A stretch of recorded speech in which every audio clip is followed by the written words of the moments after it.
So, namaste to all, and very good morning, and welcome back to this faculty development program. I'm Payal Mukherjee once again from the FOSSEE team of IIT Bombay. Today the first session will be lectured by Professor Dheeraj Garg of Shiv Nadar University, Noida. He is a esteemed faculty member of the CFD team of FOSSEE and has been connected to us since 2023, right, sir? Or 22 maybe. Yeah, 22. 2022 maybe. Yeah. Okay. So let me just briefly introduce Professor Garg to all of you, and then he can take the session forward. So Professor Dheeraj Garg is a PhD from University of Strasbourg, France, MTech Chemical Engineering from IIT Delhi, and BTech Chemical Engineering from GGSIP University, Delhi. He gained extensive experience of shift and general operations, commissioning, and technical services while working in 6 nuclear power plants spanning over 4 sites of Nuclear Power Corporation of India Limited under DAE for 5 years. He is currently assistant professor in the Department of Chemical Engineering, Shiv Nadar University, Greater Noida, UP. His major area of research is numerical modeling and simulations and CFD. His areas of interest include process intensification, process engineering, process safety, process control, and heat transfer.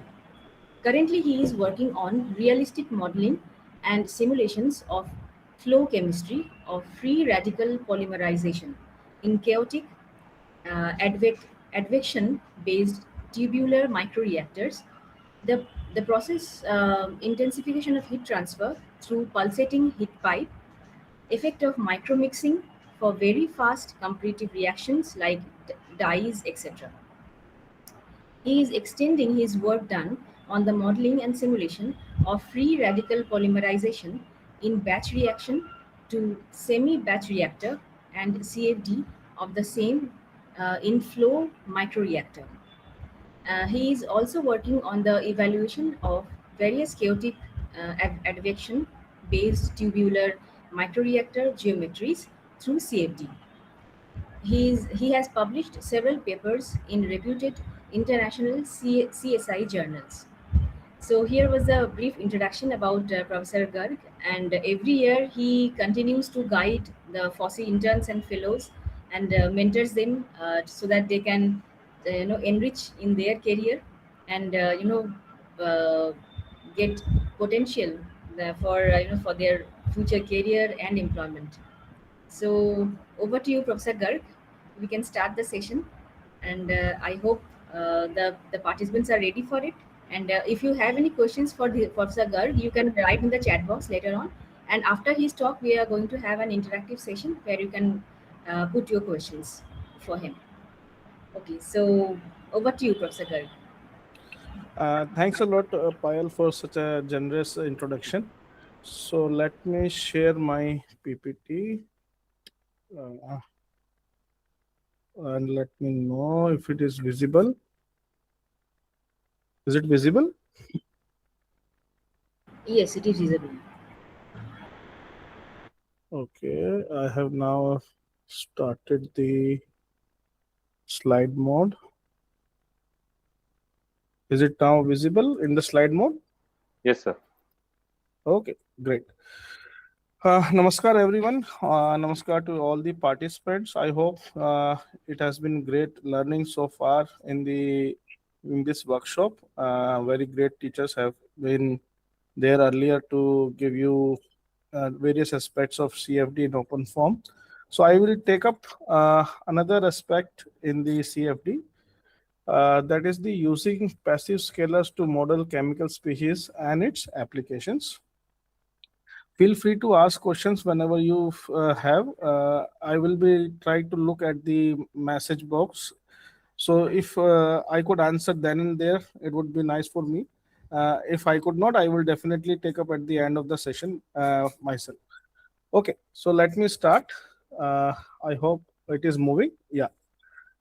So let's start with a very brief. So, what is CFD based on? So it is based on conservation of mass, conservation of momentum, and conservation of energy principle. This is what constitutes CFD.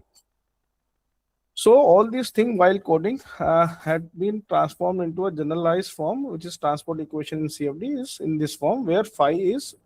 So if you see, the first term is transient, second is the convection flow based, the third one is diffusion, and the last one is the source term. So based on the different types of equation, we can obtain all the conservation principle from this, where phi is any arbitrary conserved property per unit mass. And this phi can also be used as a passive scalar. So the question arises, what is passive scalar? To understand this, let's understand a concept of total derivative. So assume there is a property phi, conserved property, which is variable in space and time, space x, y, z and time. So if we take its variation in time, so total derivative, so that will be d phi by dt.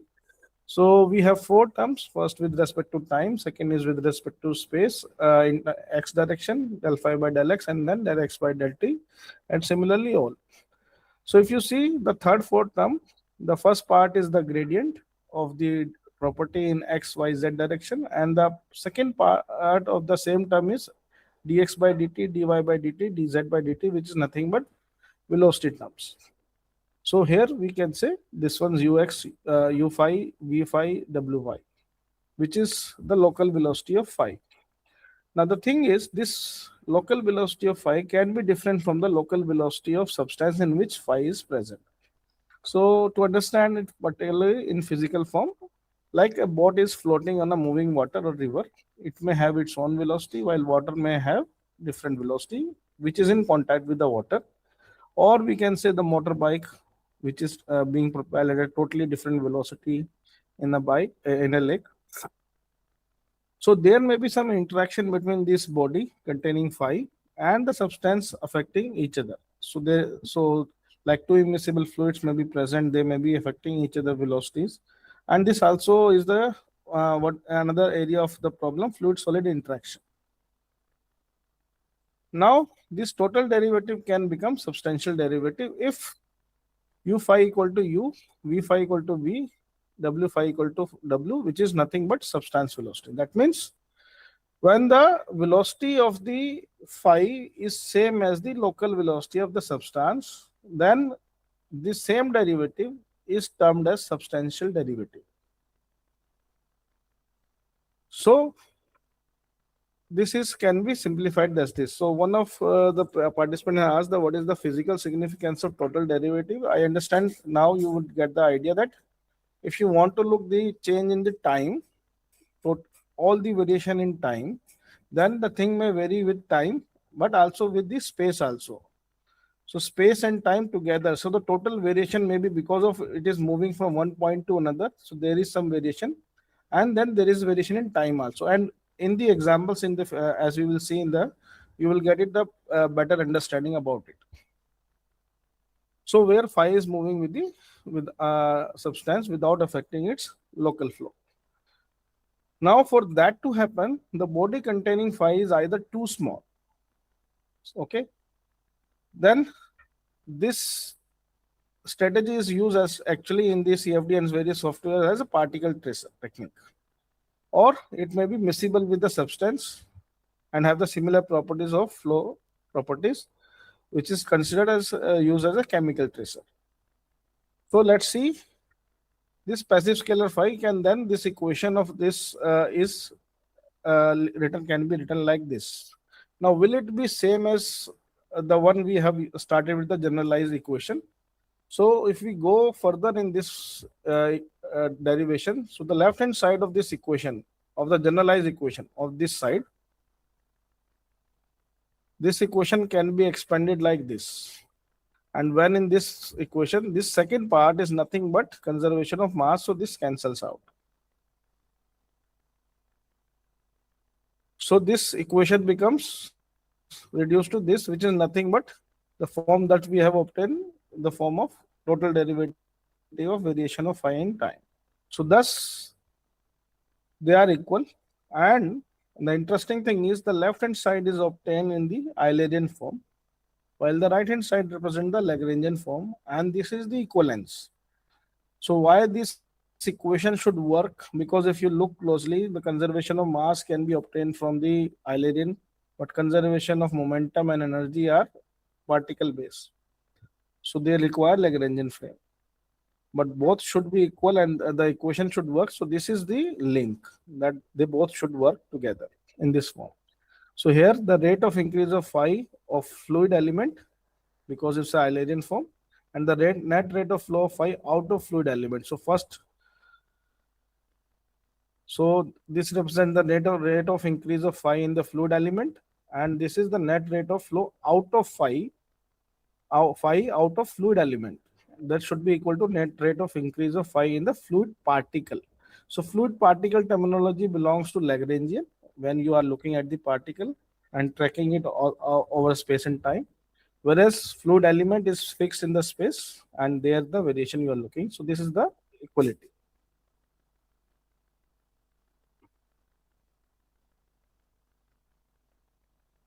So let's revisit the conservation law from the perspective of phi. So when phi is equal to 1, you can obtain the equation of the conservation of mass. Okay. So if the conserved quantity is rho, the per unit mass conserved quantity is 1. Momentum in x direction, let's say for the case, so phi is u. So the conserved quantity actually was rho u momentum per unit volume. So passive scalar, in terms of passive scalar, it is becoming u. Conservation quantity and the energy, if phi is equal to I, so here the conserved quantity is rho I. In the terms of passive scalar, it is I, which is also equal to CPT. So T, temperature, can also act as a passive scalar, and this is the equation from which the equation of temperature is also obtained. So now let's see, can we use passive scalar as chemical species? So they are based on two parts, whether the chemical species we are considering is reactive or non-reactive, diffusive or non-diffusive. So importance of diffusion related to convection is measured through Packlet number. So when there is both diffusion and convection are present, then their effect is also important to consider whether diffusion should be considered or not in a particular given problem. So where the u is the velocity, L is the length in the direction where in the flow is occurring, and D is the diffusion coefficient. So when the case is of non-reactive chemical species, so we are considering technically the case of tracer. So this can be used in the equipment design, spread analysis, how it is happening. So for example, for evaluating residence time distribution in chemical engineering is another important aspect. So it is non-diffusive and it is always unsteady state. Other case is the evaluating mixing in the mixer. Spread of contaminants spoke in open air or water. Okay, so that is the thing. So for reactive chemical species, we generally use for reactor design. It can be reaction analysis.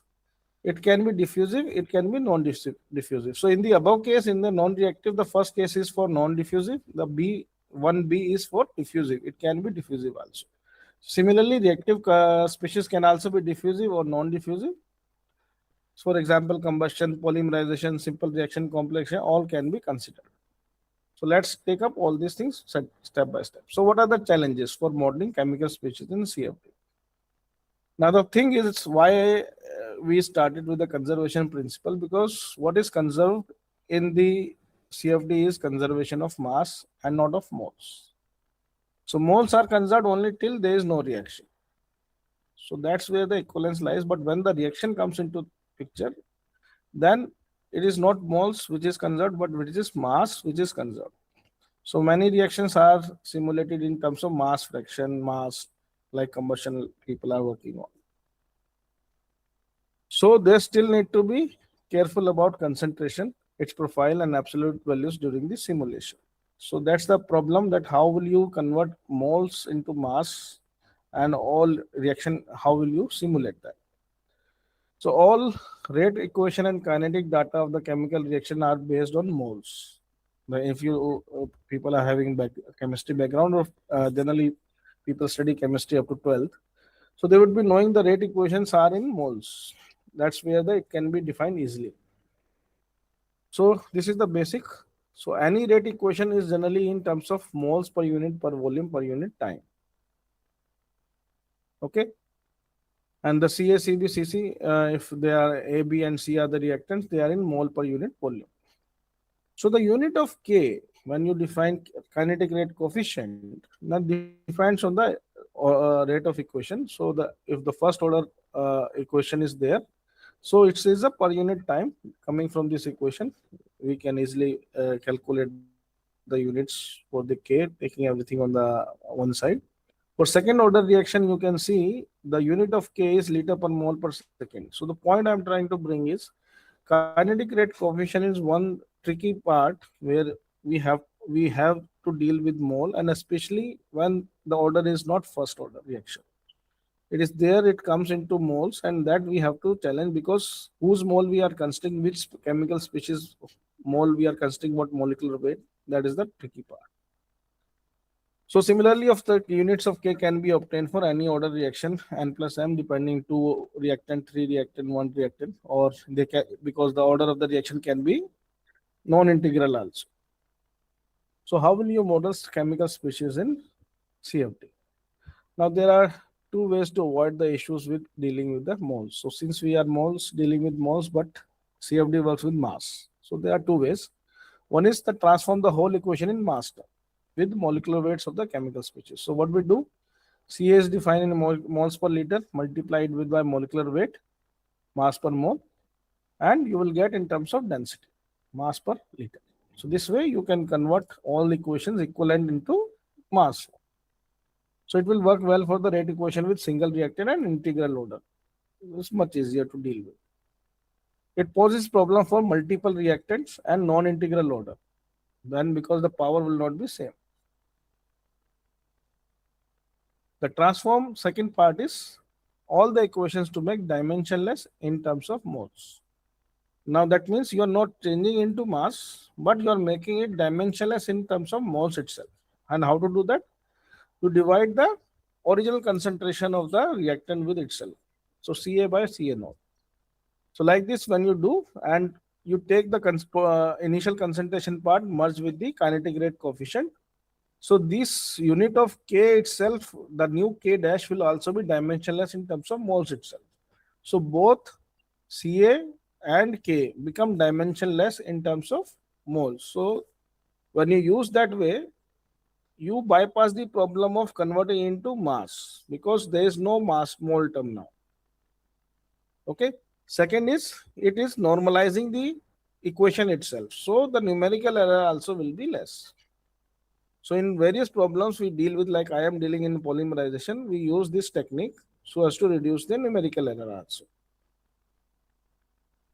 So what will be covered in this lecture so far? Let me when I set the base. So whatever the concept we will be discussing, it will be generalized in nature. Okay. So for demonstration purpose, the geometry in all cases would be taken to be straight circular cylinder of fixed dimension. Okay. So we are not going to vary so as to keep the idea moving from one to another.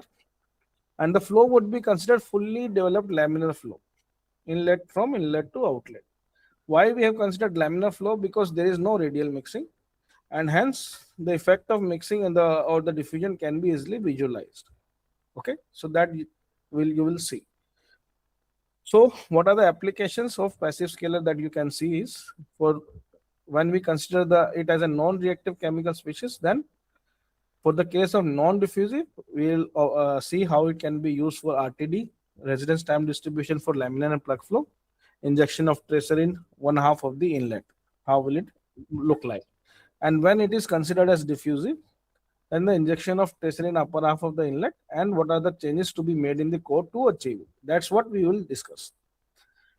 When we consider it as a reactive chemical species, for the non-reactive case, non-diffusive case, first and second order, we will restrict ourselves to first and second order for the sake of simplification and understanding. Of course, you can extend it to any order reaction.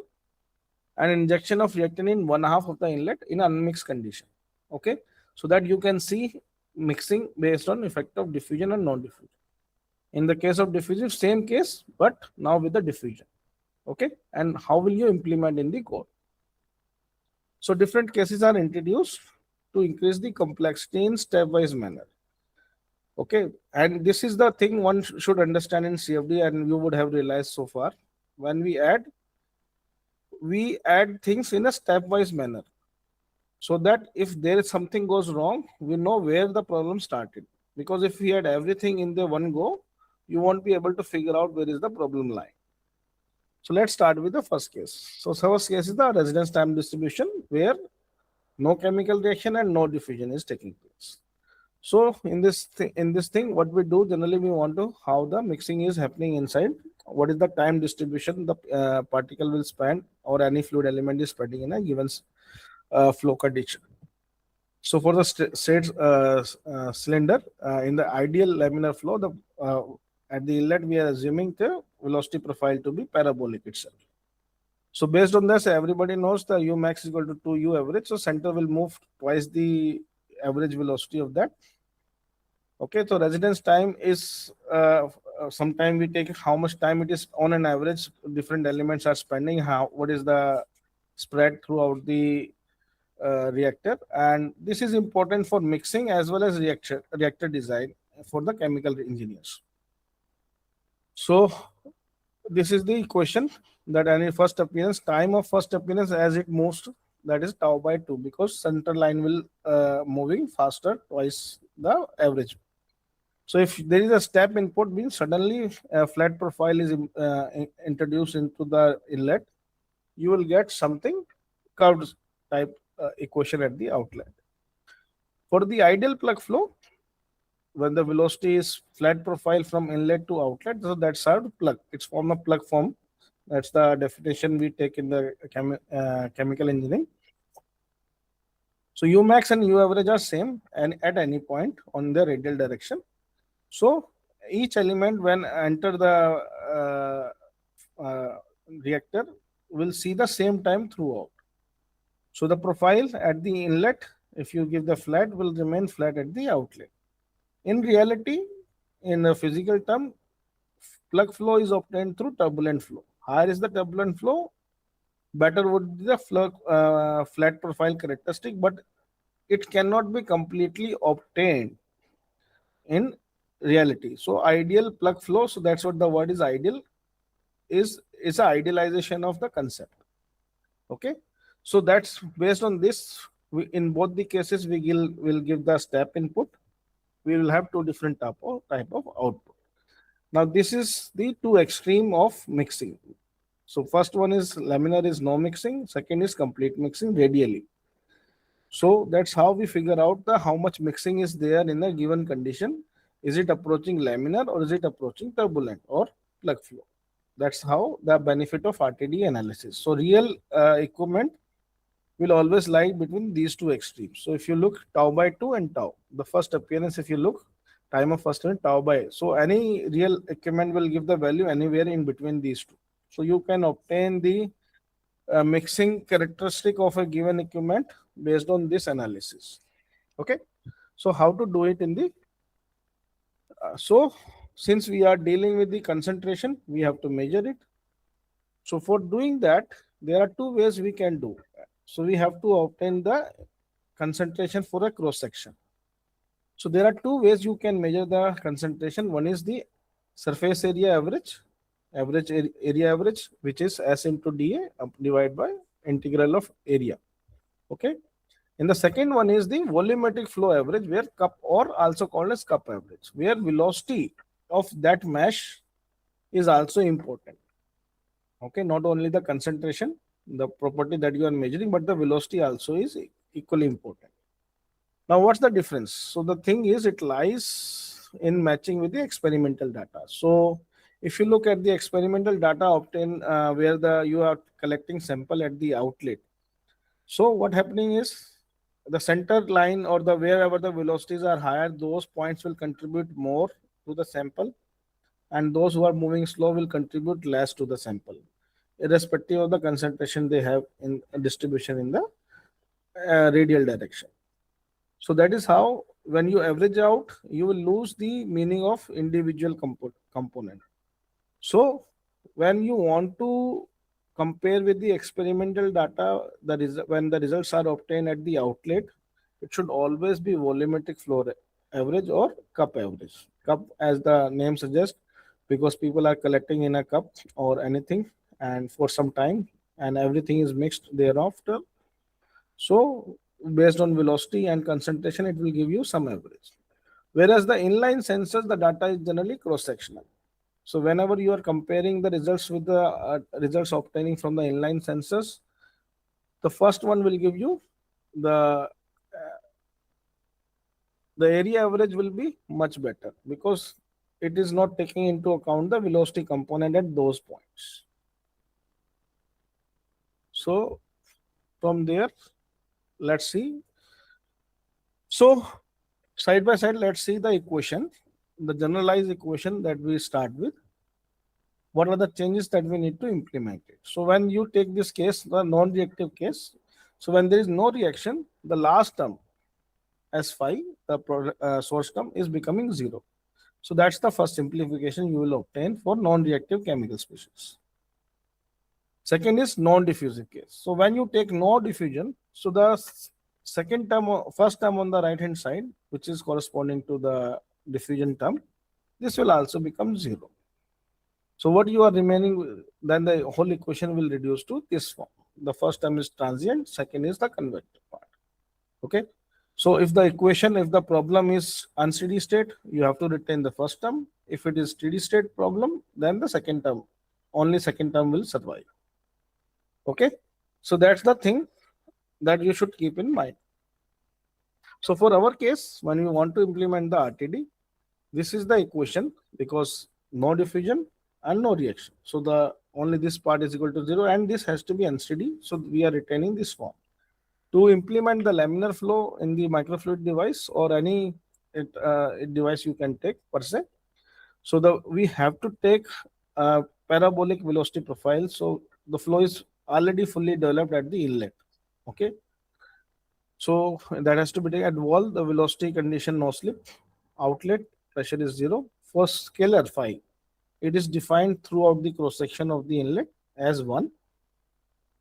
At wall, since it is not crossing the wall, it's 0 gradient, and at outlet again 0 gradient. Let it evolve on its own. For the ideal plug flow, similar condition, except that the velocity profile is flat at the inlet, and should it remain flat profile throughout, you have to change the wall condition to moving wall condition at the same velocity, so that this flat profile does not become parabolic, and rest remains same. Okay. So let's move on to this. So see this is the geometry. So this is for the laminar flow. Now you see, when you inject, the flow is there and the center line is moving much faster, and the time of that you will obtain is tau by 2. You can see, and you can, so what is the length divided by velocity will give you the average velocity, will give you the average residence time, and length divided by the maximum velocity will give you the time of first appearance. And if you plot, you will obtain some outlet concentration like this. So here you can see, this is how you can conduct the RTD in a laminar flow condition.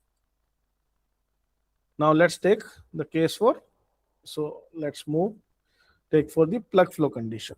So same thing, except that the inlet flow velocity profile is now flat. So when I start, so you see it is moving flat throughout.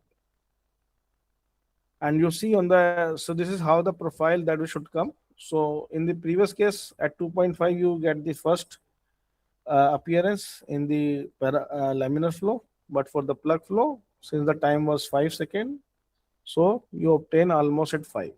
Now this step like this, it depending on time step you are taking, the smaller the time step, it will become much more similar to step size.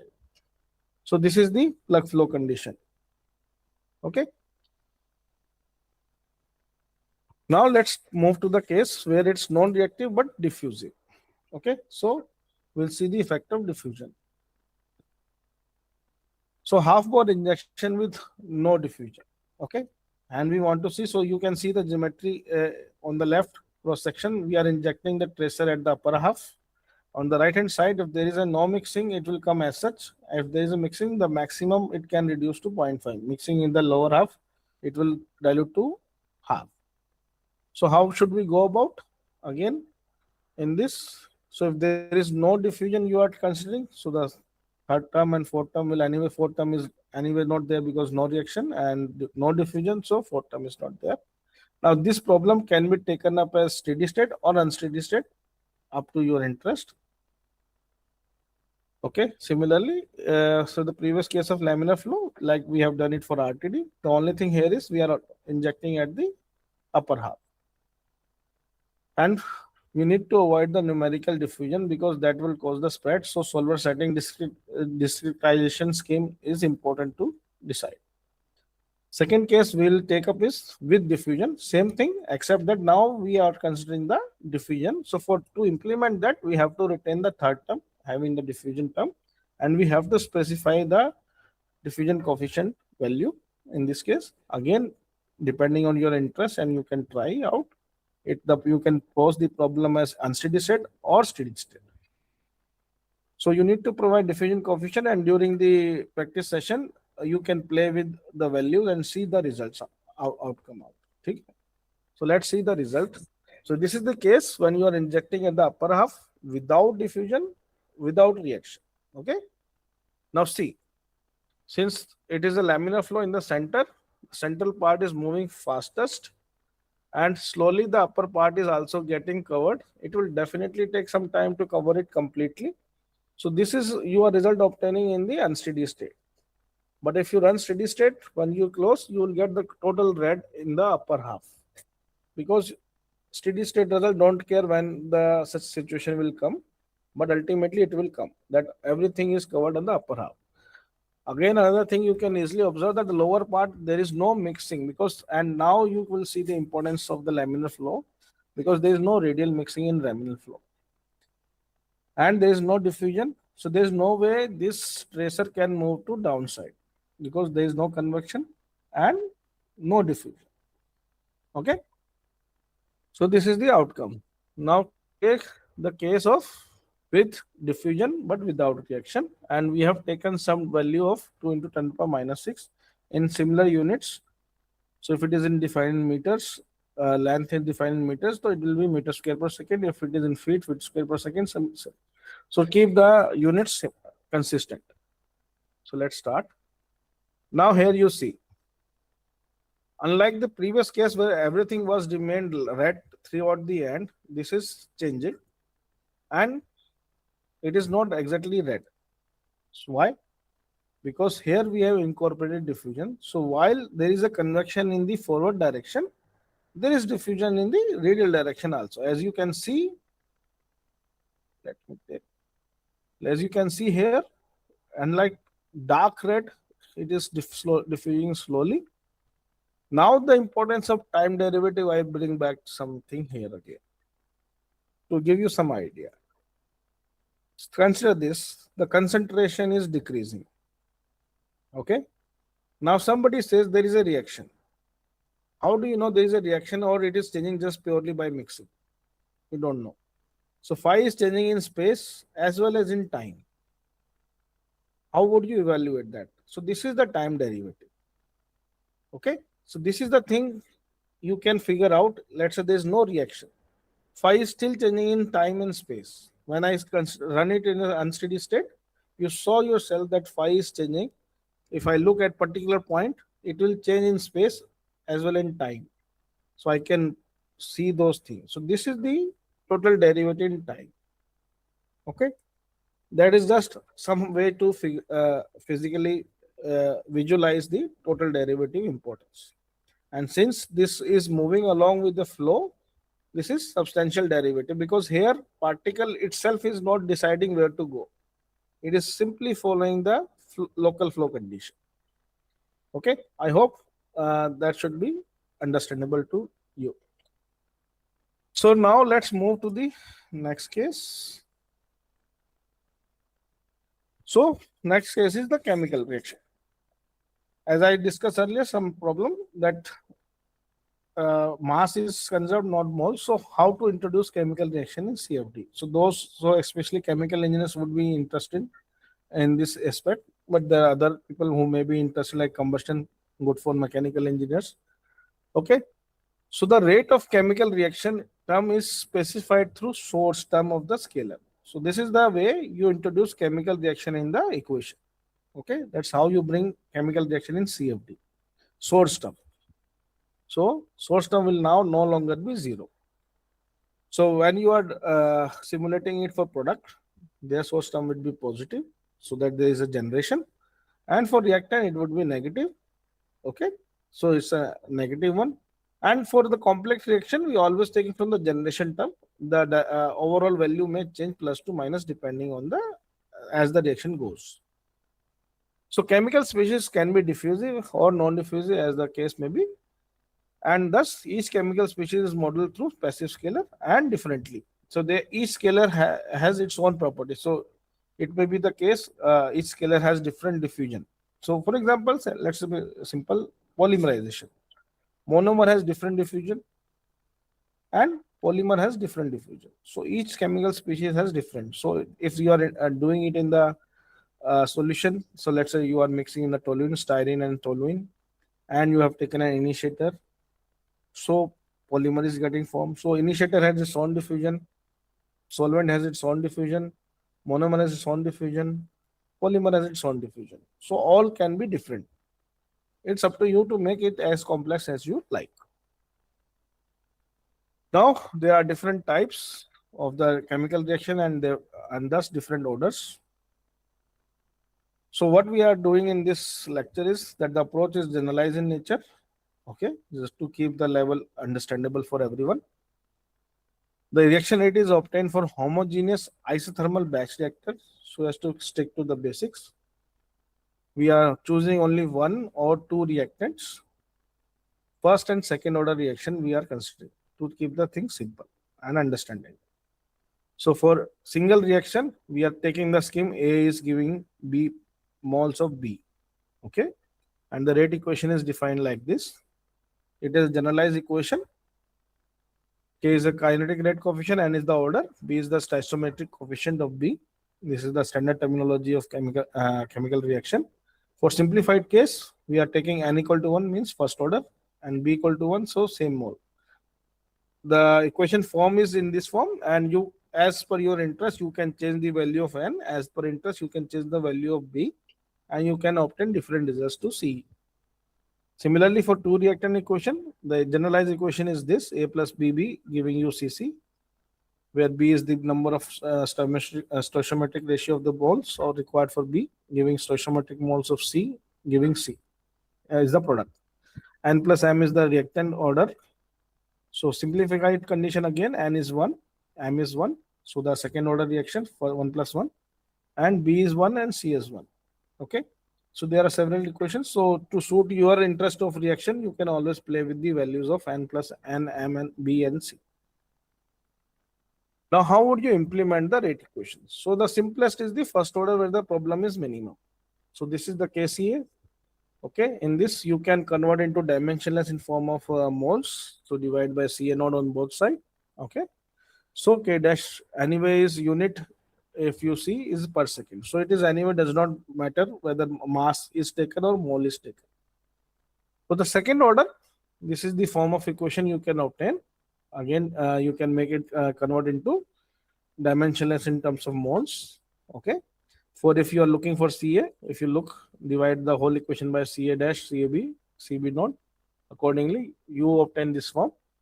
For B, you obtain this form. Okay, so this is the form. So all the equation that you are getting on the right hand side is constituting the source term. Okay, so for simplification, S equal to 1, B equal to 1, N equal to 1, M equal to 1. So you are writing equation in form of this. So my suggestion is, whenever you want to do or play with the things, always write in the these form. Retain the original form and vary the value so that you can play with the same set of model and equation, changing their numerical value. If you simply write simplified form with the replace, so let's say I replace it K C A C B. Then to implement uh, or run the simulation for b equal to 2, I need to change the equation again, and that may create problem where to change, where not to. Okay, so let's say b is made 2 and s is equal to half. So technically b and s multiply giving you 1 only. But let's say you make a change for b but forget to change for s. So you will get wrong result. So better is you retain the original form and change the value somewhere else. Okay, this will keep the form of equation in generalized, and you can play them as a parameter. Like s can be one parameter, b can be one parameter, n and m can be one parameter. So you can run in a parametric form also to see the results.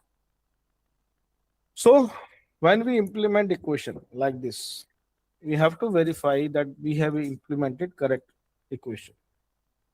Okay, so how to do that? So there are two ways. The first thing is we have to verify the equation. Since it's a batch reactor equation, we obtain it from there. So that has to be obtained homogeneous and isothermal case.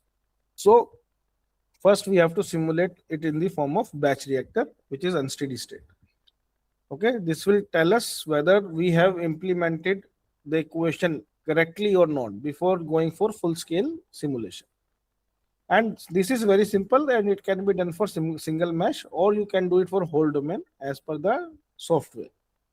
And you have to compare result with the analytical solution wherever it is available. So if the both matches, that means your implementation is correct, the code is correct. Second part is, now you know that it is correct, but it is yet to be integrated with the flow condition. Okay, so when you do this, so we take up the case of ideal plug flow reactor condition. That's why we introduced this concept earlier. So ideal plug flow is nothing but batch reactor in flow condition.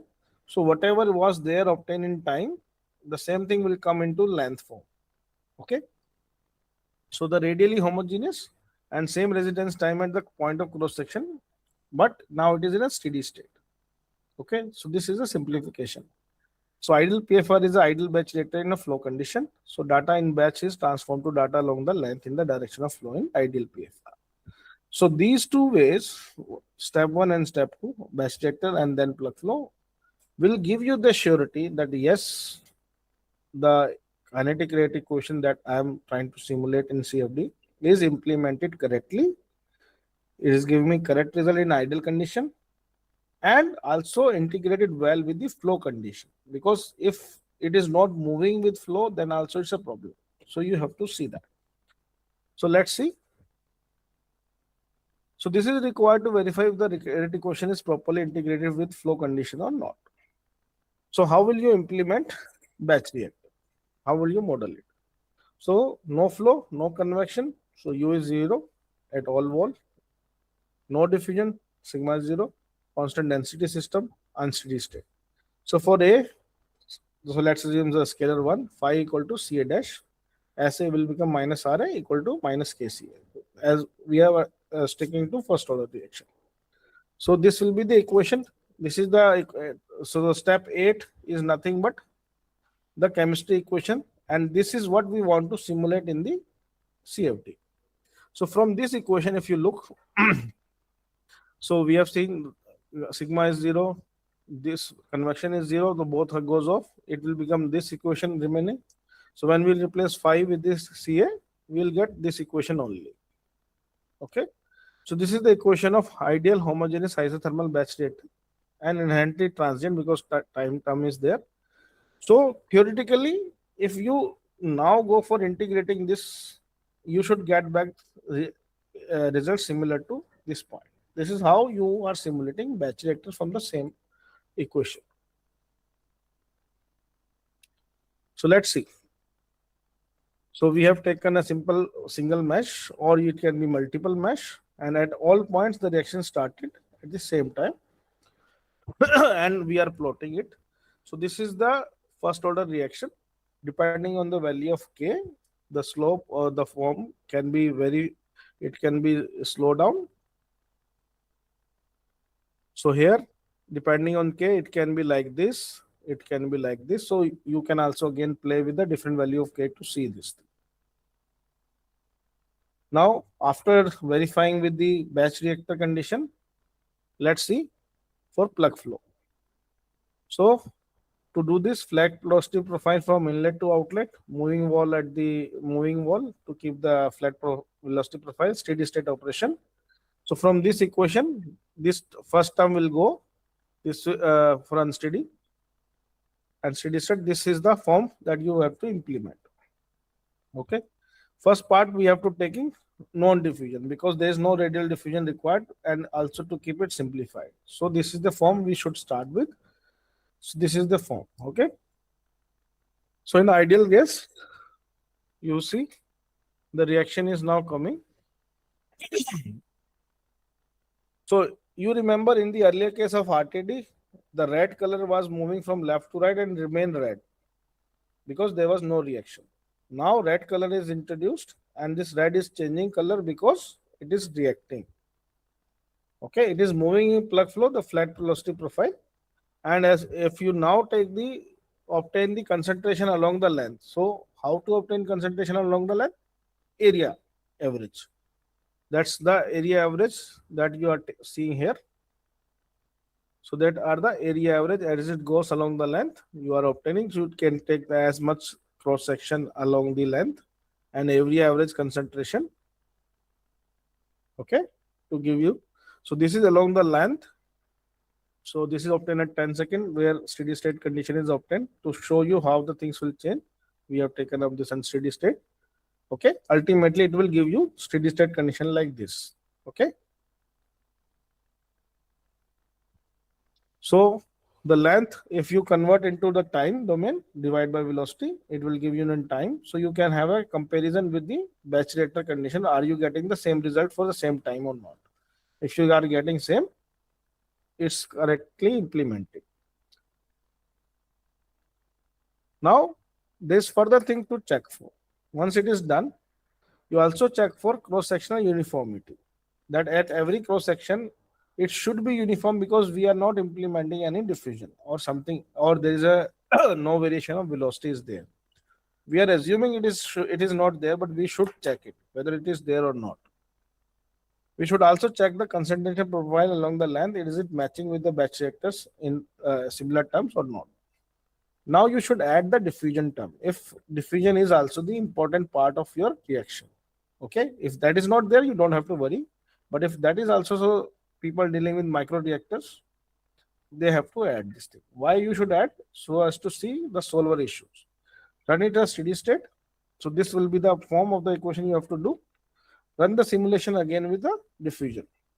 Now the thing is, the moment you add diffusion, though you should not face any issue with diffusion, but you may still face the issue with convergence because it has to solve this additional part. So you may have to go for solver settings.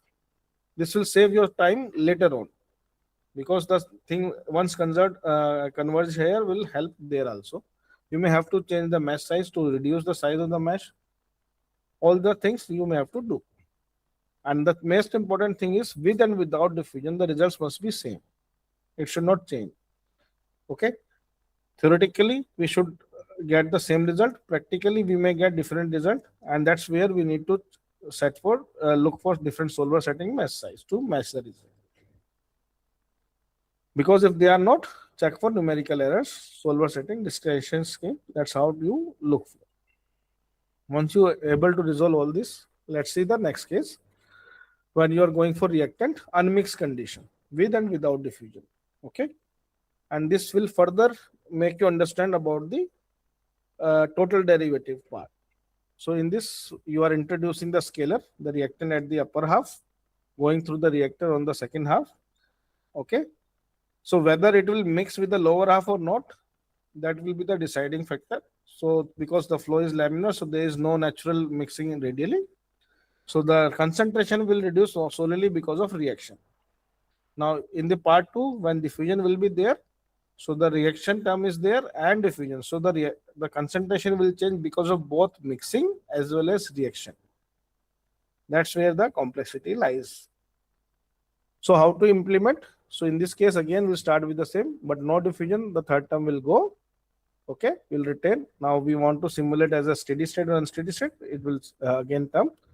For the second case with diffusion, you retain all the four terms. It's steady state, first term will go. So that's a simplified way. So let's see the result without diffusion, with reaction, without diffusion. So we are injecting only on the upper half. As you can see, it is moving like this because of the laminar flow. So the thing is reacting and moving. So the concentration is changing. Okay, but there is no diffusion across the second, no radial diffusion is there, so there is no movement to that. So that is the upper half. The lower one, so the scalar one corresponds to A. Similarly, scalar 2 corresponds to the product. So you can see as the reactant is getting reacting, product is getting formed, and its concentration is increasing along the length. So you can see its concentration is increasing along the length, becoming darker and darker, whereas the product reactant is decreasing along the length, becoming lighter and lighter.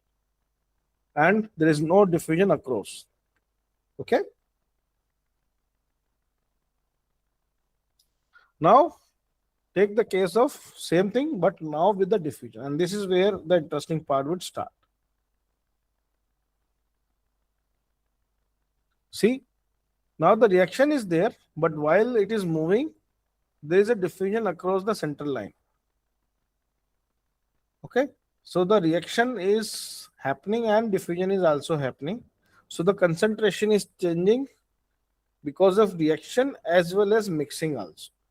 So if you do not verify your reactant term earlier and you do not see the numerical diffusion aspect earlier, you do not know why it is happening like this, whether the results are correct or not. So we have to verify the things step by step manner seriously, so as to avoid this issue and to know whether the results are correct or not. Similarly, for product, it is getting formed and getting diffused across the central line. You may also stop the diffusion of product, let's say d equal to 0, and you can see the results differently also. So you can play once you are doing in the hands-on part. So this is with diffusion. Now take the last and interesting case of two reactants, second order reaction, unmixed condition. We could have taken for mixed condition. So before mixing, doing it, again, you have to do the batch reactor plug flow in mixed condition. Okay. And then you go for unmixed condition, because otherwise you won't know whether you have implemented it correctly or not. So now there is an unmixed condition. So scalar 1 or A is fed from the top, B is fed from the bottom. And the reaction will occur only when A and B both are present in the same, on those meshes. Okay. So if there is no diffusion, there is no radial mixing, there is no reaction. If there is a diffusion, there will be radial mixing. Because of diffusion alone, there will be reaction. So this is another important aspect why diffusion is important, why microreactors are taken, and why we have taken laminar flow, not turbulent flow, to avoid mixing that way. So how will you make simulate? So from this, without diffusion, again the third term will go, and if you take an unsteady to steady, first term will go. Similarly, for the diffusion terms, if you retain, all the four terms will be there, and for steady state, first term will go. Now see the results for the unmixed condition. And look, interestingly, A is introduced in the top, B is introduced at the bottom. There is no radial mixing, so there is no change in the concentration of A and B. But now see here in the product, scalar 3. At the center line, there is some red line. Now technically why it is there? We could have avoided, but I wanted to show it. The possible two reasons. Okay, either there is a numerical diffusion. So despite the fact that you have avoided, there may be some numerically diffusion, and hence the central line mesh is seeing both A and B, and it is going for reaction to generate the product. This is one problem. So that is what you can need to verify in the previous case. Second part, let's say you figure out that there is no numerical diffusion, I have sorted out and still getting it. What should be the probable cause? Cause lies where the center line lies and what is the mesh arrangement along the center line. Now let's see, A is passing half, B is passing lower half, but the way you generate the mesh, some mesh in the center line have both A and B. just the way you defined it. So what will happen? Naturally, those mesh have both A and B, and hence the moment you simulate, it will show the result for C. So they will show the result. So you want to avoid this, you have to also look how your meshing is there along the center line or the cut plane where you want to show the separation. Otherwise, it will show the result. Now take the case of with diffusion with reaction. Now in this case, A and B both are again moving, but now diffusing because of diffusion. So in the center line, this is getting produced. Now see this case, why now this important lies. So first you have done the previous case and you need to resolve the previous case issue. If you have not done it earlier, when you want to go for the diffusion case, what will happen? The numerical error, numerical diffusion, and that will add up to this result too. So you will may get erroneous result on a higher side or lower side, whichever the case may be. Okay, that's why this is important to see that for the ideal case, if there should be no reaction, are we obtaining no reaction? If there is reaction, are we obtaining reaction? So this will give the idea. So then when the central plane we have resolved the issue, there's no reaction. Now when we introduce mixing, we know for sure that this result is correct. That's the purpose of this. Okay. So let's come to the last slide of the conclusion. So passive scalars are useful tool. They can be modeled as reactive, non-reactive, diffusive or non-diffusive chemical species. There need to be careful about the numerical diffusion you just saw. Conservation of mass, thus moles of chemical species during simulation. That's an important aspect because always keep in mind moles are not conserved, especially for chemical reaction. This introduced the complexity in a step-by-step manner. So whenever you want to simulate CFD problem, always add problem in a step-by-step manner. So there is a flow, there is a heat transfer, there is a reaction, there is a variation in density, viscosity. Do not go for the final form of the equation in one go. Step by step, first add flow, then variation in density, viscosity, then add temperature, then the variation in density, viscosity with respect to temperature, then add reaction, and so on. So that whenever it doesn't work, you know what caused problem. If you go for the final form in one go, you will never be able to locate it fast. So proper modeling of chemical reaction is important, whether mass or moles, to obtain correct results, which could be varied against experimental data. Generally, experimental data in mole terms. If it is in mass, it would be another way. And it work for the same for fully coupled problems. So whatever, so simplified where density, viscosity, temperature all assumed to be constant, you can go for fully coupled. Density is a variable, viscosity is variable, phase change, other things can also be incorporated in a similar way. All the cases we have discussed so far is available on the CFD side of FOSSEE in the live migration case section. Okay, and that is the case that Ivan and Manjil will take up in the next session. All the cases files available fully. You can download and play it at your content. Please feel free to vary the various things, kinetic rate, coefficient value, D value, and see the results for yourself.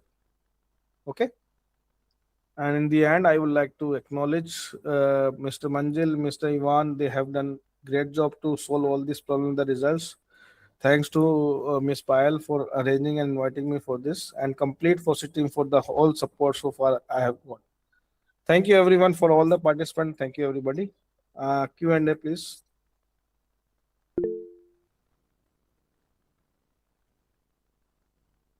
Yes, Mr. Jay Patil. Please go ahead with your question. So participants, you can unmute and ask your questions. Otherwise, you can also use the chat box.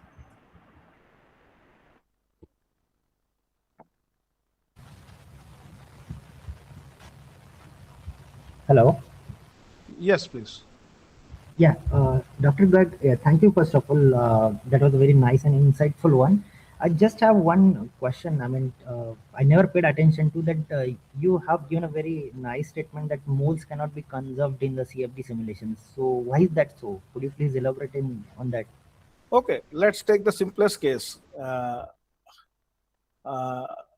Let me take up the equation, reaction condition.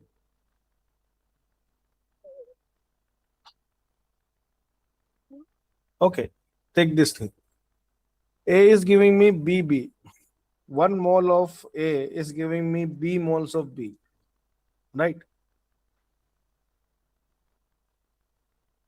Yes, yes, I'm listening to you. Yes, please. Yeah, so one is not giving one. In terms of mass, 10 kg goes in, 10 kg goes out.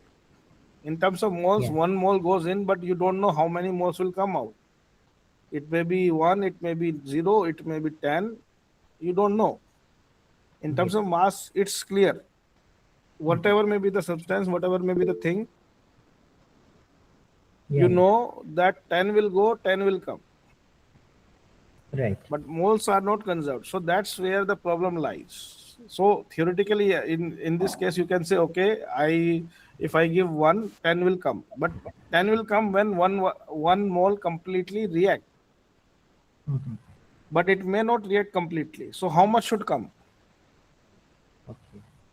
So that is the complexity. And as we have seen, as the reaction goes, now the concentration of a reactant is changing because of reaction or because of mixing. How would you be sure? Right. Because both are changing the concentration. So what is happening is actually another it's coming from my own experience also when I'm dealing with the polymerization reaction.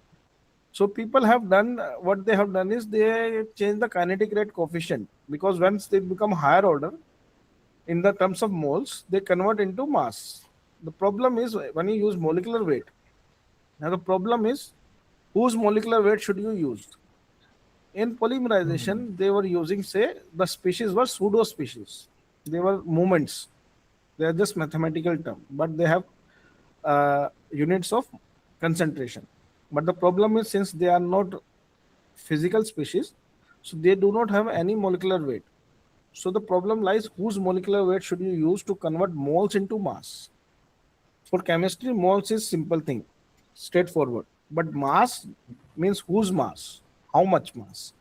So that relationship creates complexity, and hence the results may not be very well matching with the experimental data in that sense, Mhm. because the equivalence is not same. And hence one has to be very careful, are you generating too much or are you consuming too much, because that can easily happen. And if you see in other aspects also, like you want to see interface tracking and other methods, so the CFD that we are it's a conservative technique. Mass is conserved, so even mass may not be conserved using non-conservative techniques. So same thing is here, we have to be careful about this. So moles are conserved when there is no reaction. So 10 moles will go, 10 moles will come out. But the moment reaction sets in, the equation, and the moment you add more and more number of reactions, so those who are dealing with combustion must be knowing there are hundreds of equations you are using. Now how will you track each one of them? How do you know what is the mass? So ultimate test would be you inject this much mass, and at the end you get this much mass out, that you can account for. But if I ask you how many moles should come in, you know how much in come in, but how many should leave, you don't know. So whatever result somebody give, I should accept at the face value only. That is not how you can. So everybody for the same problem can give me different results. Which one is correct? You don't know. Yeah, I agree to some extent, but can we modify that statement? Like, I mean, instead of directly claiming that non-conservation of moles, instead of that, can we say like total moles are not necessarily be conserved, or moles of individual chemical elements are conserved, something like that, or moles of individual species may or may not be conserved depending on reaction conditions. Let's say Schaffner-Taylor instabilities at the interface when we are doing the reaction-based penetration of one fluid into other, and we are tracking at the interface wherein reaction based movement will be happening. So in that sense we are utilizing species balance equation, right? In the momentum balance equations, del C by del T, with that sort of equations. So what is your take on this statement modifications, or this Chapman-Taylor case, reaction oriented one at the interface? My take in see, my take is from, so if you see the whole construct of CFD is based on a conservation principle. Conservation of mass, momentum, energy, right? Yes, yes. So the thing is, we never have a conservation of moles principle. For the simple reason, as I said, the chemical reaction moles are not conserved in terms of molecules. They are conserved in terms of atoms, but not in terms of molecules. So tracking them is a difficult task. The technique that you may be using may not give you consistent result. Individual people. So we have to convert the problem in a form where you can check the outcome consistently, reliably. So problem, if so, the only thing I have to say with the moles are not conserved is in the sense that when there is a chemical reaction, accounting for actual moles would be difficult part. It's not a conserved quantity in that sense because we cannot predict that 10 moles will come in, so 10 or 100 moles should come out. It can be any number depending on the various situation, but mass will always remain same.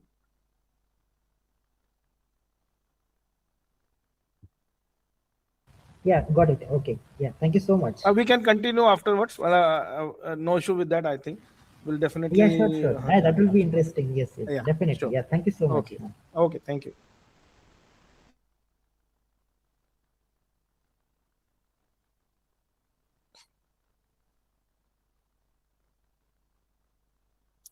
Any other question? Yeah, Yeah, I please. have a question. Like you were talking, your first assumption was like flow is laminar, right? Yes. So in chemical reaction, I'm not pro in chemical reaction. I don't know much. I just have the 12th grade knowledge of the chemical reaction. So I want to ask, in chemical reaction, flow is always considered laminar, or it can be turbulent sometimes. No. For the simplest, for simplification and teaching purpose, we have assumed the flow to be laminar.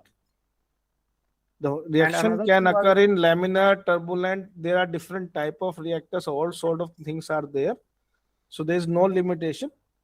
As I said, specifically, it's for simplified cases are taken because I want to show the impact of mixing also. So laminar flow, there is no radial mixing. So that's what I want to show you in terms of visualization, that those who have no idea, let's say you're saying, so when there is a reaction and there is no reaction, and what is the impact of mixing from convection and mixing from diffusion, both can be different. So how will it visualize? That's why we have chosen this one. That's the idea. and But in any when you case, consider, there's a hell of complete range are there. Yeah, please. yeah, when you consider like laminar or turbulent, you consider based on the uh, property of that chemical and design of your domain, right? No. So laminar and turbulent is purely based on flow conditions, nothing to do with Yeah, so, chemical species. Yeah, but flow condition that will also depend on Reynolds number, and Reynolds number depends on the life effective length. absolutely. Yeah, so then you need to consider the domain through which it is passing, like effective length or effective diameter or viscosity of that fluid. Absolutely. Okay, so we can consider all the aspects like it's either laminar or turbulent. Another thing you talked about, like when you have no diffusion, you told the sigma is 0. So I'm a little bit confused. What is that sigma means? That is a circulation or what is that? Sigma in, I'm saying sigma means the diffusion coefficient in the equation. Sigma That got sigma, that right. I Another think thing you that talked. diffusion coefficient is zero, Okay, that is the not the diffusion viscosity. coefficient. Okay, sigma means Diffusion diffusion coefficient. coefficient. Okay, I I'm got. saying for that only. Okay, I got your point. Thanks. Thank you. Thank you. Anybody else, please? So here in this simulation, we are solving equations for the passive scalars. So Yeah. are we also solving the flow equation, momentum equation, or energy equation, or only the scalar equations are sufficient to be solved? So since the problem is isothermal, so energy equation won't be come into picture. but definitely you can add the heating aspects, so you can have a non-isothermal. So that's exactly I'm saying, whatever the cases you will see in the next, you can add heating and can see the variation also. You can implement variable density also, variable viscosity also.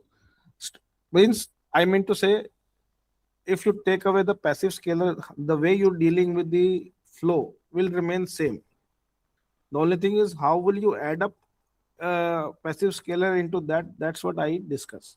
So So in yeah. the simulations which you have shown, Mhm. the equations which have been solved are the uh, mass continuity equation and passive scalar equation. That's all.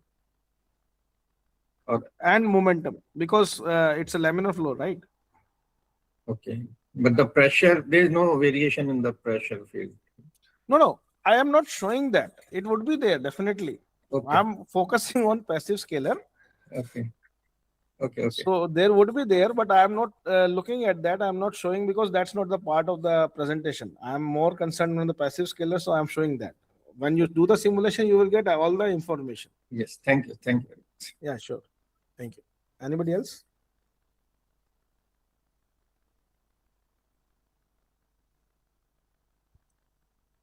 So one question from Likhit Kamra is there, that there will be dead zone. How does this dead zone affect RTD? So actually, in the chemical engineering, RTD is to figure out the dead zones technically.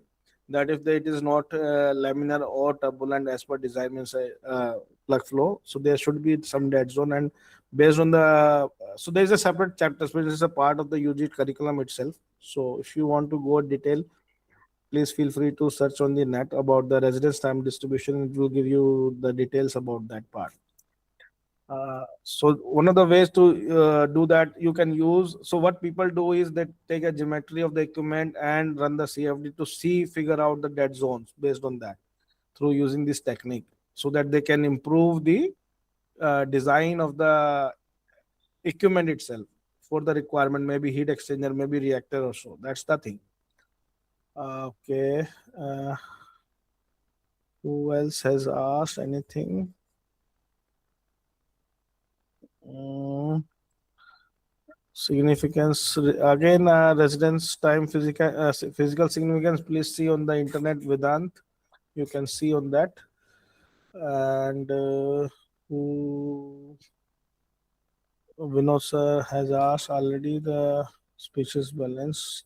So which we take into account the surface tension, density, viscosity. Okay, the modes cannot be given the how the species balance. Okay, the species balance is a bit okay. That part I think we will discuss separately. Okay.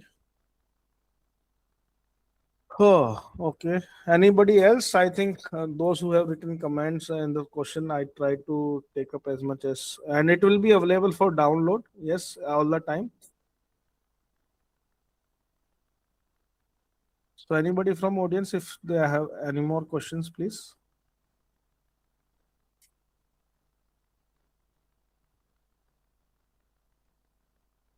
Okay, then. Thanks a lot. Thank you, everyone, for joining today's lecture. I hope I clarified and make you understand the concepts. But feel free to connect with me. My email ID is given dheeraj.garg@snu.edu.in. And afterwards, also, you please feel free to connect with me. Thank you, everyone. Yeah, thanks to you a lot, Professor Dheeraj. So yes, I have always informed them, the participants, that if they have any question, they can write to us. We'll connect to the professors, the faculty partners, and get back to them. So thanks a lot for your informative lecture, sir, and thanks for being so patient towards taking up the answers. Professor Samir Jadhav also has joined through YouTube, and he also has appreciated your lecture. So thanks a lot to you. Thank And you, everyone. Thank you. so now we are proceeding towards the hands-on session. This hands-on session will be given by Mr. Manjil Situla from the FOSSEE team of IIT Bombay. So over to you, Manjil. You can take it forward. Okay, ma'am. So am I audible? Yes. Okay. Thank you, Dheeraj sir, for such insightful session. I think you can stop presenting now.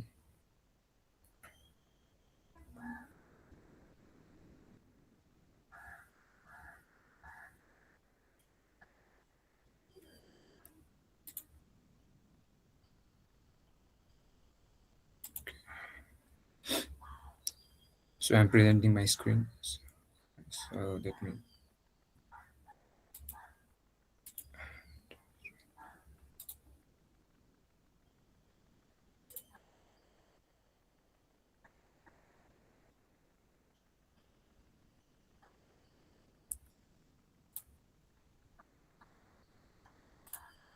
So is my screen visible?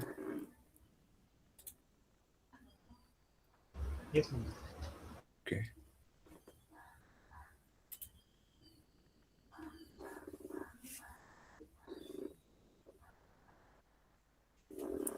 Hello everyone, welcome you all to the Faculty Development Workshop 2026. So in this session, we'll be looking at modeling and simulation of transport of passive scalar in laminar flow as tracers. So the things that the research discussed. So we'll be trying to model model some of the things in OpenFOAM.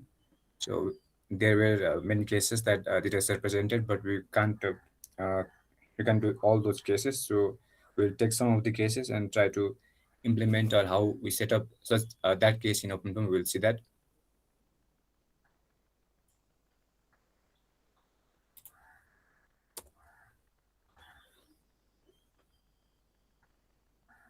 So the outline of this session is we'll be modifying.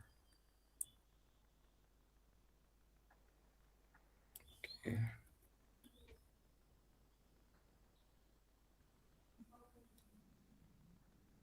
So we'll be modifying the scalar transfer form solver to model the transport equation of passive scalars. We'll be looking to how to set up the case in OpenFOAM, and we'll post-process some of the results in ParaView. So the problem definition is to set up a case to model passive scalars as tracers. So by passive scalars, we mean that these scalars do not change the do not affect the flows that is driving the scalar. So we need some flow field that will propagate the scalar or drive the scalar. And the passive scalars, they do not interact with the flow. That means it do not change the velocity of the flow or pressure of the flow or density of the flow. So the scalar is simply driven by the flow. So we will also look at how why do we need a flow, like how do we set up the case for the flow and why do we need it.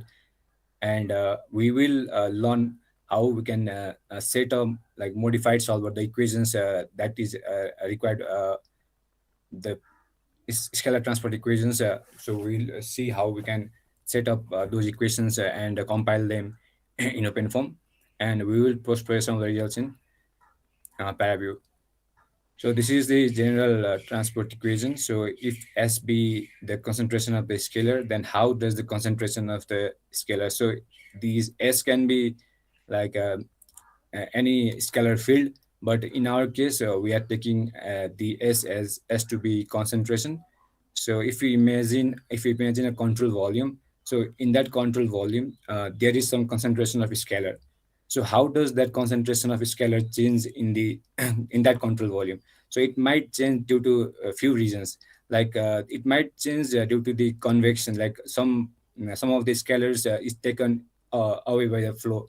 So in the Eulerian grid system, we just look at the one of the control volume, and if there is a flow incoming, then that scalar inside that control volume might be driven out by that flow. So that might change the that might change the scalar concentration inside the control volume, or the scalar might be diffusing on itself due to concentration gradient.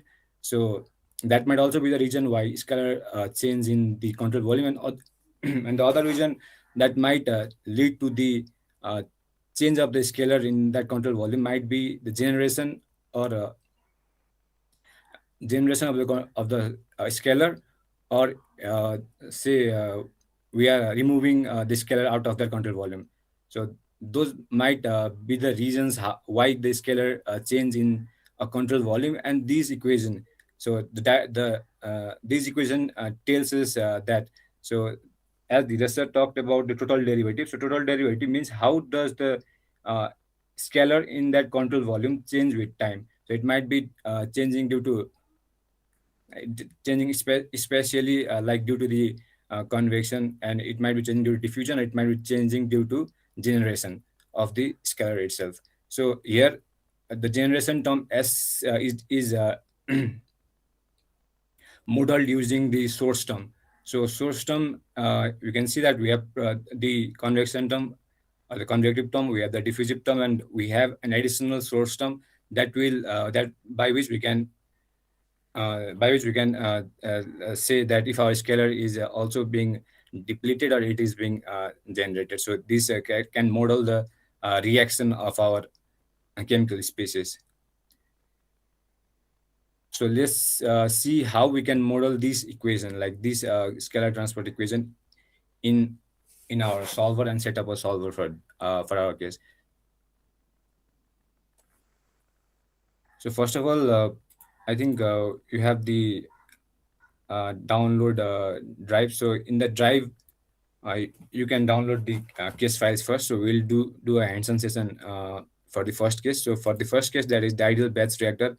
Let's do the hands-on session. And for I have a second case, so I'll be demonstrating the second case because this will take some time to run the case itself.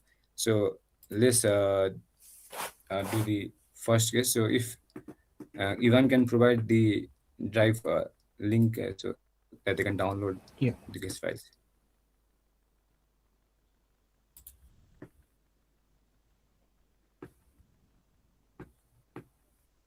So let's wait for some time till you download the case files. The link is shared in the chat. So please let me know after you download all the case file that is in the drive.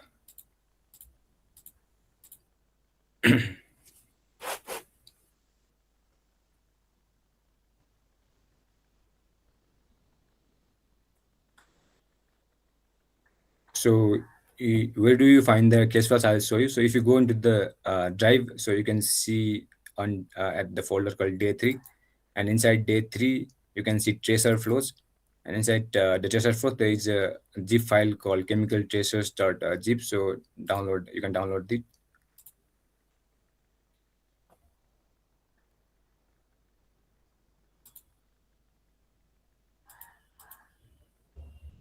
So after you download, so please unzip or extract those files.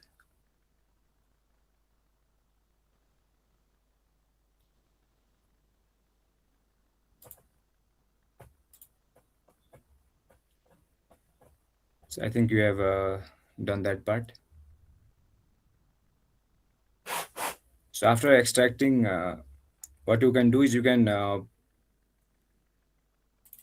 So I have already downloaded case file. So after you download and extract those files, so you can copy those file in the run directory of OpenFOAM 9. So where you can find the run directory? So you can go to your Ubuntu folder. So you can see my screen. So in the left side on the bottom side, so there you can see the Ubuntu folder. If you go inside the Ubuntu folder, so you will so inside the Ubuntu folder, there is a home folder. So you go to the home folder, and so I'm showing you manually how you can go to the run directory that you had created for OpenFOAM 9. So inside the user, so you can see there is a folder called OpenFOAM. So go inside OpenFOAM, and there will be a folder with username and -9. So this is OpenFOAM 9. So you go inside the OpenFOAM 9, and there is a folder called run. So you can manually paste the downloaded case files here. So the files that you have downloaded and extracted, so you can paste it inside here.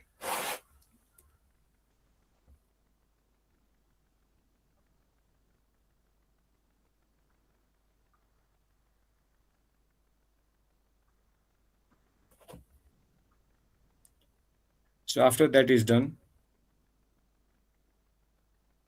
so let me show you. So if you have the case file, so there inside the case file there would be batch these 5 folders.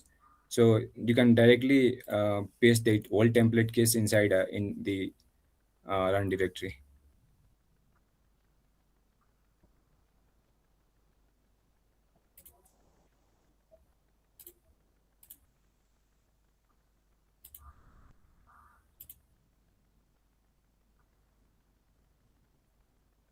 So what I mean in, I have extracted the so you can just copy these chemical tracers and then paste inside the run folder.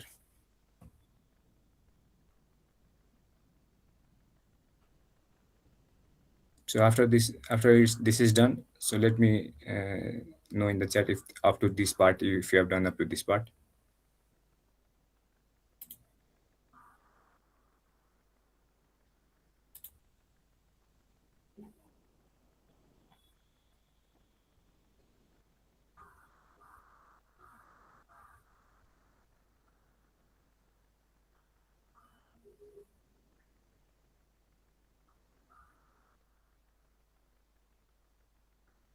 So if is anyone facing problems to just copy the downloaded files in the run directory, so you can I have already shown the location of the run directory. So in the file explorer, in the bottom side there is a folder called Ubuntu. So if you go inside in the Ubuntu, there is a home folder. So go inside the home folder and there will be a username, and after that there will be a folder called OpenFOAM, and inside OpenFOAM there will be a username -9. So inside that you will find a run directory, and in that run directory you can paste the downloaded case files.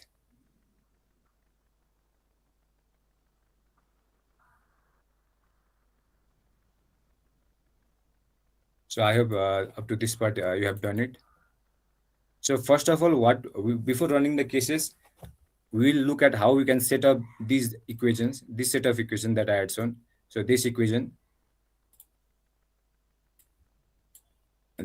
and develop a new develop a modified solver with these equations. So before going into if you should need some reference, like how you can set these equations. So for the reference part, so if you go to the Ubuntu, and inside Ubuntu, if you go to the OpenFOAM directory that is located inside OPT and OpenFOAM 9, and under applications there will be a folder called solvers. So there are various solvers in OpenFOAM. So if you go at the basic folder, there will be a folder for the solver named scalar transfer form. So we can take this scalar transfer form for reference and modify this solver to our set of equations. So if you look at the inbuilt solver, that is the scalar transfer form solver in OpenFOAM 9. So if you look at .c file, so you can see how the solver, how this C file is present. So just you look at how the equations are set up in the inbuilt OpenFOAM solvers. So if t be any scalar, so solver, so we can see that their scalar name is t. Excuse me, Now if Mandir. you Can you increase the font size? okay. So this C file I'm showing for the scalar transfer form solver that is inside the OpenFOAM 9, and this is the one of the inbuilt solver of OpenFOAM. But we can see that in this solver there is a scalar field named t.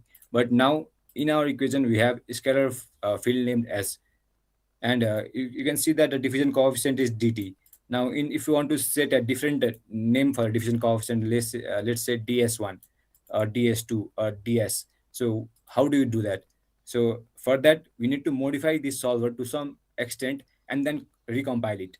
So this this topic that these things we will see how we can do that in our case. Okay, so now let's see our case. So this was the inbuilt solver of OpenFOAM. So now let's see our case. That is the template case that I had sent you, and I hope everyone has copied in the run directory of OpenFOAM 9. Manzil, sorry to interrupt. Can you just show them once again from the drive to copy it into the run directory? Okay. Yeah, thank you. So first of all, I hope you have the drive link. So inside the drive, there is a folder, main folder called FDP 2026. So if you can see, then there are multiple folders for different days. So if you go at day 3, so inside day 3, there is a folder named tracer flows. I hope you can see that. So there is a folder called tracer flows, and if you go and get inside the flows folder, there is a zip file named chemical tracers.zip. Now please download that file first. So I have already downloaded that file, so it's here. So it's in my system, but it is not located inside run directory. So now I have to shift these inside in the run directory of OpenFOAM 9. Actually, you can run the cases uh, in the other drives as well, besides the run directory, but there might be some permission issues. So to avoid that permission issue, you can copy in the run directory. So first of all, extract that case. So the chemical traces zip file, so I have extracted. So there is a folder called chemical traces. Now I want to copy this in the run directory. So first of all, you need to know the location of your run directory manually. So if you go at the file explorer in the bottom, in the left bottom, so there will be a folder called Ubuntu or Linux. So just click on that. So I hope you have find this folder called Ubuntu. So that there will be a, if you don't have Ubuntu, or you will be having Linux.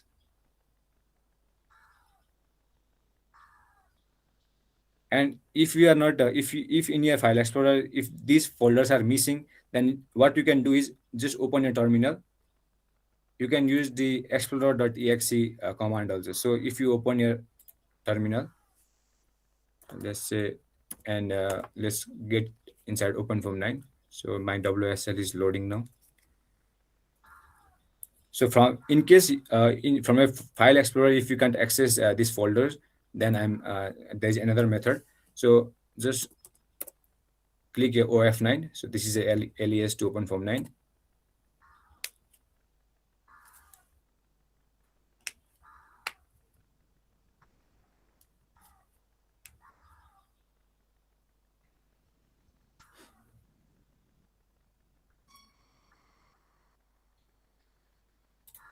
Okay.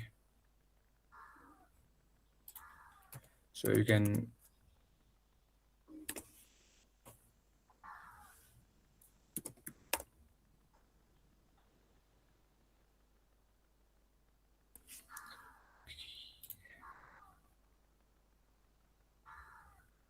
So I was going to show how suppose if you can't find this for that Ubuntu folder, so let me see how Uh, you can do that. Manzil, in the terminal, you can just type run. No, actually, I think it's the OpenFOAM 9 is not loading. Okay, fine.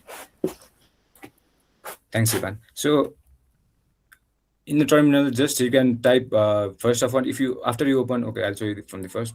So if you open Ubuntu, and after opening Ubuntu, you can type OF9. So this is the alias to OpenFOAM version 9.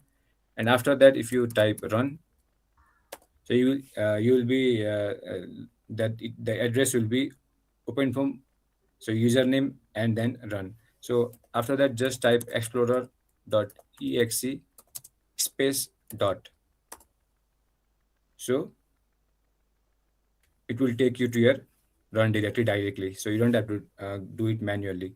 And after your run directory is opened, then you can paste your files here. So which one is easier, or which one is available to you, you can do this method. So I think this the second method is quite simple. Like if you can directly type in a terminal, in the Ubuntu terminal, type OF9, then click run, and after the run, just type the command explorer.exe space dot, and this will open your run directory directly. So after that, you just copy the chemical tracers file or folder in that run directory. The second method was to go it by manually. So inside Ubuntu, there will be a folder called home, and inside home there will be a username, and inside username there will be a folder called OpenFOAM, and then there will be a folder called and run directory. I hope this part is done. Yes, Manzil. Okay, so now let's see the how to set up a solver for our case. So if you can see, there are three folders. There are five folders. The first two folders are for the case setup. That these are the case directories, and these three folders are the solver. They are the for the solver compilation. So first of all, let's look at the first folder called new scalar transfer form. So we'll be just looking at first a new scalar transfer form, uh, and then we'll look at new scalar transfer form 1s, that is for the reaction. So whenever there's a reaction, so how do we model that reaction? So for the first case is just we are simply this is the case. This also involves reaction. This is the first order reaction. So 2s means this is the second order reaction. So we'll not look at second order reaction now. So we'll just look the first order reaction first. So there will be folders. This is at the standard format for OpenFOAM. So whenever you need to compile a solver, your own solver in OpenFOAM, this must be the format. Like there will be a folder called makefile, which contains all the files and libraries that are required to compile your solver. So if you go inside files, so what will be here? First of all, let's look at the .c file, what is inside .c file, and then we'll look at how we compile, what are required to compile it. Okay, so this set of reaction, so this set of equation we want to model this. So I have not changed I have taken the standard format that is inside scalar transfer form .c that I had shown previously, that the inbuilt solver of OpenFOAM. So what I have changed is I have changed the scalar's name. Like I have used the previously in that solver they had used T for the scalar. Now I have used a letter scalar for the word scalar one. So and for the division coefficient I have used DS1. And for the source term, so okay, it's open side by side. So you can see that this was for the inbuilt OpenFOAM solver. Now we have changed just the letters, the words. So scalar 1, I have kept it scalar 1. So DS1 is for the division coefficient. And for the source term, so you can see that for the source term, they have used FB models dot source. So you could have provided the source term through another file called FB model or FB options. So, but in our solver, we will directly provide the source term from the code itself. So the source term will be KS1, which is the KS1 means kinetic rate coefficient, and scalar 1 means concentration of the scalar. So a negative sign means that the scalar is decreasing. So how scalar is changing with time? The source term is decreasing the scalar, or say that the scalar is converting to another scalar, but we are not modeling how another scalar is being generated. So we are just looking at there is a scalar 1 and the scalar 1 is being depleted. But what is happening to that scalar 1? So we will be looking in another case. We will be looking at. So it might be it will be converting to scalar 2. Okay, so for that now we have introduced new fields like the scalar new objects and new properties. So we need to define them also. Manjit, please increase the font size little more.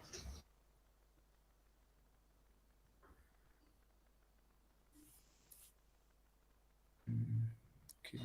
Mansell, on the bottom left is a setting. Yeah. Under that settings, and over your font is there. Font size from 12 make it around 14 or 18. I think 18 will be better. Okay, thank you. Okay, so I've introduced new fields like scalar one and DS1. So we need to define it somewhere. Otherwise, OpenFOAM won't understand these fields. So they are defined in a file called create fields.h. So there is another file, header file called create fields. So if you open that create fields, so whatever new fields that you define in your .c file or in your solver main file, so you need to define it in the create fields.h. So I have introduced a new object called scalar one. So I must you can these patterns, how you don't have to write the code yourself individual lines. So there are already available. So you just uh, copy and then change as per a requirement. So you will be having you are available for the object u. So just you can copy this and then you can make the same for the scalar one. But notice that this is the vector field. U is a vector field, and we are dealing with concentration here, which is scalar field. So we need to define. You provide uh, a proper class name. So volume scalar field. So it is the scalar field. For the scalars, you will use the class volume scalar field. And after that, if you go to the bottom, so you can see that we have also introduced new diffusivity constant. So ds1, ks1, and this ks1 is the kinetic rate constant. So we also need to define it in the create fields dot h. So and it says now where do you want to define it. So we are saying in a transport properties file or transport properties object, just look up for the ds1 field, ds1 scalar. So and we are also assigning saying that for in the transfer properties file. So transfer properties file, you will find it inside the case folder. So inside the transfer properties file, just look up for ks1. So this must be provided in the transfer properties file. If any of this is missing, then you will get an error, because we need it to be defined inside transfer properties file. So if you had any other like if you want to use ds5, then you can also make it ds5, or you want to use diffusion ds only, then you can also keep it as ds. But you should also make some changes in the code. So you can use the word of your preference. But the physical meaning of this, I hope you all have understood from the research explanation. So what does these equations mean, and why how we can convert these moles into concentration, and how they are they get conserved unlike moles. So mass is conserved in CFD. So we can change the mass into its concentration, and this also gets conserved. So the scalar will be in the range of 0 to 1. So we are not dimensionalizing the scalar also. So there is then it will say scalar one equation dot solve. So this solves the equation. So these in this way you can set up these set of any set of equations into your solver. So if you had other equations, then also you do it in the same way, but you can find some another solver for your reference, and then modify that solver instead of writing from the scratch all these things, all these codes. So after this is done, after I think you have understood how we how we include all these fields. So after this is done, so there is a folder called make folder. If you go inside make folder, there are two files called files and options. So let's see as the file named files. Okay, so it says which so our .c file name was new scalar transport form. So we must provide which file do you want to compile. So you need to provide .c file. So you want to compile this file, new scalar transfer form.c, and where do you want to keep the executable? That is, after you compile this, it will a new executable file will be formed. So now where do you want the executable file to be stored at? So we want to store it at foam user app bin. So most of the solvers or the executables are located in foam app bin. So the inbuilt solvers of the OpenFOAM, they are located in foam app bin. So we don't want to store it at the same like the same folder location. So we want to keep it in a different folder. So we the standard way to do is we keep it inside foam user app bin, and the executable file will be named as new scalar transfer form. So we are telling this through the file name files. So there is another file called options. So this says like to compile the our new solver, like we want to compile this solver, but we will be requiring the inbuilt libraries of the OpenFOAM, right? Because we are not because we don't know that, like, our solver does not know what is FVM, what is DDT. So for that case, we will be requiring the different header files and different uh, already precompiled libraries. So for that, we need to we need to provide it in the file called options. So include, so hyphen I means include, and the dollar sign means it is providing the path. So where do you want where are all the header files located? So the header files are located in this folder, and these executable libraries means these are located these are the precompiled libraries of OpenFOAM. Now, suppose if you want to compile another, like if you want to compile a boundary condition. So for the boundary condition, so if you want to compile just or add a new boundary condition in your OpenFOAM solver. So for that, what you will do is, instead of executable, you want to you will change this to library. So you will library, and then you will change the location to foam user libbin. So because libraries are just a part, like we are not compiling the whole solver, so libraries are just the part of the solver. So you can just you don't need to keep in the app bin. You will be keeping the compiled libraries in the lib bin. So this is, in this way you can add new boundary conditions, like you want or turbulence models, or you can compile the whole standalone solver itself. So the next now you need to provide the command to compile this. So you open the terminal. So if you just go to your run folder, so first go to your run folder. Inside the run folder, go inside chemical tracers, and inside chemical tracers, go into template cases, and inside the template cases, go to new scalar transfer form, and then right click, and then there will be a option called open in terminal. You can just open in terminal.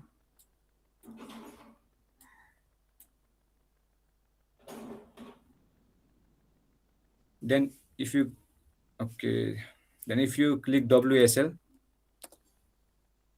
then your Ubuntu will be launched. So in this way also you can open the Ubuntu terminal. So after, okay, I'll show the process again. So just go to your new scalar transfer form folder, right click and open in terminal, and then click WSL. So your Ubuntu will be launched, and click OF9 alias to your OpenFOAM 9. Okay, I hope up to this part you are ready with this part. So for the compilation, so you need to type the command called wmake. This is the command wmake. So if is visible. So after wmake, you can hit enter.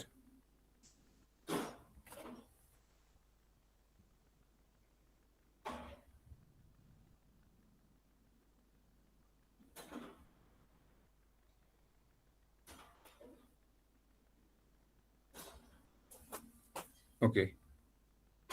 After this, now your solver is ready to be used.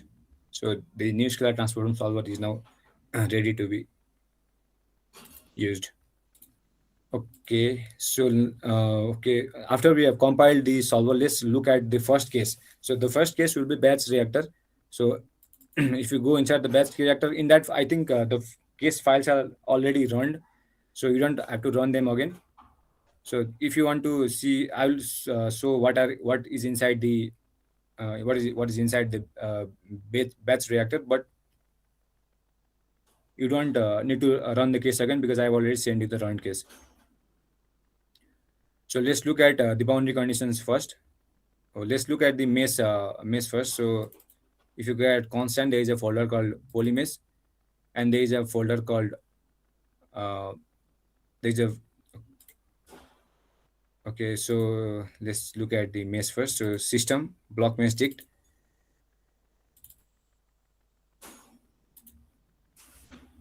So we are in the block mesh dict, we are creating a single box, a single cell for the batch reactor. So we are not. So these are the vertices of the mesh. So we are creating on a single block of 1 meter into 1 meter into 1 meter for the batch reactor. So you can understand by the vertices. So it's the size of the block, and there are boundaries called upper wall, lower wall, left wall, and right wall. So this is the this is the ideal. This is the geometry. So for the ideal batch reactor, it's a single mesh. That is, there is only one mesh present. There is a single cell. I mean to say, there is a single cell. So you can see that number of cells equals to 1 1 1. So these are the number of cells. So we have only provided a single cell, and we'll be running an unsteady state for this case because it's like the scalar will be changing with time depending upon the rate of the rate coefficient ks1. So there will be no diffusion, no flow. So in this case, this term u del s and these diffusion if these are set to 0, then there will be no term for no value for this. So the equation will be ds by dt equals to sc, or ds by dt equals to minus ks.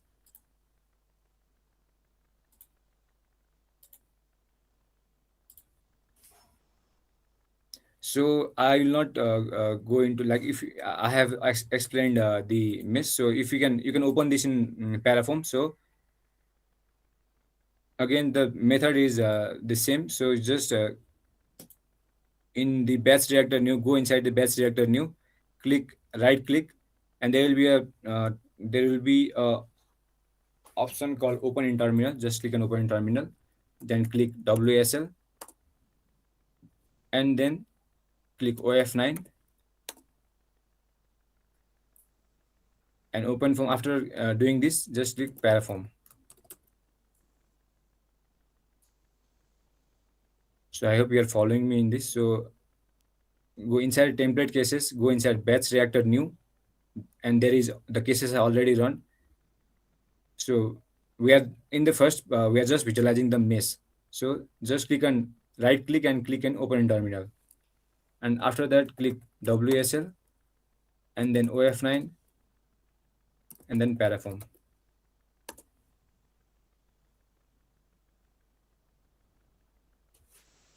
Then you need to click apply. So this is our mesh. So we have not run the case. So think like you have not run the case still yet. So just we have looking at the mesh for now. So you can see if you do surface with edges. So this is a single cell. There is a single mesh in this domain.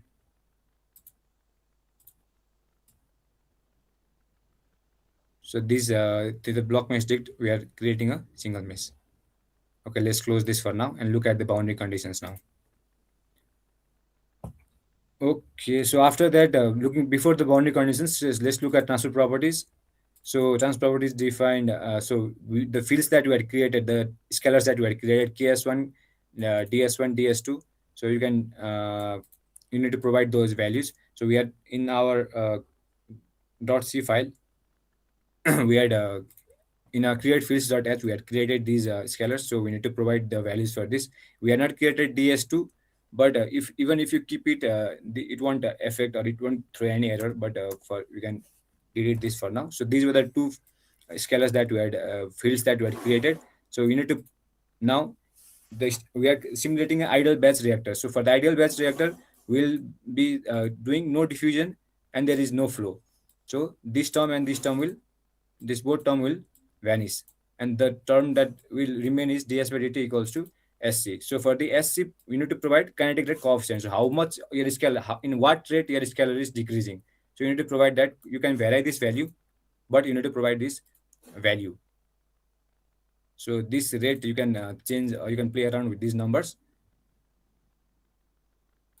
After that, you can look at the boundary conditions. So in the boundary condition, there will be a file named U and P.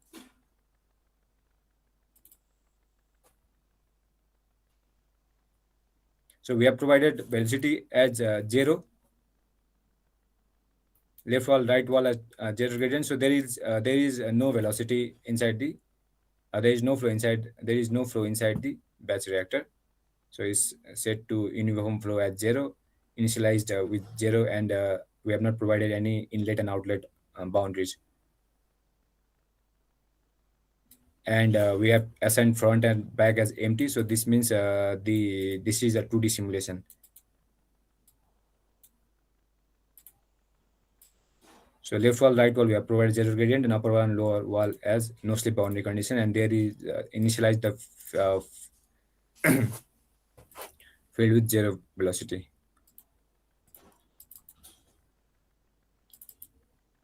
Now for this scalar, so this U and scalar 1, so we had created these two objects also in our .c file. So if you look at the .c file again,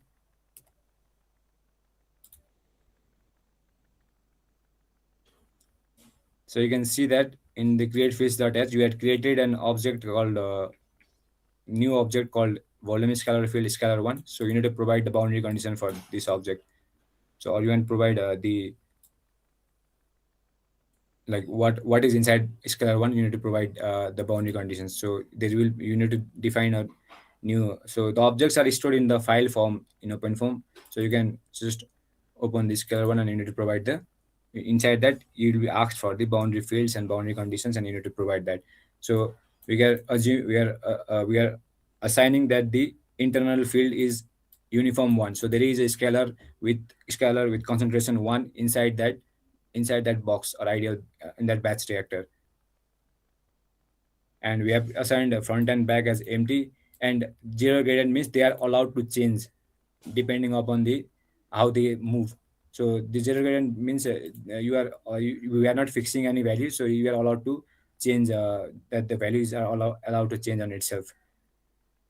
So since there is no flow and since there is no diffusion, so a box has a scalar 1, so every part will change, like every part of the scalar that this box will be assigned 1. So if you think like in that box there are different points, so each points will have the same value of the scalar. So at first it will be 1, and while they decrease, they will decrease together. Because in the single box there is only a one cell center, and that we are calculating the value at that cell center. So it like these, okay, we'll see in the paraview. So the cases has already been run. So let's open this again in paraview. You don't have to run this case. So just right click and click open in terminal, click WSL, and type command WSL, then OF9, then parafoam. So you can also open a terminal. So I hope you have opened the parafoam. So click apply. Now there will be, so if you just click parafoam, then these fields will not be clicked. So if you scroll down like in the left side, so there are fields called U, phi, and scalar 1. So you just click on scalar 1.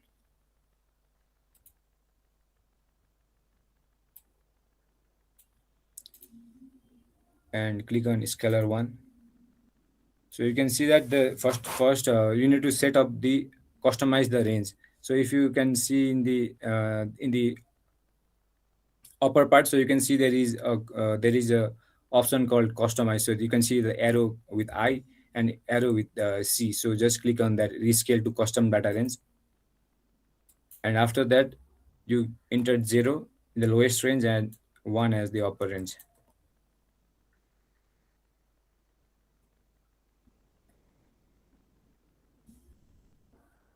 So you can see in para view, first of all, you need to select the field. So if to select the field, after you hit apply, so you can see there is an option called U, scalar 1 and phi. So we can't say that the velocity is not being solved, because as I had said, this will get omitted in our equation. So you instead we can say that there is no flow. Instead of saying we are omitting this part, we can say that there is zero velocity inside the ideal batch reactor, because we need to solve, we are still solving for u, and there is still a phi, that is the flux generated, but there is no flow inside, zero velocity. So you can see that now I have set the range to 0 and 1. So I think you have also opened the para view, and you have selected all these fields, and so and you need to customize the range from 0 to 1 to visualize the change. So if you set all of the values to 1, then we can visualize is properly. Now if you run this case, so let's run this case. Now if you run this in play this in paraview, so you can see that initially it was 1. So we had set up in our boundary conditions, we had set up scalar 1 initially as 1, right? So initially it was 1. Yeah, initially it was 1, so red color indicates the range that the value is 1. And after time proceeds, like after we solve this, and after some time, then the scalar is decreasing, and it will reach near 0. Now if you want to but because this is our single mesh, so there is only one cell center, and the value is calculated at that point only. So if you want to see how this scalar is decreasing, like in the in the graph form, so you can see there is under filters. So if you can see, there is under filters, under alphabetical, so there will be a filter named plot data over time. So you can go inside plot data over time. So again I will repeat, so it's inside filters. So in the filters, inside alphabetical, there will be a filter called plot data over time.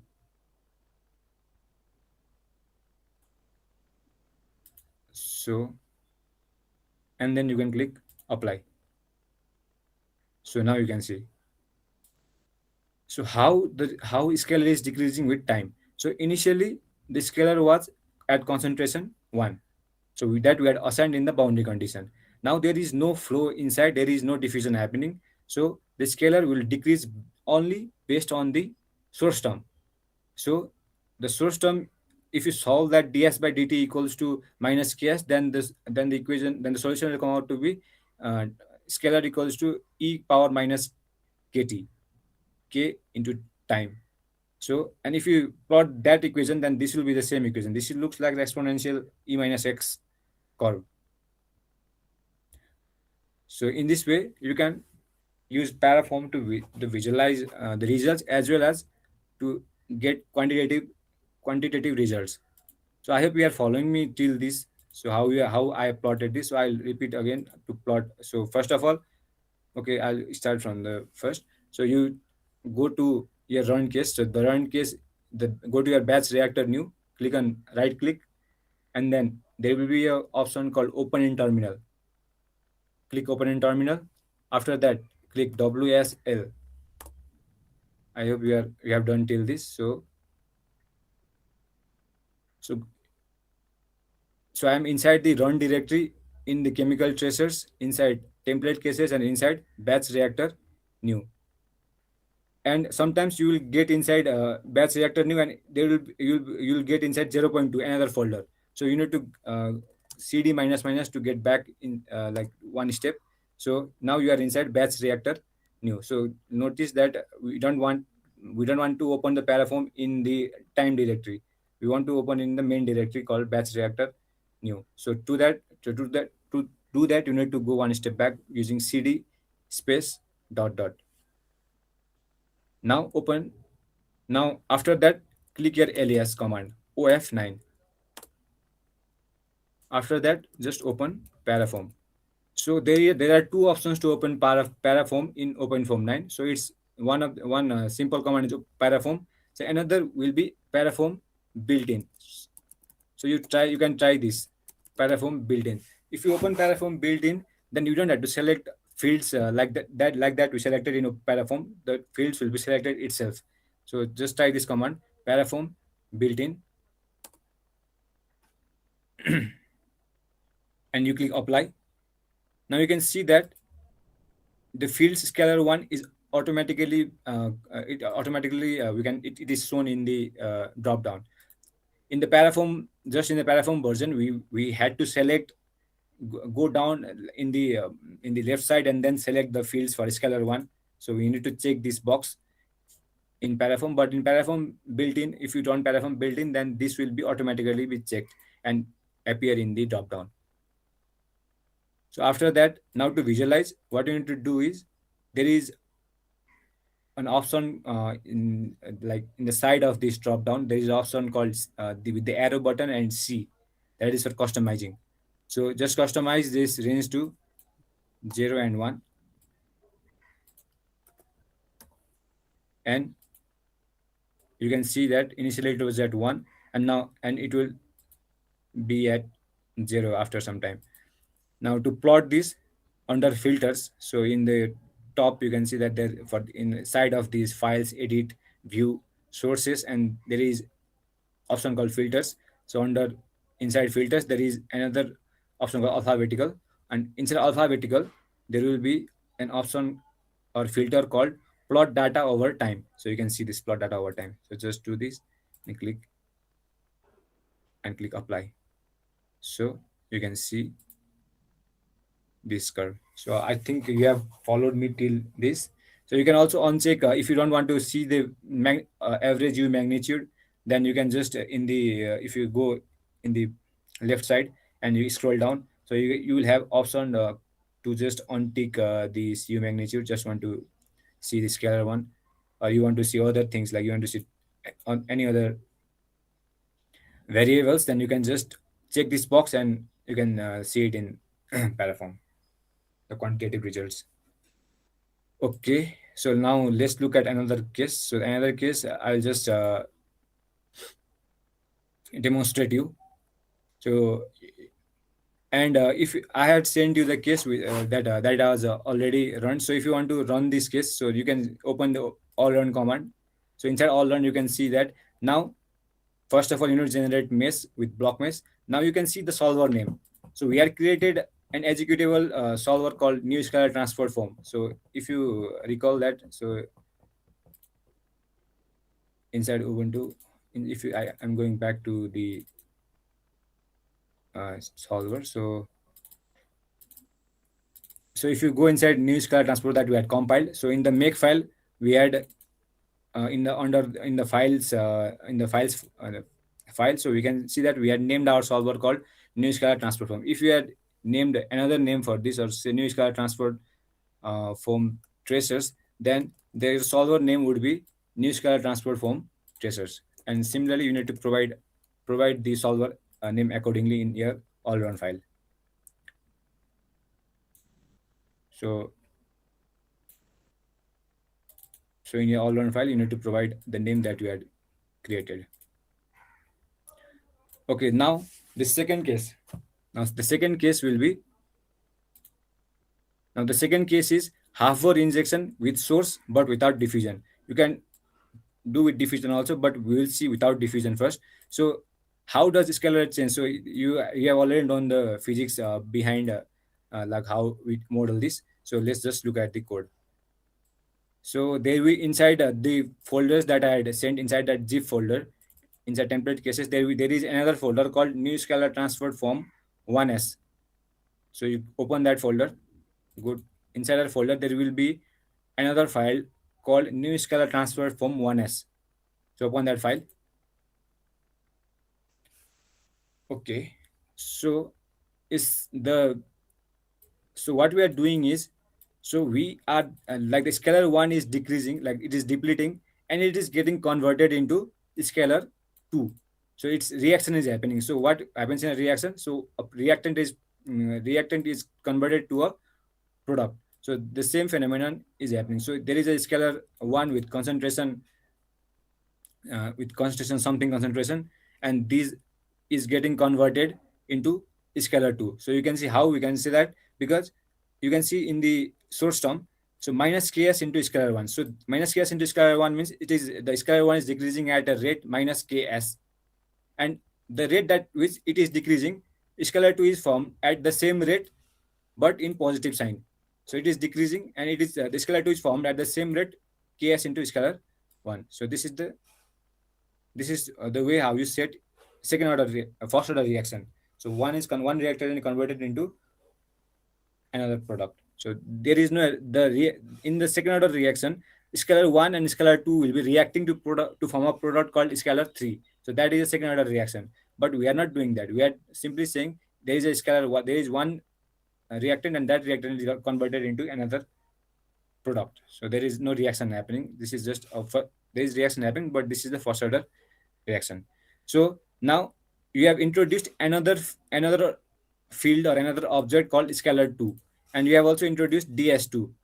So fields called ds. So this must be provided in the createfields.h file. So if you look inside createfields.h, now in previous case there was only an object for scalar 1. Now we have introduced scalar 2, so you need to create object called scalar 2 also. So both you need to create, and similarly you need to create ds1 you had already created, so you need to create another called ds2. And where do you want to put it? It is inside transfer properties file. Okay, so this we are already done in the previous case. Now now let's look at the case file. So you need to now we are in this equation. If you see this equation, we are solving for the scalar, but there is also a term called u. You can see this in this equation. There is a term for the u. So we need to provide a velocity field, so that that will drive or that will propagate the scalar. So for that we need to solve the flow field first, and you can use that flow field and solve. I mean, you need to solve the flow field separately, and after solving that flow field, you can use that flow field to propagate the scalar. So you don't need to solve it together. So you solve for the flow field first, and you will use that field to propagate the scalar. And in this second, in our solver that we had set up, we are just modeling the rate of change of scalar. We are not modeling the rate of, like, we are not solving velocity together with the scalar. So we are doing that separately. So how do we do that? First of all, we solve for the flow. So inside inside template cases, there is a folder called half board 0d source new. So inside that folder, you will have 3 folders: flow, scalar, and scalar steady. So inside the flow, so I have already run this case in my system, so I'll show from there, because this will take some time. It will take more some time to run. So I'll just I have already run that case. I'll show it from there.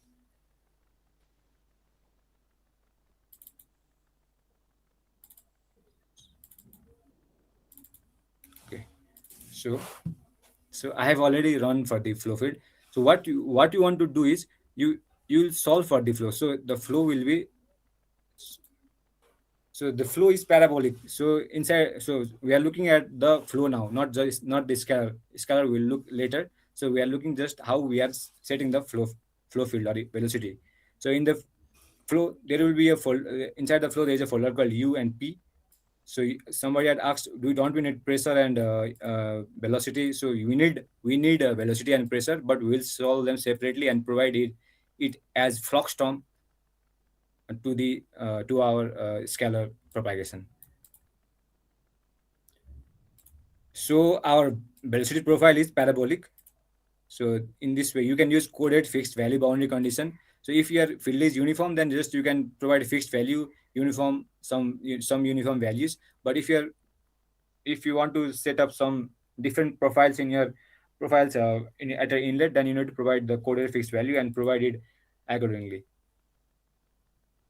So this is our radius. So you can work around how this equation, like this is the equation for the parabolic profile. So when like you can see at the center, so what does parabolic profile look like? So at the center, x equals to 0 and y equals to 0, that center of the pipe, there would in the parabolic profile at the center of the pipe, the velocity should be maximum. So if you put y and x at 0, then it would be u max. So this so it's basically saying u max into 1 minus y by r square plus x by r square. So you can just search out how this makes sense to put this in our parabolic profile. And you can see that these syntaxes, these are open form syntaxes. So OpenFOAM has all, you don't have to, like if you want to extract of face some like if you want to extract a face and provide a velocity there, and how do you do that? Because you have inbuilt classes and inbuilt object files inside OpenFOAM. So if you do paths, this is a function that will return an object. So if you so I mean there are inbuilt inbuilt classes, inbuilt objects inside OpenFOAM which you can use to to your to your problems, and then you don't have to write it like a whole code yourself. So just you can extract those faces, and then this CF means you are accessing the cell centers of those faces, and scalar x means this x coordinate and y coordinate. So x coordinate will be Manjit, can you please pause for a second, because we have posted the attendance. Preeti has already posted it. I have just reshared the attendance link once again. So maybe we can take a pause for 1 minute, and we can do this attendance part, and then we can carry on. how much time do I have now? Like how much we can continue? For the attendance? No, for this For session. this session, how much time would you need? No, yeah, I think 10-15 minutes. Yes. Yeah. We have 10-15 minutes for this session. Okay. You can carry on.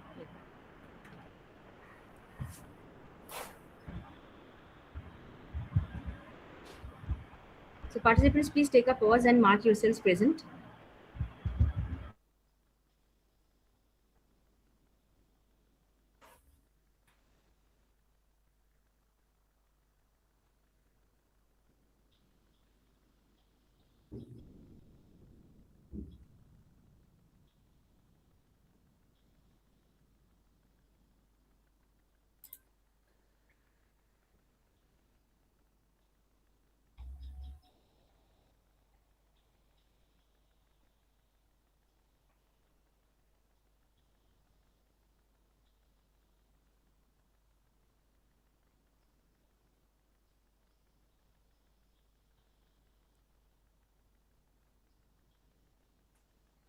So, what is your paths? Okay, should we continue? Are we all done with the attendance part? Okay, most of us are done, I think. So Manjil, we can continue.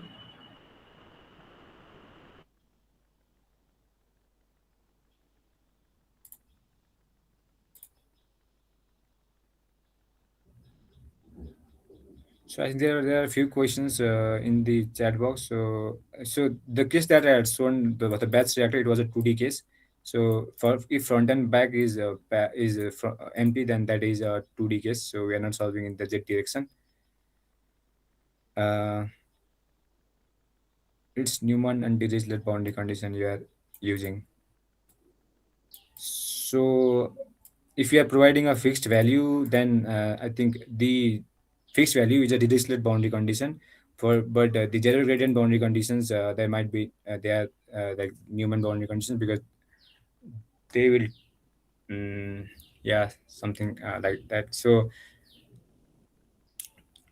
the wmake is it's an inbuilt command for in the OpenFOAM. So if you can also, if you want to compile any C file, then you do like you need a compiler like G++ or something such compilers.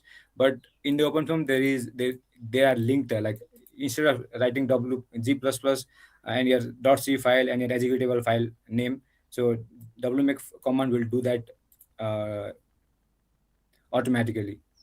So so this will make use of these files inside the make folder, that is the files and the options file that we had. So it will use those files to link all the libraries and all those things, and then it will compile your C file. So what is a path? So it's like a boundary name, whatever boundaries that you are assigning. So if it is a wall, then we can provide any velocity or something like that. So if it's inlet, then we typically assign it as inlet outlet as patches. So where there is a flow happening or something is entering inside the domain.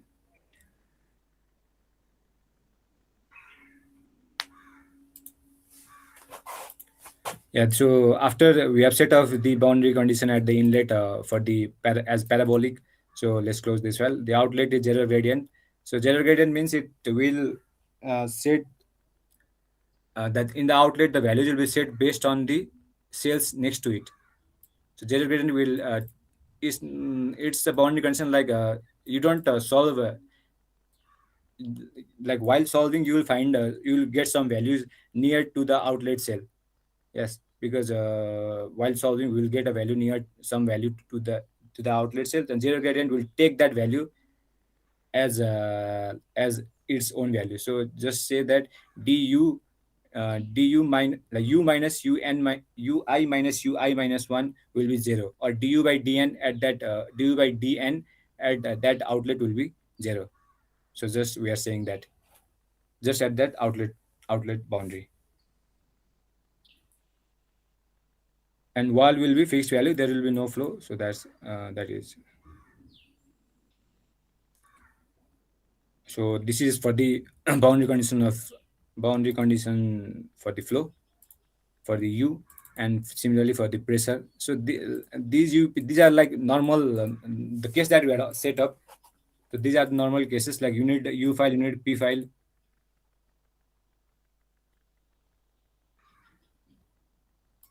So you need u file, you need pressure file for that.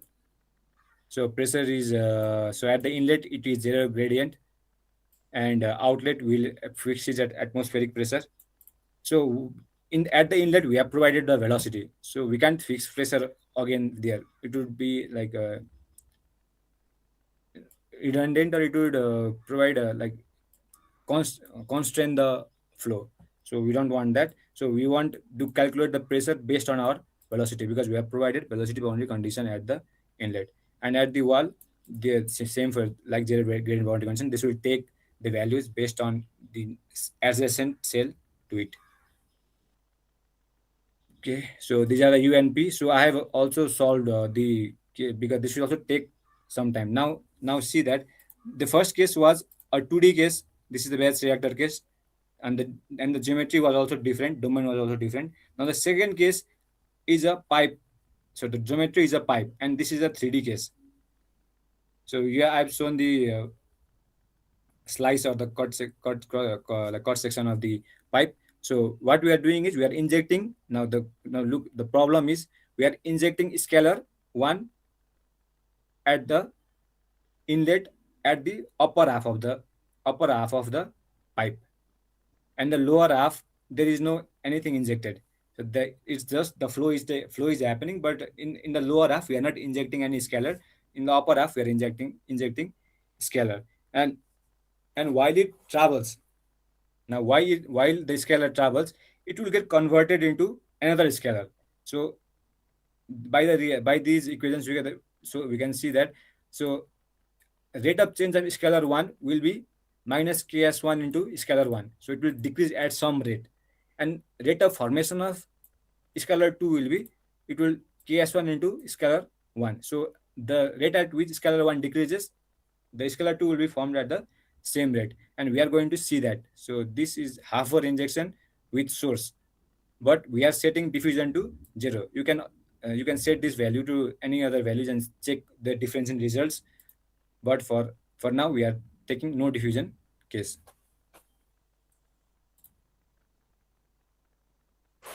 Now if you look at the, okay, if I open this in Paraform, so I think you have in the files that I have sent you, these are not these cases are not run. So you need to run these cases first to visualize the result in ParaView. So I will just demonstrate now.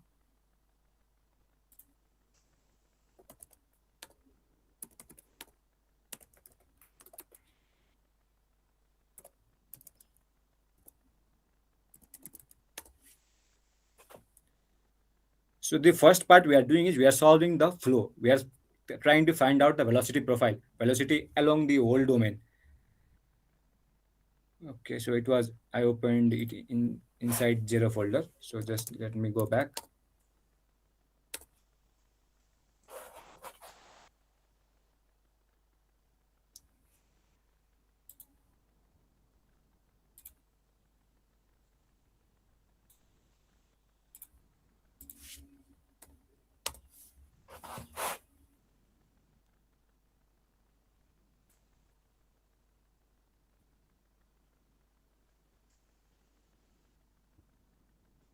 So this is a 3D mesh and the domain is very long. So this will domain is also very long. So this will take the much time to run, because the mesh is also, the cell count is also high, and the case is, and the simulation is 3D. So in this session, I'll not discuss on how to create this mesh. So how to create a mesh in that in Cylinder. So there is a very good tutorial in FOSSEE website. I think the website is down now, but for the cylinder, for the pipe case or the cylinder case, there for the 3D pipe. So in the spoken tutorial section, we will have a detailed tutorial on how to create this mesh for the 3D cylinder, the 3D pipe. Okay, just showing you the mesh and the domain size. So domain, this is the domain size. So if you want to see the size in the ParaView, so you can just click, if you go down, then there is a option called axis grid. So if you can turn it on, then you will also get the values of these domain size. Okay, this was for the geometry part. Now let's turn it to surface, and let's turn the axis grid off. So you can see this is the velocity profile. So I have not reconstructed my case. So I have run the case in parallel. So I hope you are familiar with parallel runs. So I have run the cases parallel, but I have not reconstructed that case. Reconstructed means you need to reconstruct all the time folders from all these processes into the into your like the while like you are running the in parallel. So the domain is divided into multiple subdomains and they are solved separately. Now you will have to reconstruct those different solutions to one. So I have reconstructed. So you can see that 0 50 so the folders have been created. So inside the inside processors also there are folders. So these are reconstructed and formed, and this folder 50 folder is formed. So you can try parallel processing. Just for parallel processing, you just need to do in the decompose partict. So you need to set up the number of domains. So how many number of processors you want to use, or how many number of uh, cores you want to use, and this will divide automatically. This course decomposition will divide the course automatically. You don't have to define like how many in x direction, how many in y direction. So this is automatic decomposition. So there are other types of decompositions like simple. So if in the simple decomposition, you need to provide like I want to solve in the x direction with like this number of processes, and in the y direction with this number of processes. So you can select on your preference.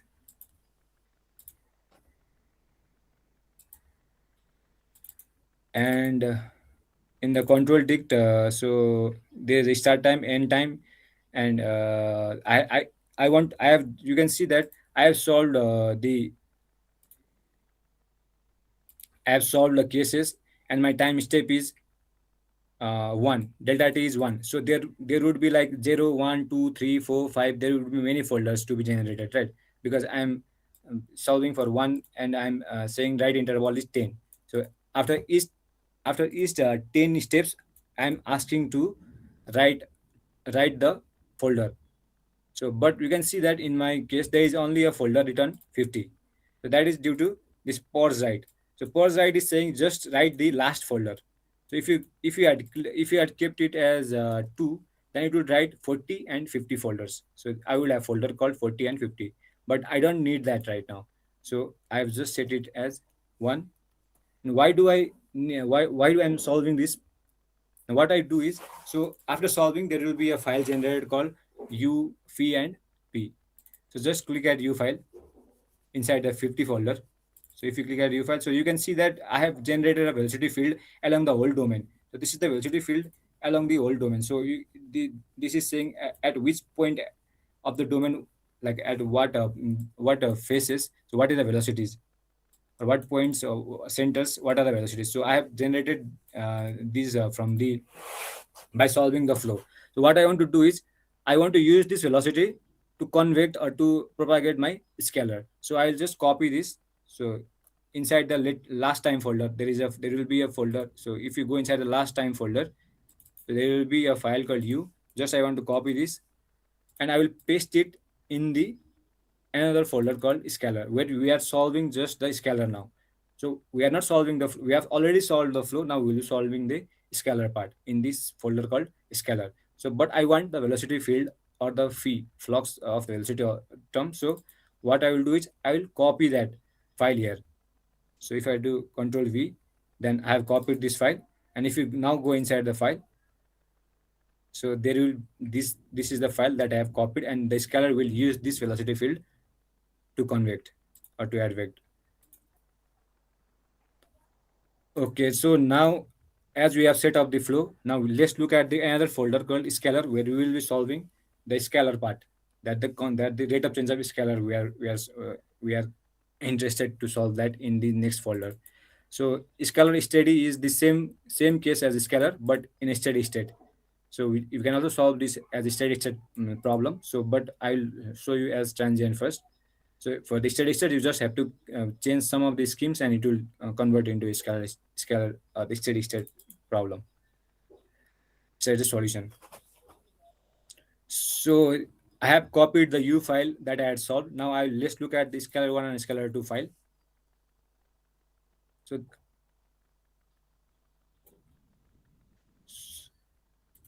so as I have already showed that this is the case where scalar 1 is converted into scalar 2. So we need the two.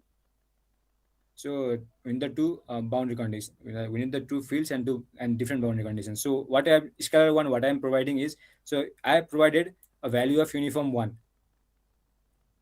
So what it is, what this is doing is inject scalar. That our problem is, see, we just want to inject the scalar at the top half of our domain of our pipe. So what we are doing is, if r is greater than 0, then set scalar field as 1, and if r is less than 0, set scalar field as 0. So depending upon the center line radius, so if it's upper half, then set it as 1, and if it is the lower half, then set it as 0. We are doing this in scalar 1 field.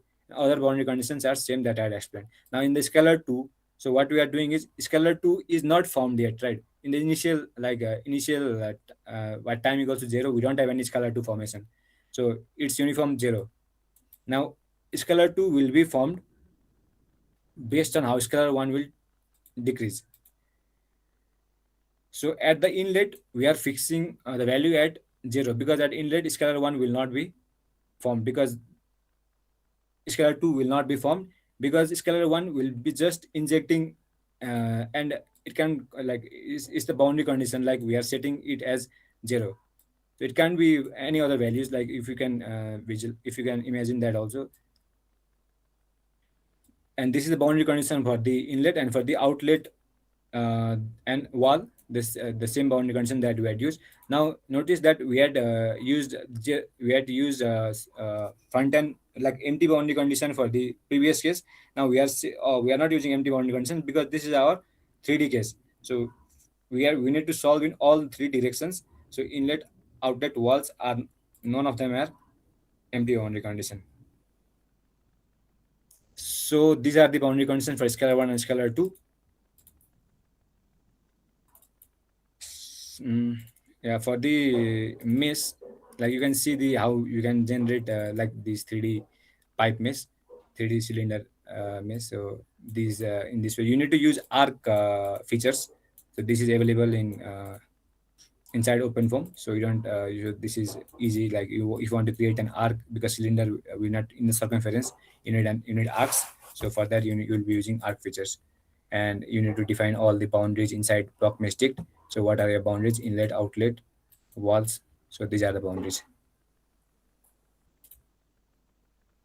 So in like in the FV schemes, if you can see that, then the DDT schemes, that is time d by dt schemes, how do you want to solve the time? That is Euler. So this is the Euler scheme, means like you want to do a tangent simulation, then you set it at Euler or Crack-Nicholson. So they are different tangent DDT schemes. So but if you want to say set a steady state, if you want to find a steady state solution, then you set this as steady state. So this will be done. Just I want to show like how do you set this as a steady state solution, a problem or solution. This is the difference. So let's say it is Euler first. So other files are quite similar. The constant folder and transfer properties file. Yeah, transfer properties file now. So we are setting diffusion. We are dealing the case with no diffusion. So ds1 and ds2 is set to 0. But if you want to introduce diffusion and see the difference, then you need to set values to this also. And ks is 1, so you can also play around with these values. Now let's visualize the result in Parallel. So I have already run the case. So, okay, let's look at the all run file. So to run the case, now you can see that block mesh, and for this is a parallel run. Parallel run, you need to decompose a domain, decompose uh, domains and divide depending upon number of cores.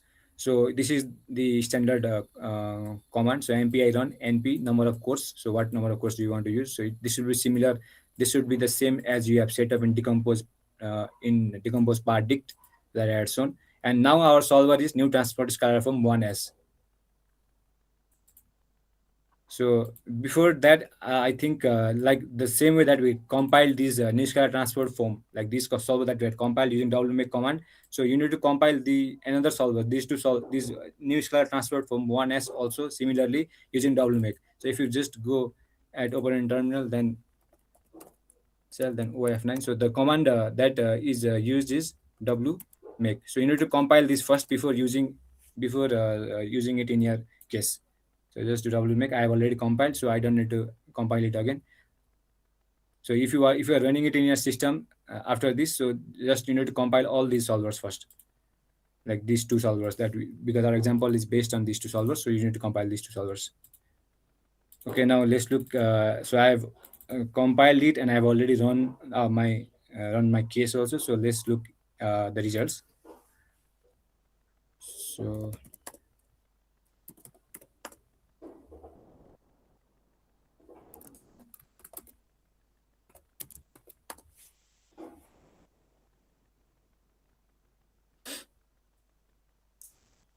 So let me close the previous preview.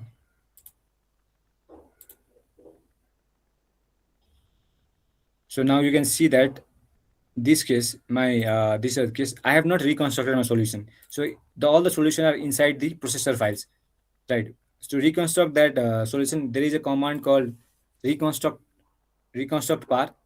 So there is this command, but it will take some time. So I won't reconstruct this now. So this is the command reconstruct par. You can reconstruct the solution into a single time steps, but what paraFOAM built in as it has a special feature that you can also visualize in the decomposed state. So you can, if you open paraFOAM using built-in, so there is an option called reconstructed. There is in the left side you can see that there is something called case type and reconstruct case. So just you click that, there is an option called decomposed case. So just you can click the decomposed case and click apply.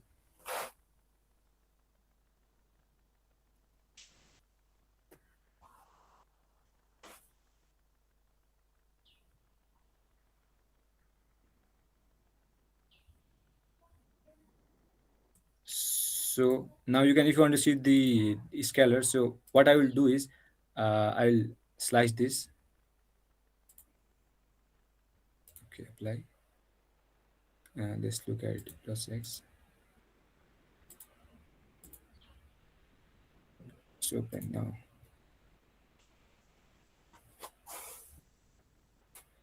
So you can see that now if I play the animation,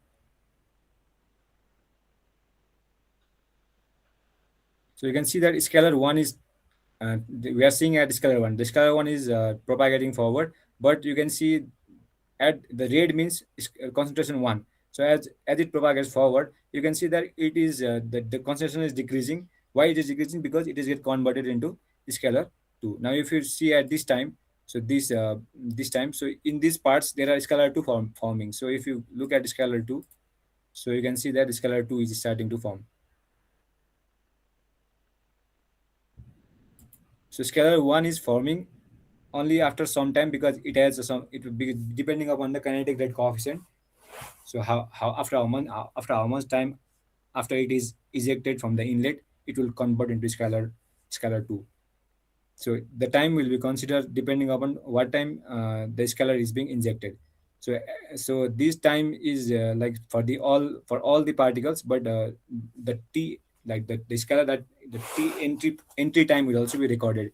Like so it will only like the scalar 1 is injected from the inlet, then it will not suddenly transform in, or convert into scalar 2. It will travel some distance with its time, and then only it will convert into scalar 2. So there will be two time different times for different scalars.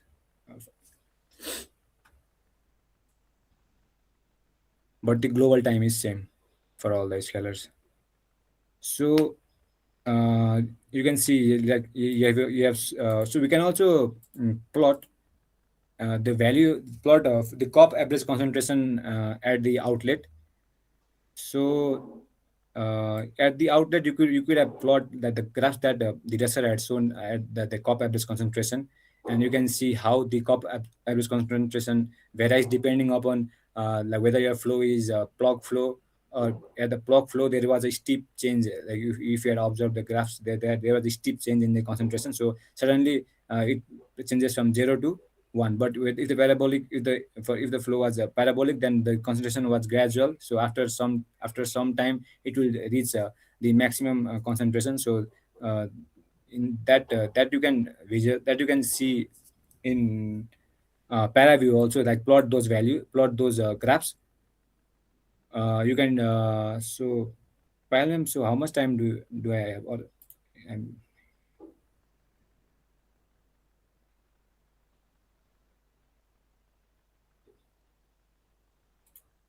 even what, like are we out of time, or is some time available? Yeah, like if you can wind up in 5 minutes, because it's already one. It's past Yeah. 1:50. That's why.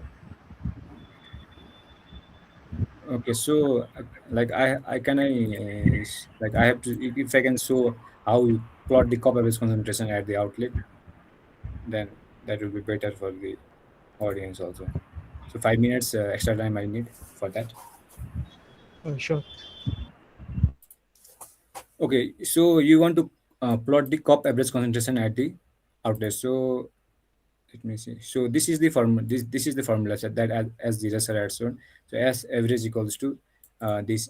So there are two types of concentration. Like they also used average concentration, area average concentration, and there is COP average concentration. So COP average concentration will also depend upon the velocity. So it will also calculate based on the velocity of the flow. So but the area average will neglect the velocity, and sometimes the result sometimes and sometimes many times the results will be misleading while we do the area average concentration. So the COP average is often accurate while we calculate the average concentration in our system and our pipe. So to do that, first of all, you can do what you can do is you can extract the outlet. So where the flow is. So COP average, it means that we are collecting the flow from the outlet in a COP, and then we are finding the concentration of the scalar. So based on the mass of the scalar and based on the volume that we are collecting, volume of the flow that we are collecting, so we are calculating the concentration of the scalar. So that is what copy average concentration does. So to do that, you just need to extract the outlet block. So first, before that, you need to select outlet, and then there is a feature called extract block. So if you go to filters, alphabetical, and extract block, and you after that there will be an option visible called outlet. So select that outlet and then click apply. So you just turn off this slice. Now outlet is visible. So you can see at the outlet there is scalar 2 forming, but I think scalar 1 will be negligible or something near to 0, but the scalar 2 will be of high concentration because scalar 1 is converting to scalar 2 and scalar 2 is moving towards the outlet.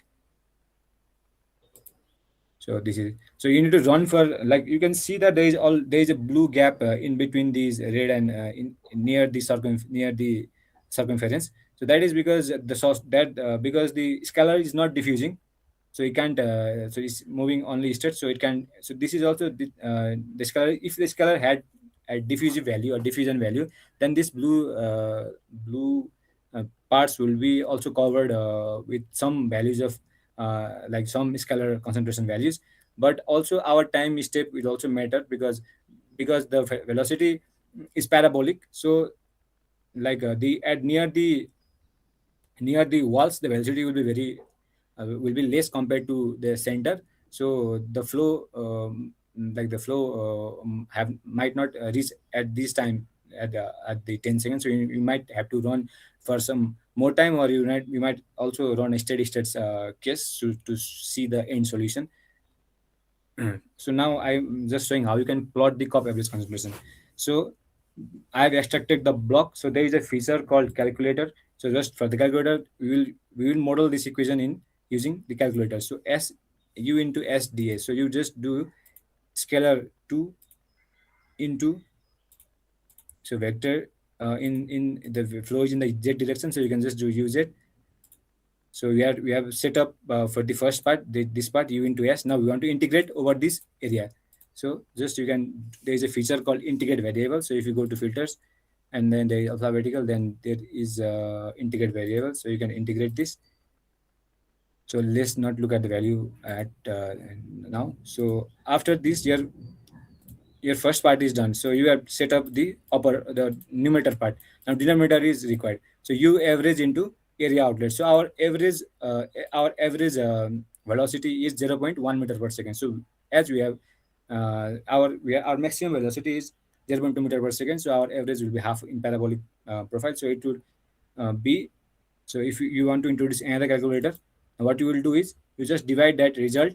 So if you can select that, divide that result by the average velocity, that is 0.1 into, now another term is average area. So what is the average area of this? So you can see the average area of this using spreadsheet view also. So after you have integrated the variable, so you just click plus, and then you can see there is a spreadsheet view. So if you can, if select this point data, you can calculate it yourself, but OpenFOAM para view app will calculate it on its own. So just you can take this area. So this is the area. So you can also see from the para view itself. So just copy this and then let's paste it here. So what we have done is we have calculated U into S and U into S. We have integrated over this and we have divided by the value. We have divided by the area into average velocity. Now we want to plot this over time. So if you do filters, alphabetical, and plot data over time,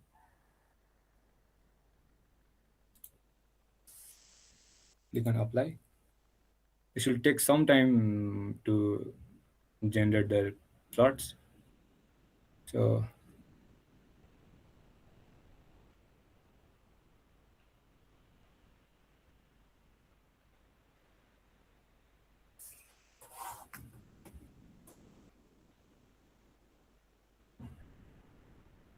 This will be the last post processing. So after this, we can end this session.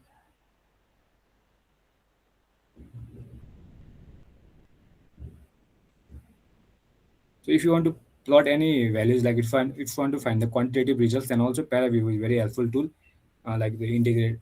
So okay, the results are now video. So you can just untick all these and just see at the result.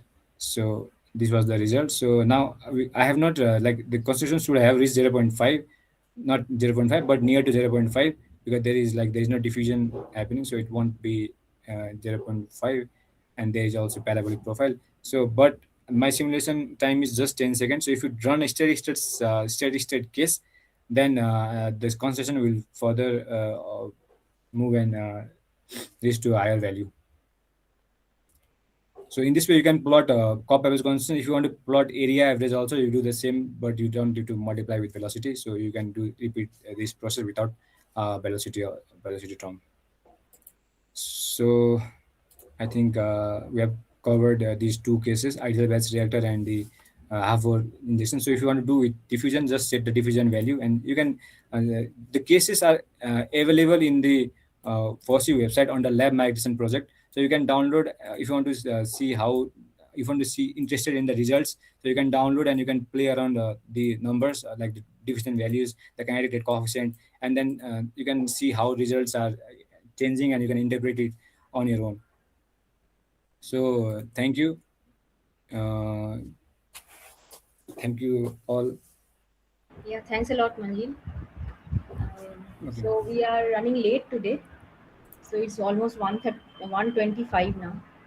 So we'll begin the next session around 2:30. Okay, so now we are breaking for lunch, and we'll be back in an hour's time. So all of you are requested to please log in around 1:15 so that we can start on time. So 2:30 we'll be starting the next session. Yeah, if you have any queries, we can take it in the like after the Yeah, you can just the participants evening can session. type in the chat box. Yeah. So whenever we are free, we can take it. Otherwise, the best thing is if you can email us, it will be recorded Yeah. in email. So after this FDP also we can take it up. I will send my email in the chat, so you can always feel free to email me if you have any queries.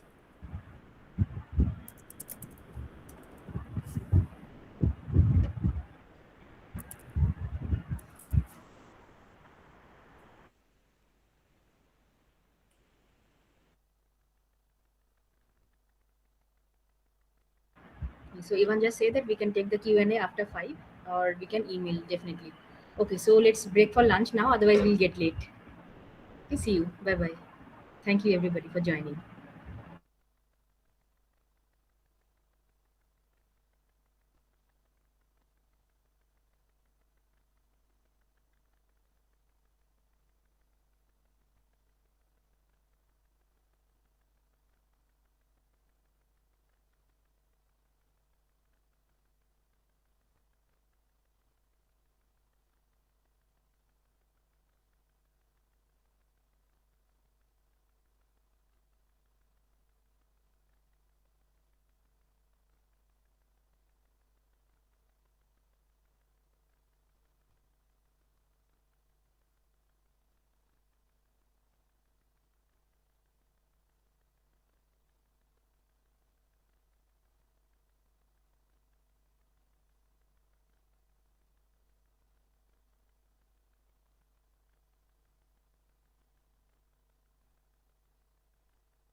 Good afternoon, participants, and warm welcome, Professor Manimaran.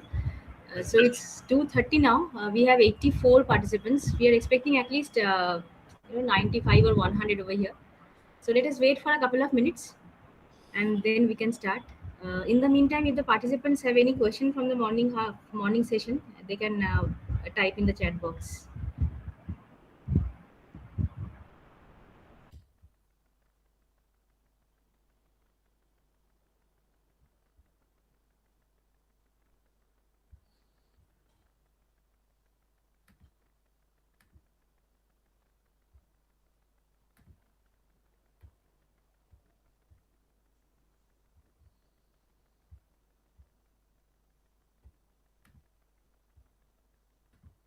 I hope you can see my screen now. Yes, sir, we can.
Can we start, ma'am, now? I think we can start, sir. It's 88. Very soon the participants will join. Okay. Dr. Ankit Jadhav, do we have any example tutorial based on OpenFOAM? Yeah, okay. So is this either Manjil or Paris or Evan can answer? Story about antigen antibody. Okay. Okay. So Deepak, we can start the recording now. Okay, wait, 1 minute. Actually, I tried to refer this cfd.fossee.in. No, it is down actually. We are facing some technical issues. So Okay, it's okay. not details. That's what I want, because I wanted to show my case study actually. That's why. Yes, yes, yes. Okay, ma'am, thank you. And then I'll start now. Yeah, so we are starting now, Deepak, okay? Yes, okay. So Professor Manimaran, I'll just introduce you to the participants. So Professor Manimaran is an executive faculty partner with FOSSEE IIT Bombay, and he is working as a professor in the School of Mechanical Engineering at VIT Chennai. His research areas are renewable energy, such as hydrogen fuel utilization in CI engines, and wave energy conversion devices from sea waves using CFD tools primarily, and laboratory experimental facilities. His research interests also lies on CFD experiments on compressible and vortex flows. He and his team has also established collaboration in the area of CFD, AI, and automation from the core areas of thermal engineering and fluid mechanics. So this was a brief introduction of Professor Manimaran, and he is a very passionate researcher that I know, because every year he is guiding the interns and fellows of FOSSEE, and most of the time he publishes whatever he guides. So we are really fortunate to have you here today, Professor Manimaran, and we can start the session with you. Over Thank to you, ma'am. Thank you, ma'am.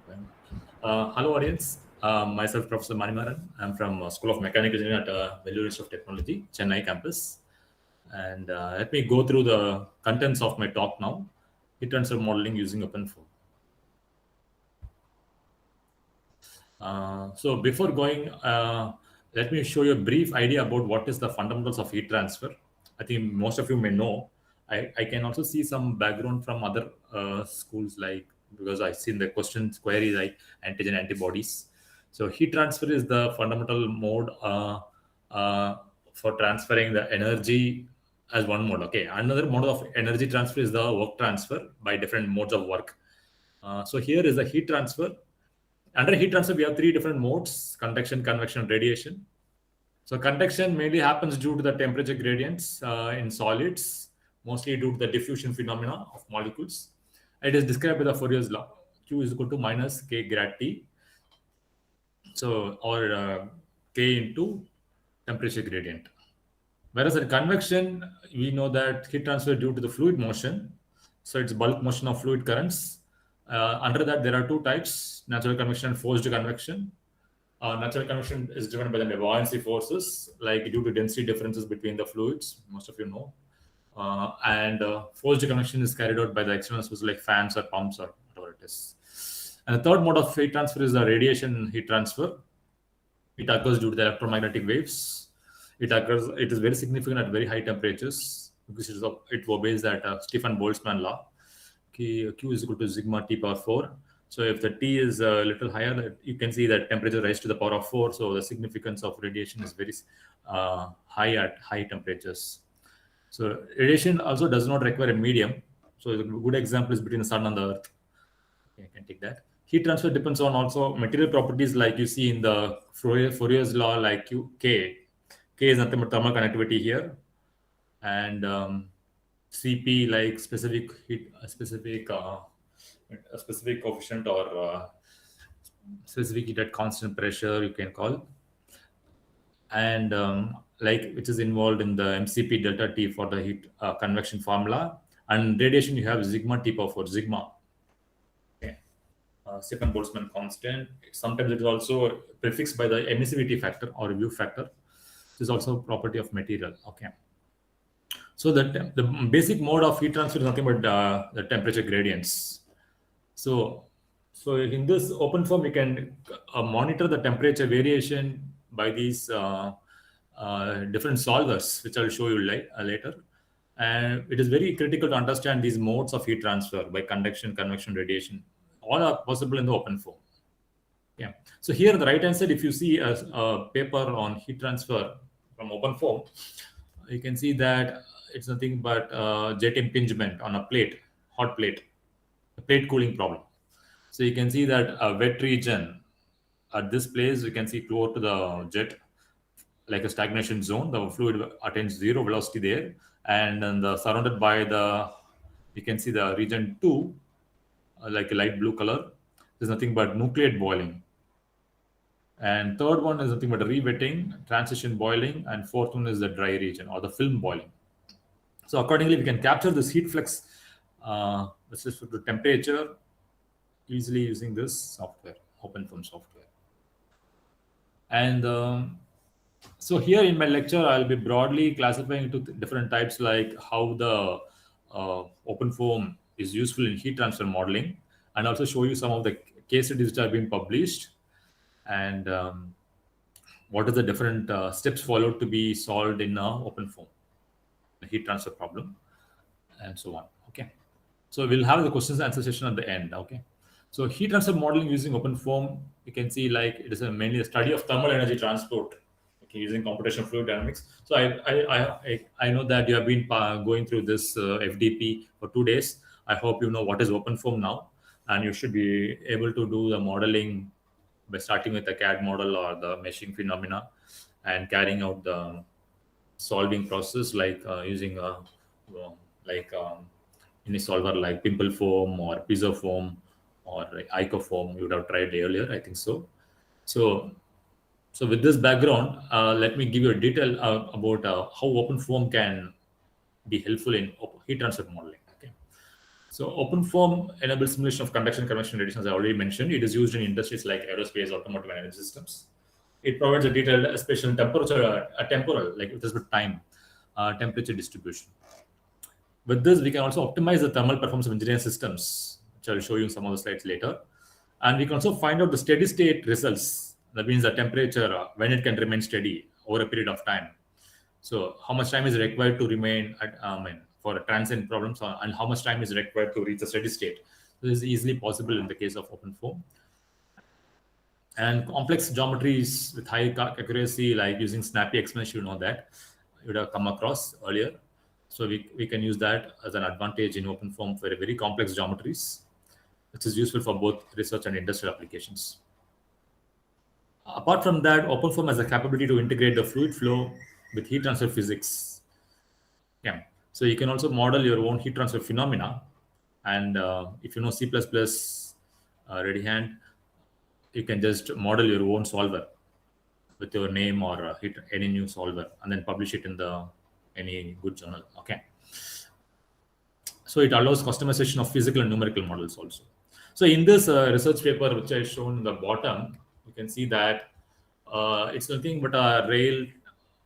You may know that a rail track cross section is shown there. So how the temperature is varying just with time, you can see here from 20 seconds, like 40 seconds, 60 and 80, 100 seconds and 120 seconds by the jet impingement. Okay. So water jet is being impinged, not only water jet, it is being tested by different mediums like oil or jet, something like that, different velocities. So let me go to the next slide. So already you should have come across these equations because we know that OpenFOAM is based on finite volume approach. So here as the left-hand side, you have a temporal term or derivative, temporal derivative like rho phi by dou t plus divergence of rho u phi minus divergence of rho gamma caret phi. This is nothing but diffusion term. And right side, we have source term. Okay. So so all the terms on the left-hand side, okay, like involving derivatives, you can see here, can be solved by using OpenFOAM with the source term also. If you have, because generic OpenFOAM solvers that are coming by every year, publication of CFD, okay, openfoam.org or openfoam.com, they just give the plain solvers, which I'll show you later.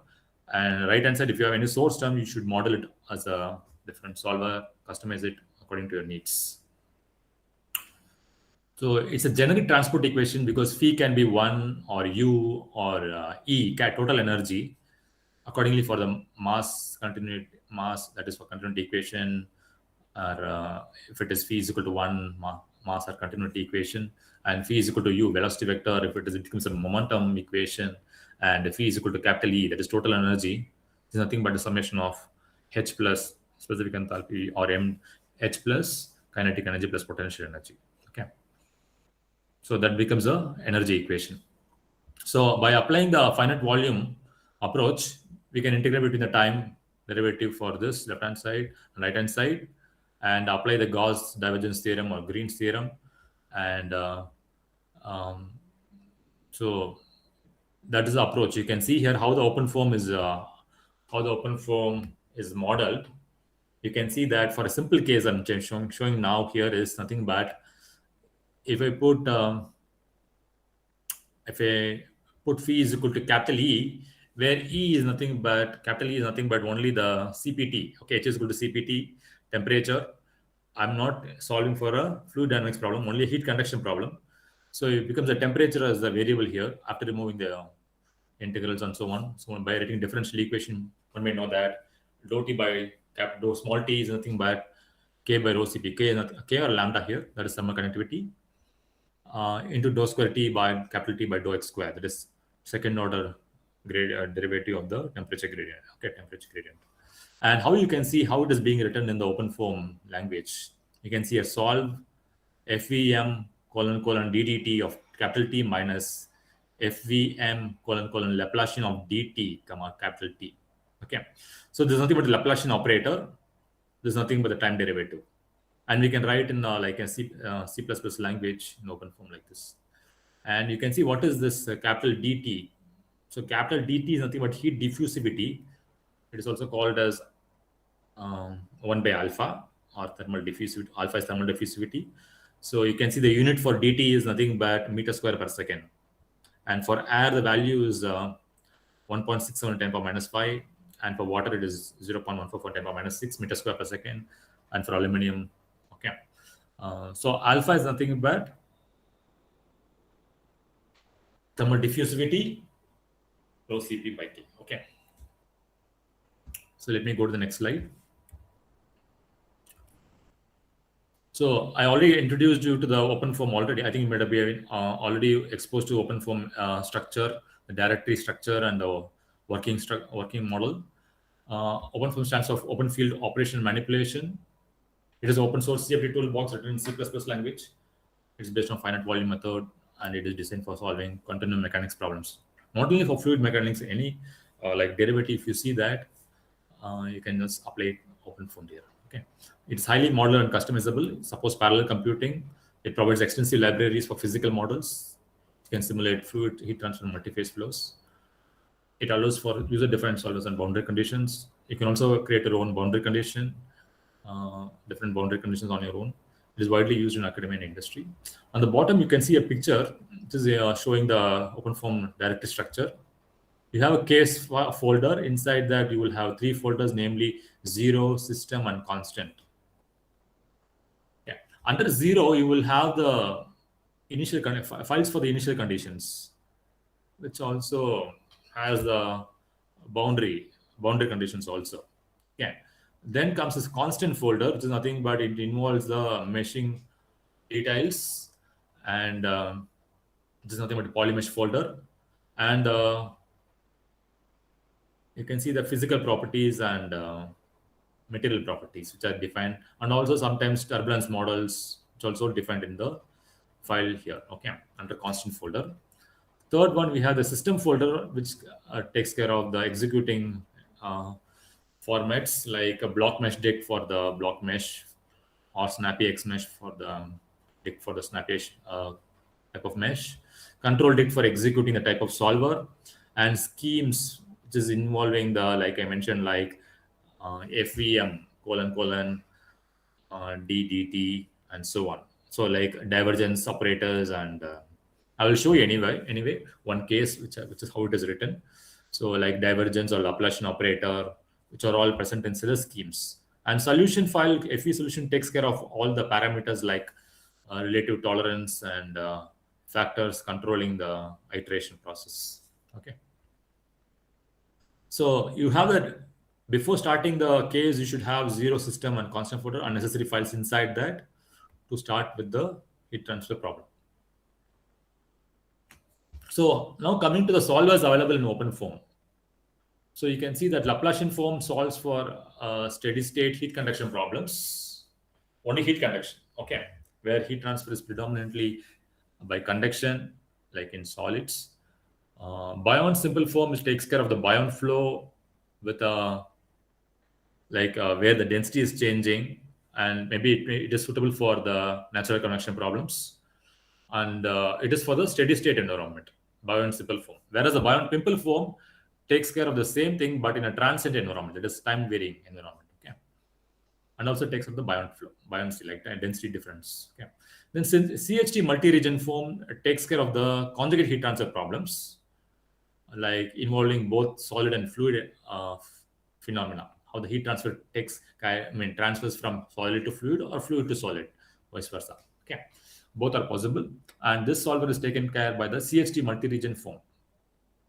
And the next one, we have rho simple form, rho pimple form. Like if you're involving the problem in a compressible flow, like density is rapidly changing, and okay, and in case of like supersonic flows are also, that is also taken care of. Okay, so these above solvers are each tailored for specific physics, as I mentioned now, and solver selection depends on problem type. Okay, and proper solver ensures accurate results. So you should also understand the limitations of every solver also. So here in picture below here, we can see that the 3D drop tube reactor, okay, where the OpenFOAM case has been simulated against star CCM. You can see with constant wall temperature and diffusive radiative heat flux boundary conditions for star CCM plus. So these are the results compared in this paper. You can see that is almost like similarity is observed here. Okay, so there is not much deviation between the solvers which are handled in this study. So now further, if you go deeper into the OpenFOAM, you can also find some other solvers like buoyant Boston's pimple foam, which may be available in the earlier versions like OpenFOAM version 2.3.0 or so. Buoyant Boston's simple foam, buoyant purple, which I already told now. So Boston's flow, you know already, it is mentioned like for incompressible fluids, especially in natural convection environment. You would have studied Boston's assumption in the heat transfer in natural convection. And over buoyant pimple dim foam stands for overset grids. Like if you can simulate moving grid phenomena, moving geometry problems, you can use overset grids in this case. And dim stands for dynamic mesh. Okay, so you have dynamic meshing environment, so you can use overset type of grids. You can use this solver. And buoyant simple foams I already told you. This also includes variation sometimes and with ventilation heat transfer. So CFD multi-region foam, which I already showed you, it is applicable for turbulent fluid flow, okay, between solid and fluid regions. Then sometimes you may see in the older versions of OpenFOAM, like CFD multi-region simple foam is also available, like steady state. So simple algorithm is employed there. You might know that simple stands for semi-implicit method for pressure-linked equations, and it is for applicable steady state environment here. Then sometimes CFD multi-region two-phase Euler foam, which is applicable for boiling and evaporation, or condensation, that is also applicable. Then thermofoam is a solver for energy transport and thermodynamics on a frozen flow field. Okay, if you want to study only the thermophysical properties, how they vary, the properties vary, so you can use the thermofoam solver. So here is the simulation workflow for a heat transfer problem in an OpenFOAM. First, you define the geometry or create a geometry on CAD using STL file, then generate mesh by using block mesh and SnapPX mesh if you have STL files. Then assign the material properties, like I mentioned, K, thermoconductivity, and so on, or material properties like CP, density, and so on. And then set boundary conditions, velocity, pressure, temperature, and K, that is turbulent kinetic energy, and specific turbulent dissipation rate, epsilon, so on. Then select the type of solver you want for the problem, then run the simulation either in parallel or serial mode, then post-process the results and validate the results. So here is a simple snapshot which can be analyzed. Okay, here it is heat transfer coefficient is analyzed, H. H is nothing but you know that heat transfer coefficient is appearing in an Nusselt number. Okay, H is Nu is equal to HL by K or Hx by K. H into characteristic length by over or K, that is thermoconductivity. So here you can see how the H is varying with respect to time, and the zoomed view at time between like somewhat between 90 to 92, just shown here, 90 to 92. You can see on the right side how the H is varying. So this H is nothing but heat transfer coefficient, which can be found from equation like in the conjugate heat transfer, like heat transfer by conduction is equal to heat transfer by convection. So minus K dt by dx is equal to H into T minus T infinity, or T into T fluid region. That's a nearby temperature in the fluid region. So from that you can find the T fluid temperature is known, and T at the mesh region near the fluid solid region is known. You can easily find for the H value once the K is given, and dou T by dou x is also formed from the solver. So here in the pre-processing stage, that is geometry creation. Okay, so geometry creation defines a physical domain. Mesh discretize the domain into, you know, that all these things you studied in the maybe yesterday or day before yesterday. Control volumes, mesh quality directly impacts accuracy. Boundary conditions determine the physics behavior, and thermophysical properties must be assigned properly. So here is a simple boundary condition which is mentioned here on the right side. So it is nothing but a conjugate heat transfer boundary condition here. So left solid to heater. It is a name of the like a boundary, like a region in the boundary, and it is applicable to a type of compressible flow environment and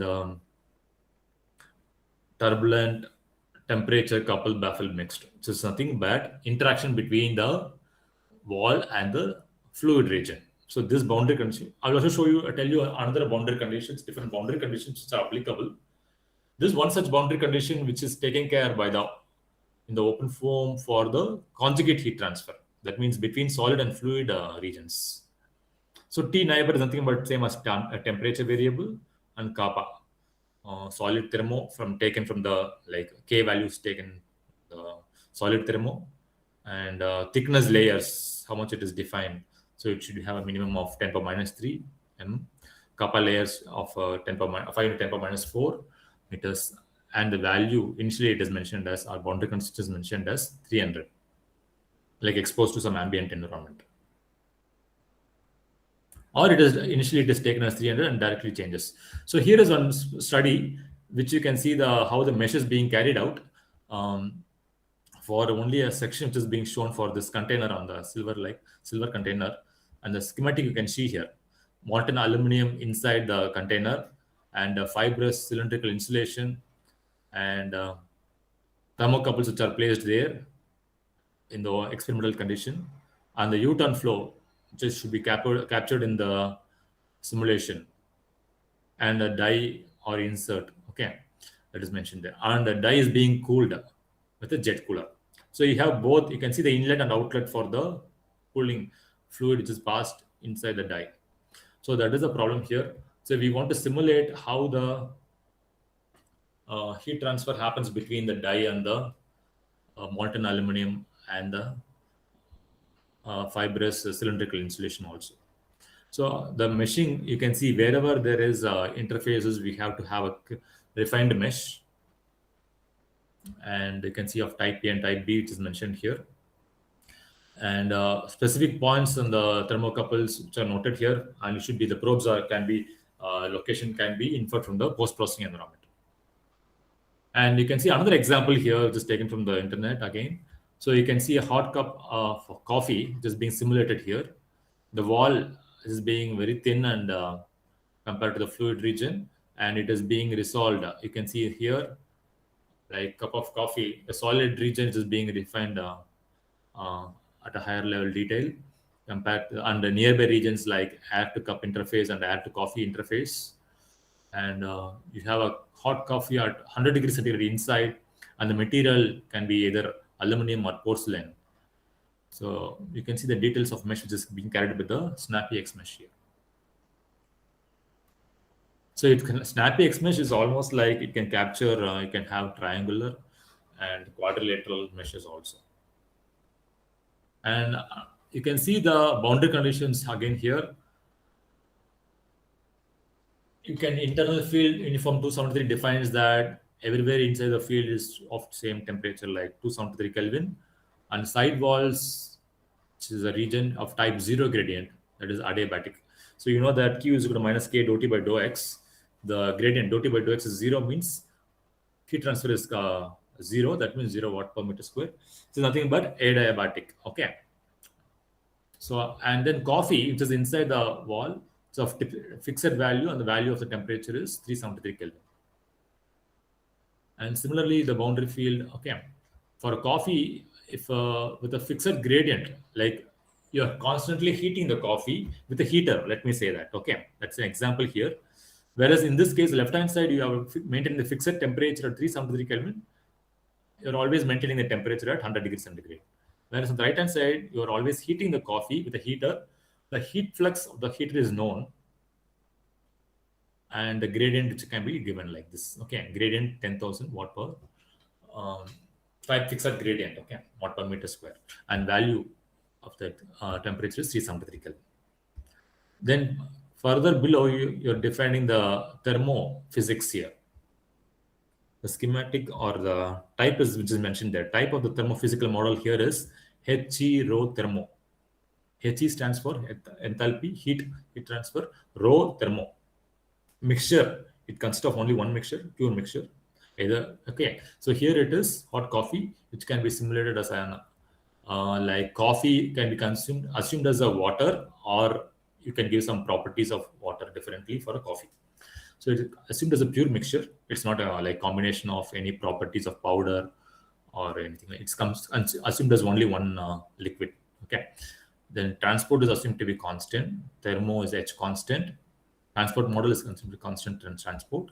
Equation of state is assumed to be perfect gas equation. Species is taken care of. Energy is sensible enthalpy. Energy model. So these are all the things should be defined in the pre-processing stage in the heat transfer problem.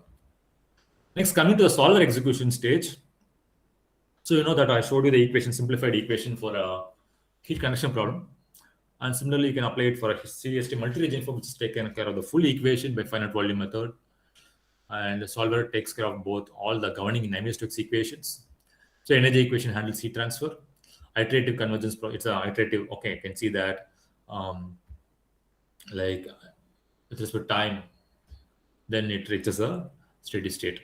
So monitoring of residuals is very essential, like how the energy relative tolerance factors for the energy equation should be monitored.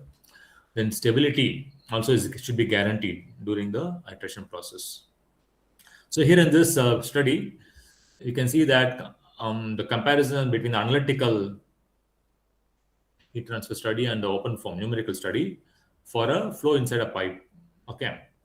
So you can see that analytical case, the flow inside a pipe is nothing but an Nusselt number is 7.54. And you can see there's a red line, which is being converged after some nearly like after the x by dh, that is cross section in the pipe with respect to the hydraulic diameter or characteristic length. Okay. Which is reached once it reaches 2. X by dh is equal to 2. The Nusselt number has been of 7.54 is reached in the OpenFOAM study, which is almost closer to the, it's almost exactly to the analytical study. Next comes the post-processing stage, where you can analyze the results using ParaView. I don't know whether you studied ParaView in the previous 2 days. So ParaView is a very good software for post-processing. It's a free open source software. And you can also monitor that like temperature contours and visualize the heat distribution and velocity vectors also for showing the like buoyancy environment with the velocity vectors. Heat flux is also plotted for thermal performance. So here the validation is very important. So validation between the study of numerical OpenFOAM case and the experimental or the theoretical or analytical case. Okay. And you can monitor different temperatures. Next, I'm going to talk about the conjugate heat transfer problem. Okay. So here is a problem which you can see here at the bottom, the influence of impingement angle on the wetting region for different jet angles. You can see here jet angles has been changed from 90 degrees to the surface and 60 degrees and 30 degrees. And also it's tried for different the solid surface is steel carbon 45. Great. And the emulsion, which is being tried. Okay, emulsion means a mixture of oil and water. Okay, here it is taken care of. So here is the CST multi-region foam is employed. It employs multiple regions. You can essential for you can apply the same for electronic cooling applications and improves prediction of thermal performance. It is widely used in industrial applications also. Another study which you can see here in this study is jet impingement problem. So not jet, sorry, droplet. Droplet, you can see here, the fluid region is defined separately for droplet, and solid region is discretized independently. The interface between the fluid and solid, which is also shown here in this mesh here. Energy conservation is enforced, and it is also solved using CST multi-region form. So here the droplet is like it treated as the Lagrangian particle, and it is touching the hot solid surface. And this study is also very interesting. It is also solved using CST multi-region form.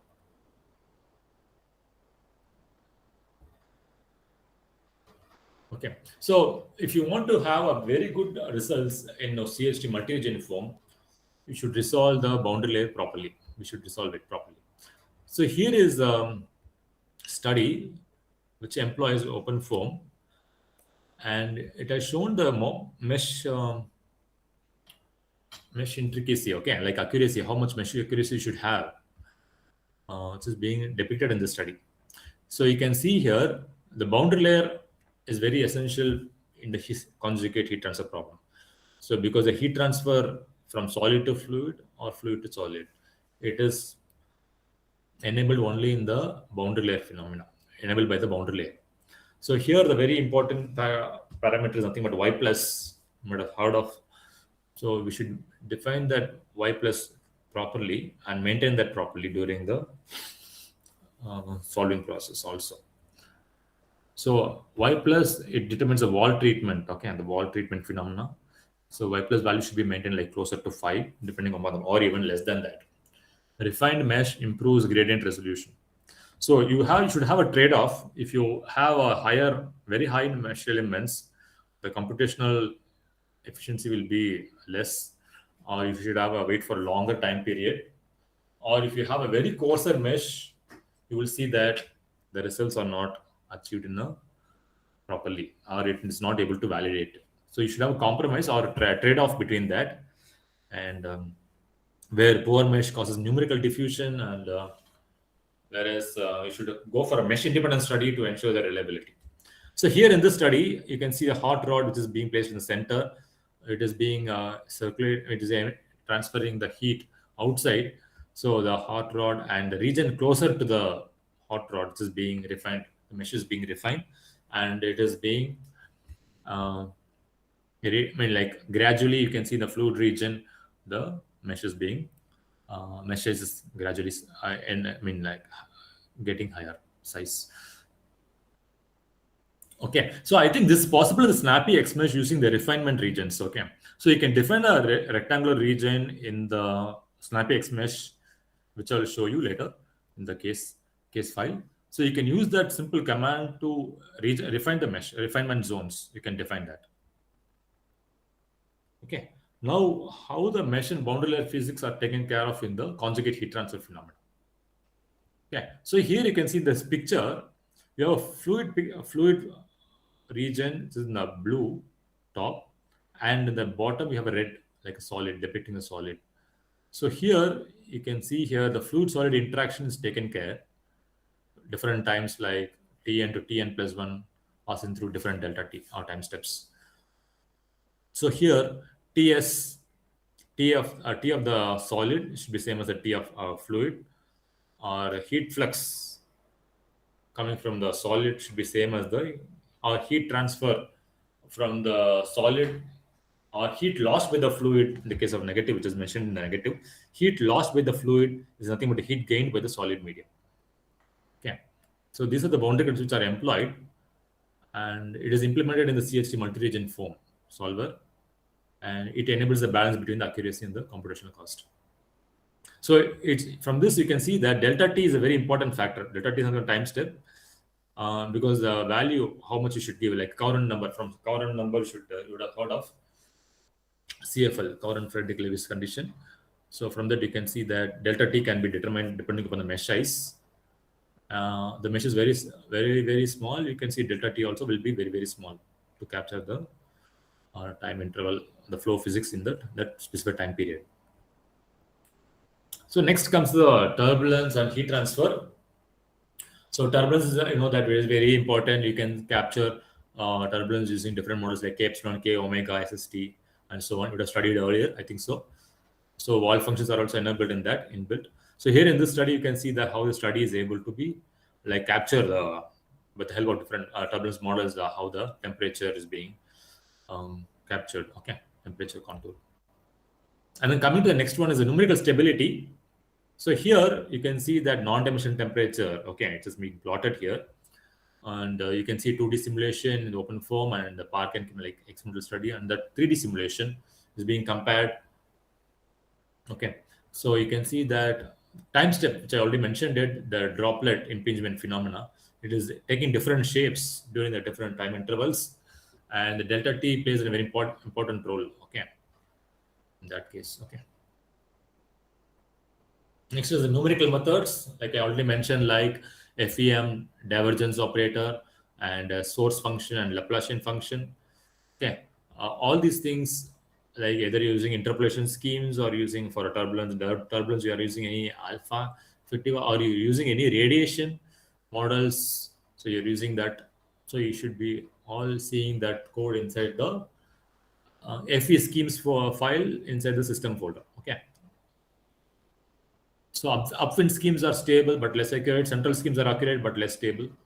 Okay, I think you would have studied this in the CFD theory, and the time displacement is very important. I think you should have studied about numerical diffusion while studying computational fluid dynamics in the theory class. So the choosing of the scheme also is playing very important role. Okay, critical also in the iterative process towards convergence. So convergence and stability. Okay, here how do you achieve the stable solution? So covenant number should be controlled in all the cases. Okay, so divergence. So typical convergence target for all the parameters just mentioned set to 1 to the power minus 6 residuals. Okay, and then divergence indicates like instability. So you should either go for changing the mesh or changing the time step, and or you should also check the boundary conditions properly, whether the boundary conditions are set properly, or gradually you're developing the solution, not suddenly. Okay, so because of stability conditions. So you should also monitor the physical quantities like temperature, one of the case. Sometimes you also experience the oscillations, which may indicate some numerical issues. So you should go and look for like lowering the time step and so on. Okay, so you always have control on boundary conditions, mesh size, and the time step in the CFD study. Upon implementing all these things, you will have a proper setup that ensures convergence. So next part of my talk will be focused on radiation, because heat transfer, although we studied about like heat conduction and buoyant form using buoyant simple form as pimple form, and CHT multi-region form for the conjugate heat transfer. OpenFOAM is very devoted for radiation modeling. So here we have different models. One model is something like P1 model, which is very simple and computationally efficient. And another model is called view factor model. It provides accurate surface radiation. So radiation depends on emissivity and temperature. You should already know that. And it can dominate heat transfer in furnaces. Okay. So I'll give you some examples of radiation here, models. So you should be modeling the boundary radiation problem with the proper boundary conditions. So because of the additional term radiation involved, the computational cost is increased a lot. Okay, so it is essential for realistic thermal simulations. Okay, so here first model is called as FEDOM, finite volume discrete ordinates model. It is solved for a discrete number of finite solid angles. Okay, you should know what is solid angle. I think you would have studied in radiation heat transfer, r theta phi. Okay, you would have studied in like spherical coordinate system also in a Cartesian in a heat conduction equation. So advantage of the model is that it's a conservative method that leads to a heat balance for even for a coarse discretization of mesh. Okay, it is most comprehensive. It also accounts for scattering and semi-transparent mode, specular surfaces. Okay, what is the limitation is that we can always solve a problem with a limited number of ordinates. It's just CPU intensive. Okay, you can go for a less number of dimensions. Okay, for a small number of dimensions like 2D, if it is 3D, it takes a large time. Okay, that is a disadvantage. Next comes the P1 model. It's nothing but directional dependence. It takes care of the directional dependence in the problem. Its advantage is to solve with a little CPU demand, and it takes care of scattering and the particles, particle effects, and droplets, and soot can also be included. Like in the case of pollution problems, pollution and combustion, this model can be accommodated. Limitation is that surfaces are all diffusive, loss of accuracy when predicting or over predicting the radiative fluxes. Okay. So here is one factor to be understood in the case of radiation modeling. So indicator is the optical length. Okay, so you should know what is the optical length first. Okay, which is nothing but A star L, where L is a typical length scale. Like you have a hydraulic jump, like in a hydraulic case, you have a hydraulic diameter, and L is a typical length scale, and A is called absorption coefficient. So you should find for a specific problem all these two factors, A and L.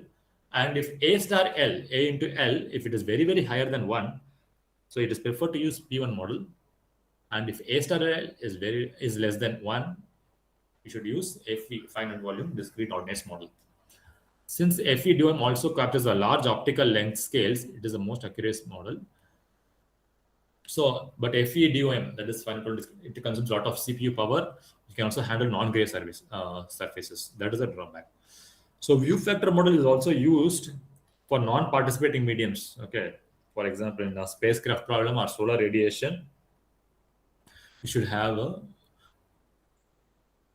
use that model, view factor model. Okay. So I'll show some pictures here which are used in the CFD simulation. It's not from a radiation model, just a simple case how it is being defined in a heat transfer problem. Okay. So define the geometry. For example, it's a heat exchanger here. You can see here. I think you know that it's a shell and tube heat exchanger. So outer shell is being shown, and then tubes are passed in between. So fluid is passed through the shell, and another fluid, which is an inner fluid, which is passed through the tubes. You can see here. So you can solve it for different kinds of material like Inconel 718 and C45, how the results are being shown. Okay, heat flux, how it is being transferred in the baffles, which is being shown here.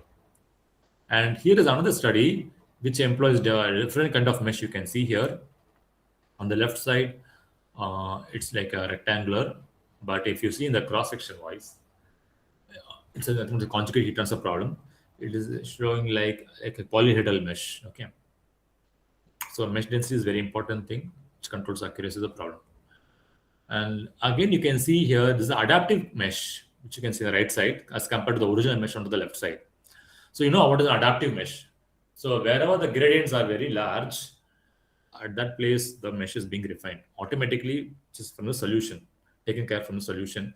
You should adapt the grid properly, which is also possible in the OpenFOAM.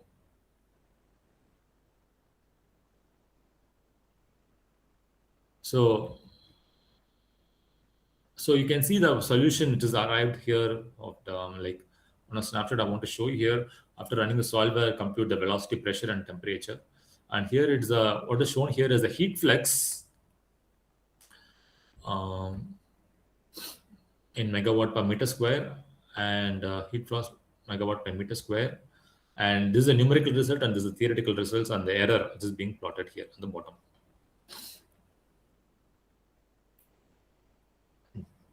And for different cases, like here is a case study problem for different wall, like this study is able to show compare the experimental and simulation in some sections, identify the hotspots, where the hotspots are present in the geometry by studying the heat transfer patterns. So from this, you can validate the engineering design, which is very feasible or essential in the engineering industry.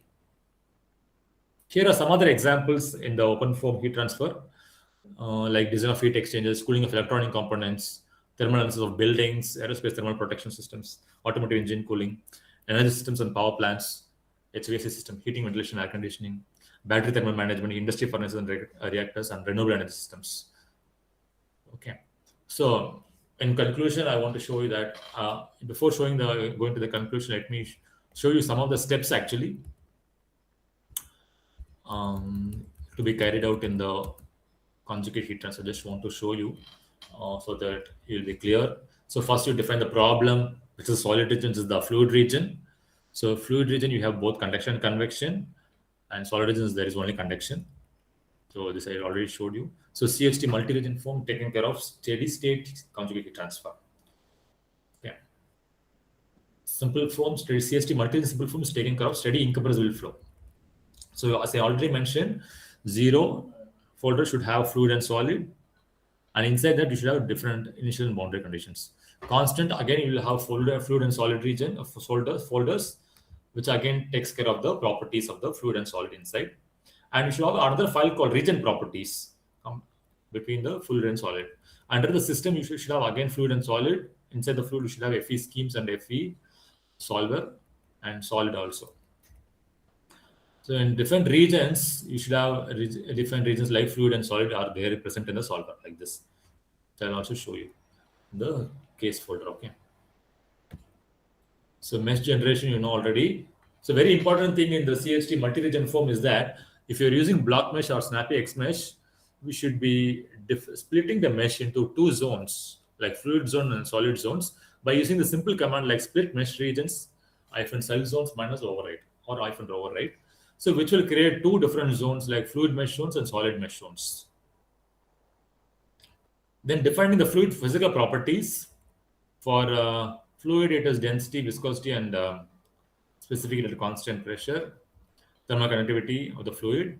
And in solid region, you should define thermal conductivity only, or in some cases, density of the solid material and the specific constant coefficient of the specific constant pressure for the solid material.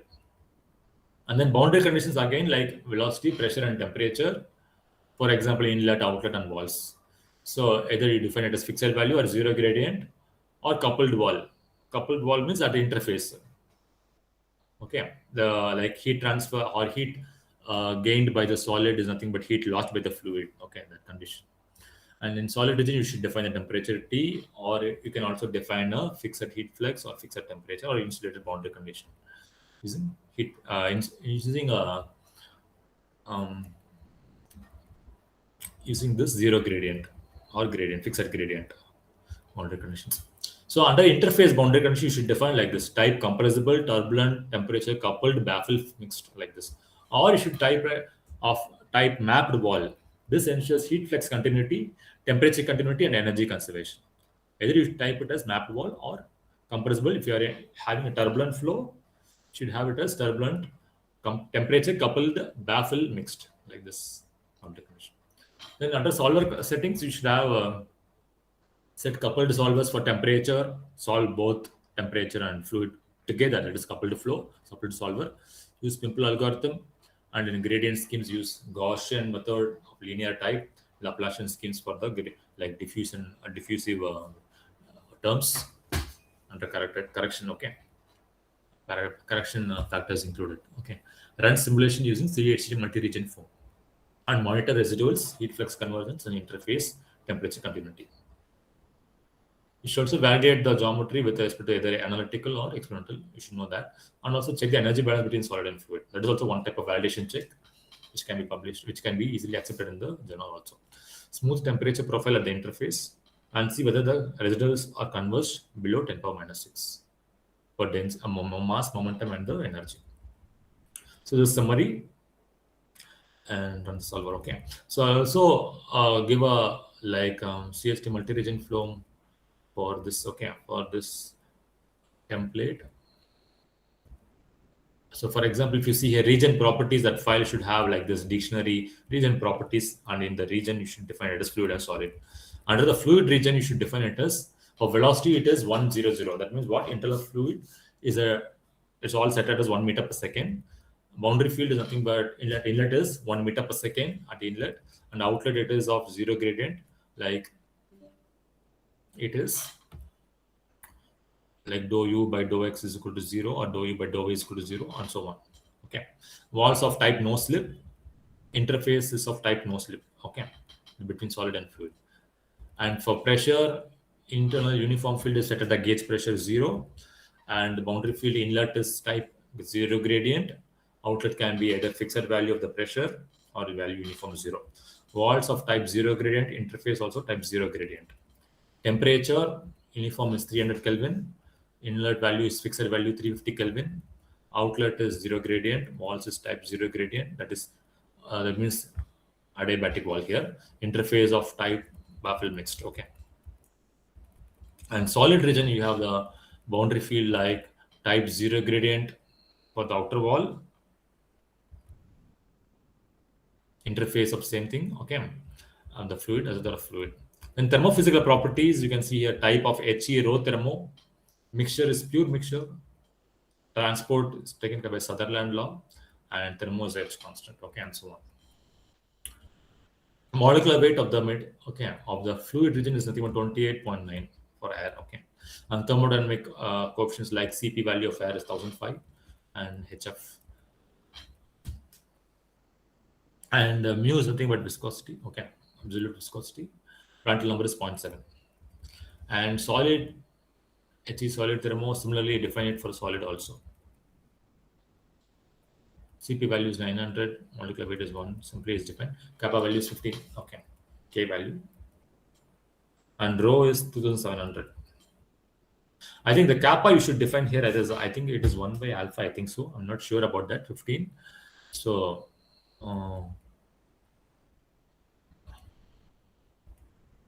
solver is CST multi-region form. Enter a control dict. You should define like the start time. You should know all these things. Start time is 0. Stop at end time. End time is 500. Delta t is 1 seconds. And this is our controlling parameter, the delta t. Whether you take 1 second or less than 1 second or 10 power minus 5 seconds and so on. And writing like outputting 5 parameters. I interpret every 50 iterations and or every 50 time steps here. Pimple. Here's the FE solution. Pimple form. Pimple solver is taken care of. Pimple is nothing but piece of flour plus simple. That is piezo is nothing but pressure implicit splitting of operators algorithm, and simple is nothing but semi-implicit method for pressure linked equations. So outer characters, how many characters are taken, inner characters, and not orthogonal characters. So just go through that algorithm. So commands like block mesh you should give, split mesh. Yeah, once you created the block mesh for the outer domain, which you know by using snappy X mesh, then you divide the mesh into fluid and solid regions by using split mesh regions, and then run the solver. Then fourth one is using parafoam or use the paraview directly. So here I've shown you a simple case for a turbine blade conjugate heat transfer problem. The turbine blade is also rotating also, which you should take care of. So it is using a moving reference frame model or sliding mesh model. You can use that in OpenFOAM. So here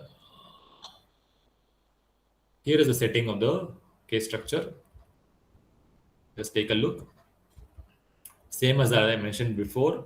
And so here the physical phenomena involves like hot gas flow, compressible or incompressible, and solid blade conduction, steady or transient conjugate heat transfer, okay, and optional rotation via moving reference frame model. So you can develop that. So velocity is mentioned here, and then pressure, as I already mentioned. Temperature you can see here, hot gas, okay, hot gas 900 Kelvin, and inlet it is 1100. Internal field is uniform 900 Kelvin, and in inlet, specific inlet to the turbine blade is 1100 Kelvin. Couple baffle mix, so interface condition is taken care of. Here is the blade temperature. Internal field is 800 Kelvin, and the material properties, okay, for the hot gas which is mentioned here, Cp value, viscosity, and the Prandtl number. And for solid blade, rho, Cp, and kappa.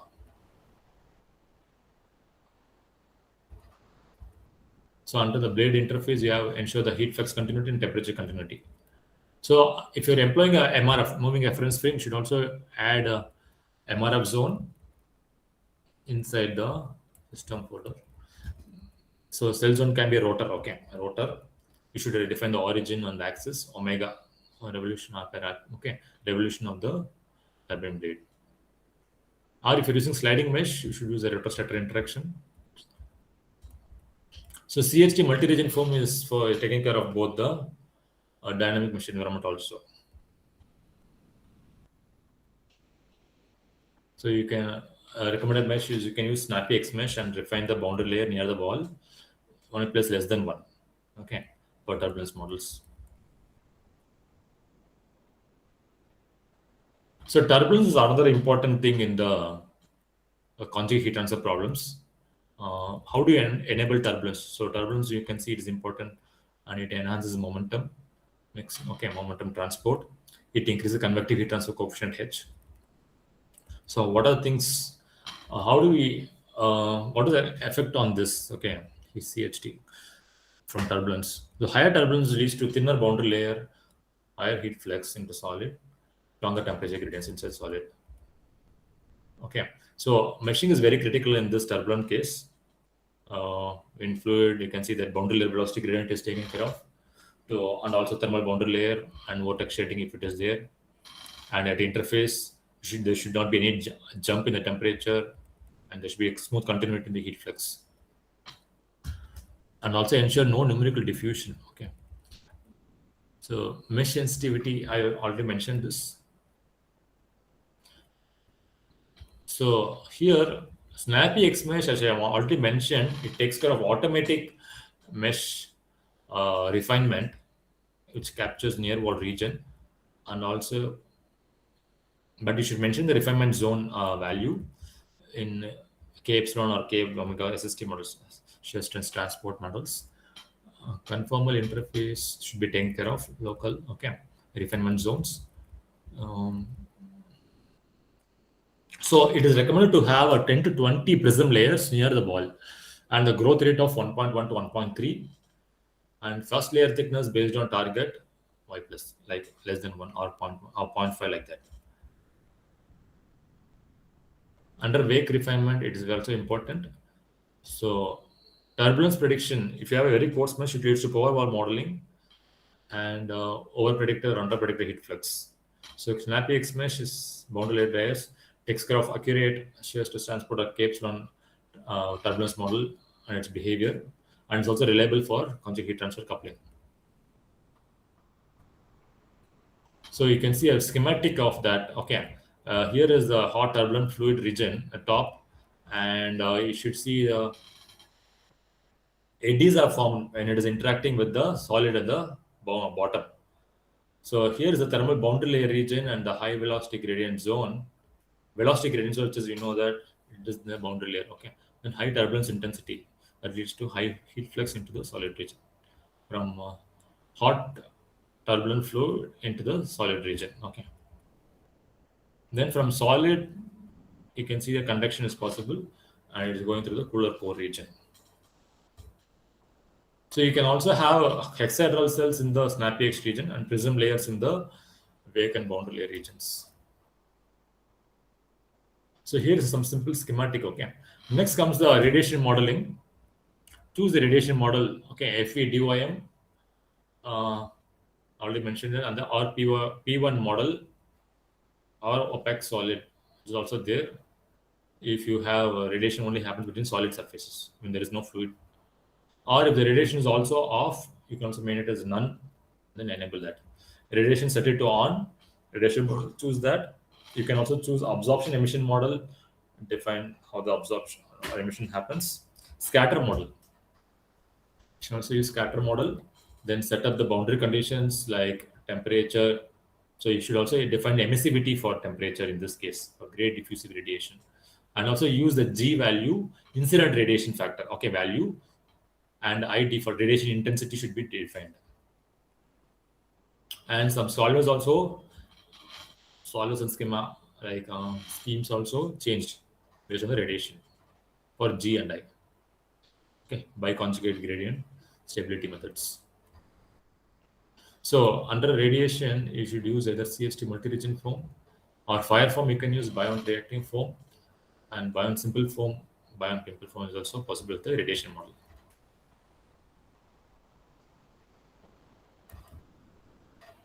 So give the value for absorptivity, emissivity, scatter model, sigma. Okay, and if you're using a FEDOM, choose the n theta, number of divisions in the polar angle, how much you want, and phi in the azimuthal angle, and convergence tolerance. Okay, with this, so here's the schemas. Okay, so with this, let me go to the conclusion. So OpenFOAM provides advanced heat transfer simulation capabilities. It supports multi-physics and complex geometries. It is highly flexible and customizable, and it's a powerful alternative to commercial CFD tools. And OpenFOAM enables full CFD heat transfer simulation. Workflow is systematic. So I'll start with pre-processing, solving, and then post-processing. It improves engineering design accuracy and a critical tool for modern thermal analysis. So here are some of the references which I've taken and show you the pictures here. And thank you. Thank you for constant patience and listening to me. Thank you. If you have any questions, you can ask.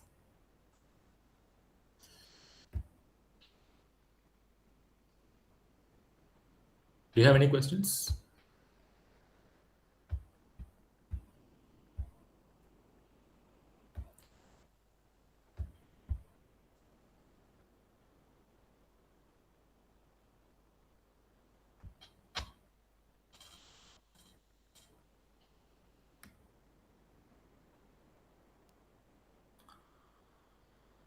Orthogonal character, okay, I'm not going into the detail actually. So orthogonal characters, I'm not sure about that. It is like correction factors, maybe, I think so. I'm not very sure about that because I've not worked much into the FE schemes or algorithms. Just I have used it. I'm an OpenFOAM user only. I'm not an expert in that. Okay. So it's like a relaxation factor you can take care of. Any other questions you may have? Sir, there are questions coming up in the chat box at the bottom. Okay, okay. How skewness and orthogonality affects numerical results? Yeah, it affects a lot. And you can also take care of the check mesh from the OpenFOAM box. Throw some light about snappy X mesh. Yeah, I'll show you some. I will take one case here. I think you can see my screen.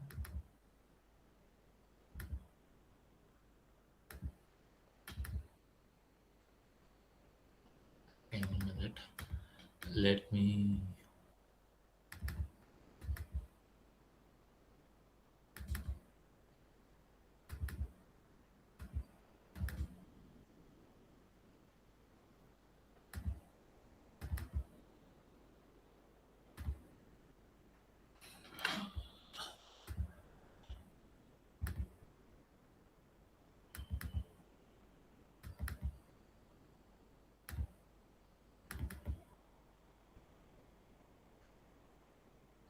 Very simple. Yeah, snappy multi-region heater. Okay. Snappy hex mesh. You can see here. Okay. I think you can see my screen here. So snappy X mesh, you should define first the file here. Okay, STL file. So which you can see here. Okay, in this folder, the source will be mentioned here. Okay. So you should have that file inside this constant. Should have it here. Geometry inside geometry. I think you don't have here because it should be taken from the source, which is in the OpenFOAM directory. So first you should have the. Can you tell me whether Snappy XML is covered in the yesterday's class, yesterday or day before yesterday? Okay. Yes, sir. On first day it was covered. I don't know why it is. So Snappy XMesh, you can see here the geometry.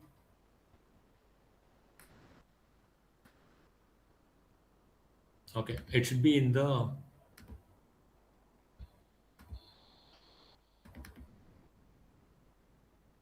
sources, no sources file. Basic. It might be in Models. Which one is that? Pre-processing. Resources, I think so. Yeah. So in the geometry, you can see here they will have the STL files here. Okay. So first you should have the STL file ready. Okay. Then only you can use that STL file from here, or you can put it inside the constant folder also, and then use that in the same thing in the. Anyway, I want to show this. Let me see whether I can show you one of the files because you're interested. So let me show if I have Paraview.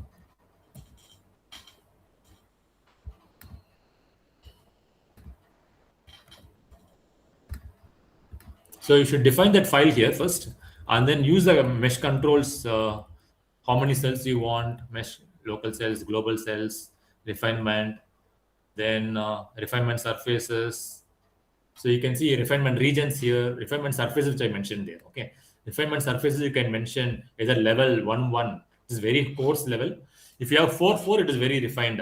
So you can use that to resolve the mesh near the fluid or solid regions. Okay, appropriately. And then which locations in mesh, you can see here which locations in mesh are defined as. So you can see how it is refined here. Okay, locations in mesh, this location is called as heater, this location is called as right solid, left solid. It is being defined here. Okay, it is allowed in the case of Snappy X mesh. So let me also show you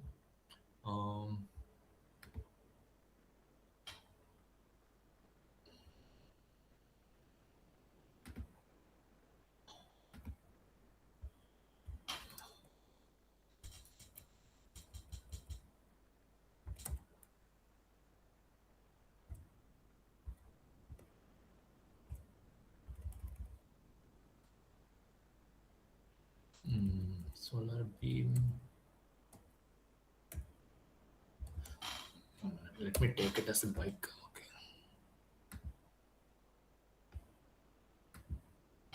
Incompressible.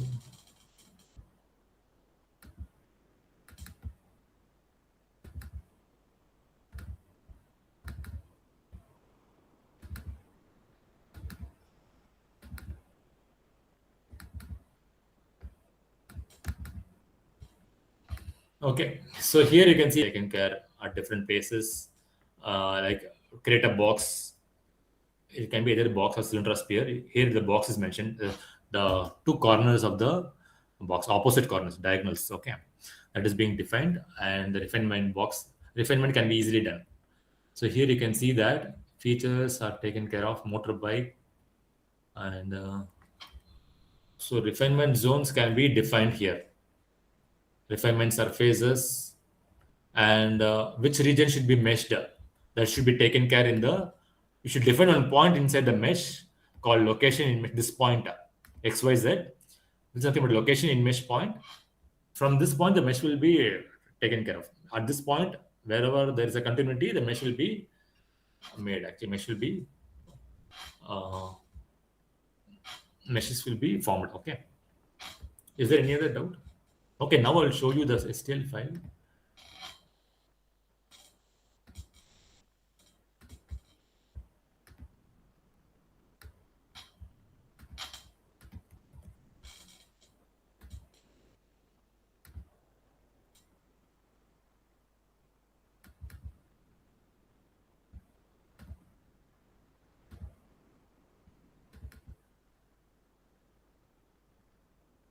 I don't know whether this will. Which one is a propeller or knock airfoil, whatever it is, OBJ file or propeller.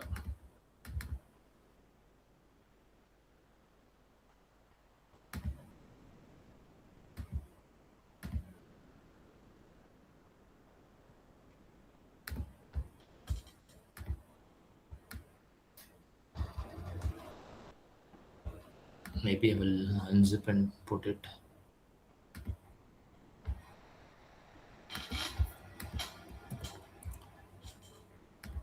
Fan STL.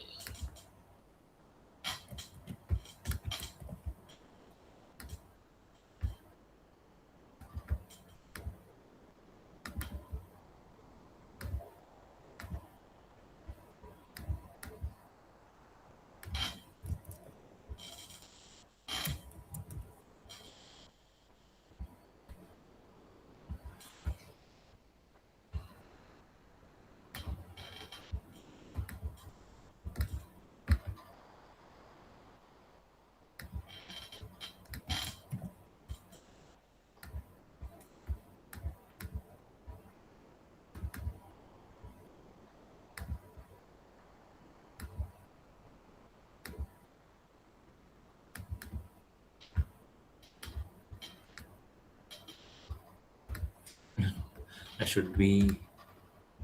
I don't know where you did backgrounds.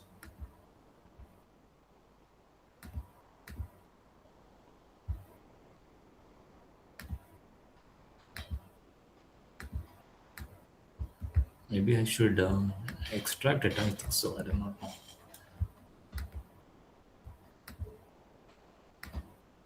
I think. Are you taught how to create an STL file, or No, sir. no? There are many tools available. You can use either Blender, free source softwares. Okay, and Maybe today I can demonstrate after. or you can also use this one, Salom. Okay, Salom is a very good software. I'll also show you here.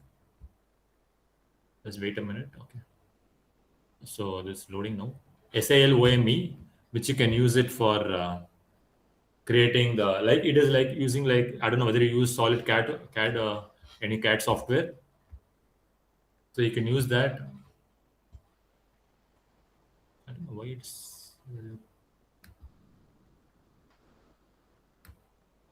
it should be opening a STL file. I don't know why.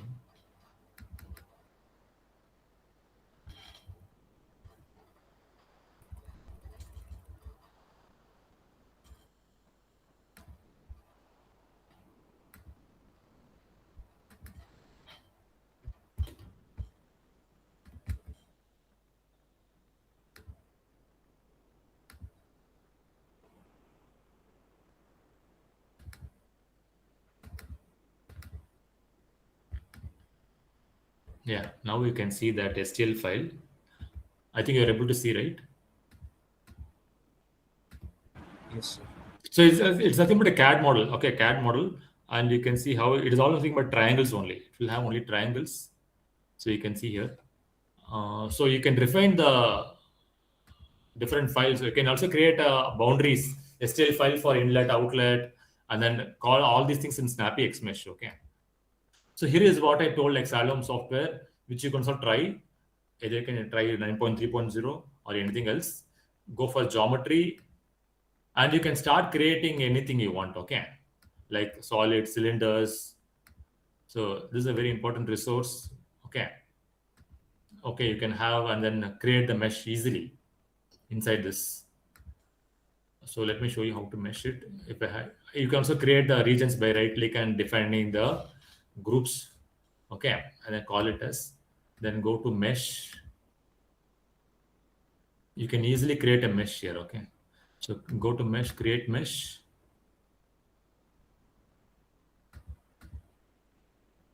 NetGen 3D if you want quad triangles.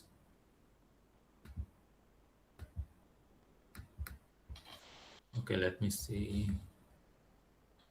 Okay, by default let it be there. I don't want.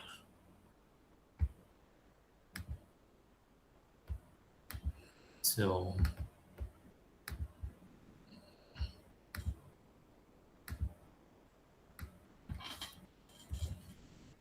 I don't know how much I gave.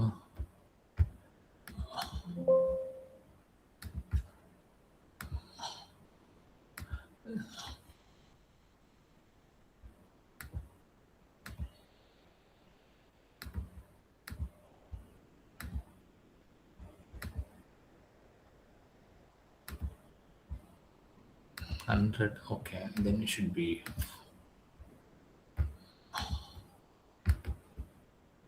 edit mesh.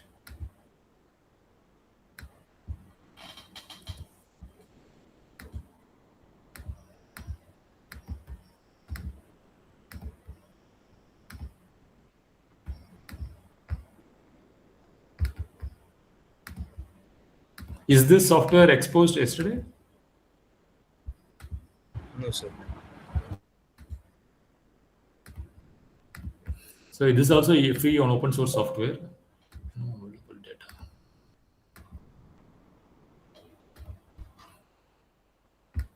What is the problem? Okay, anyway, this I will ignore and let me show you for the different one.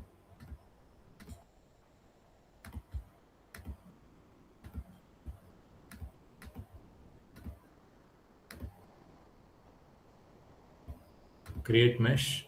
I'll use a cylinder here and body fitting. Not body fitting. You can try this NetGen 1D, 2D, 3D.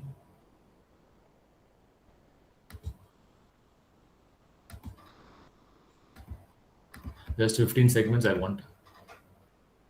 Okay, so you can see a tetrahedrons are created now, and it is easy. Okay, you can easily create this in the any geometry you want. Okay, so you can see here. You can also see the cut section. How does it look like?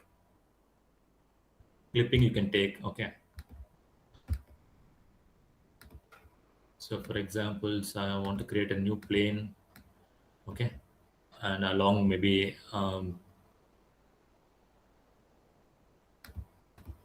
you want along ZX, like was it shown here. Okay, so you can see here.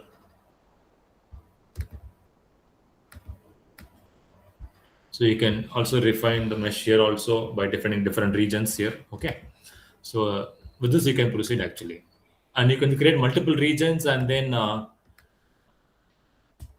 using split mesh regions and so on.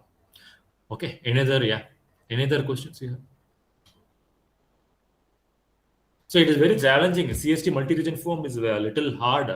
Should try your patience and should not lose patience while modeling this in OpenFOAM. Okay, that's my advice. Anything else?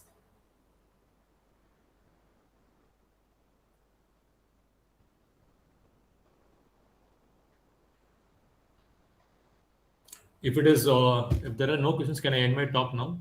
Do you have any dedicated solver involved? CFD with C species transport. Okay. Methane combustion burner. Okay. Combustion heat transfer coupled with combustion, you're saying. I'm not aware about those things. Okay. Sorry.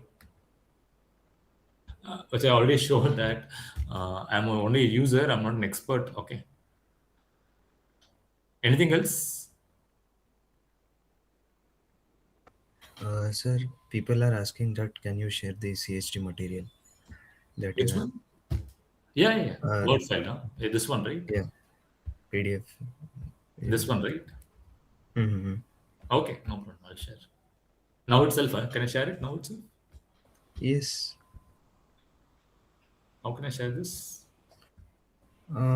Maybe you can share this to Pal ma'am and we'll in the bulk email we'll send it to everyone. Okay, no problem. I'll do it.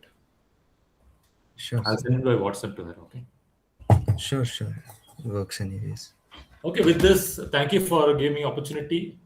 And I think you can explore a lot in OpenFOAM.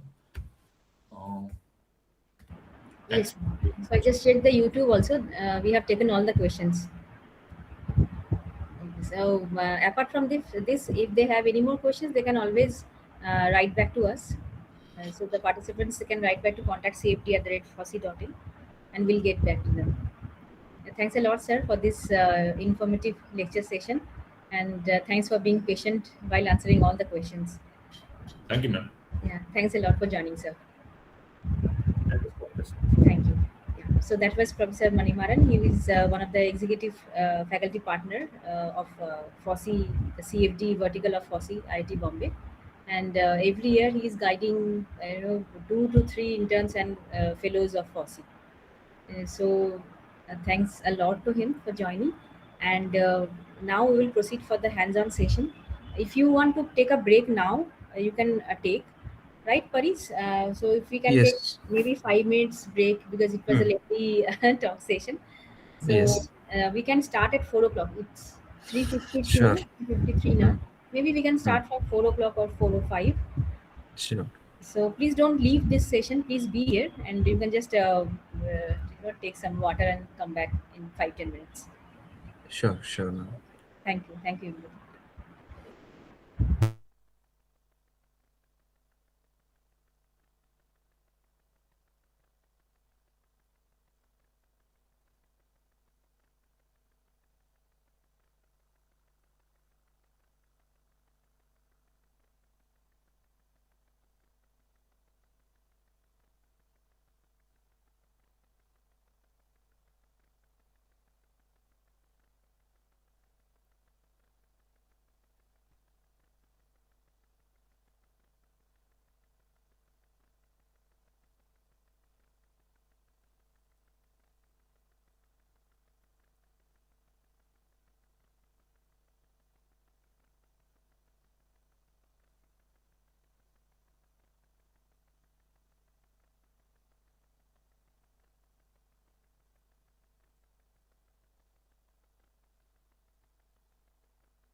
So are we all back? Can we start now, Paris? Yes, I'm ready. Okay.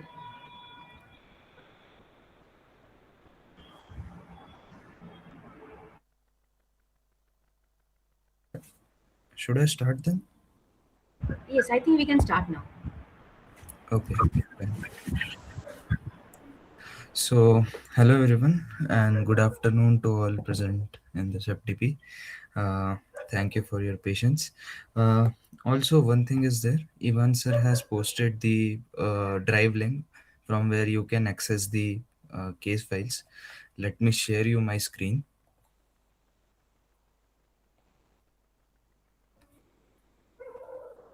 Hopefully, my screen is visible to everyone.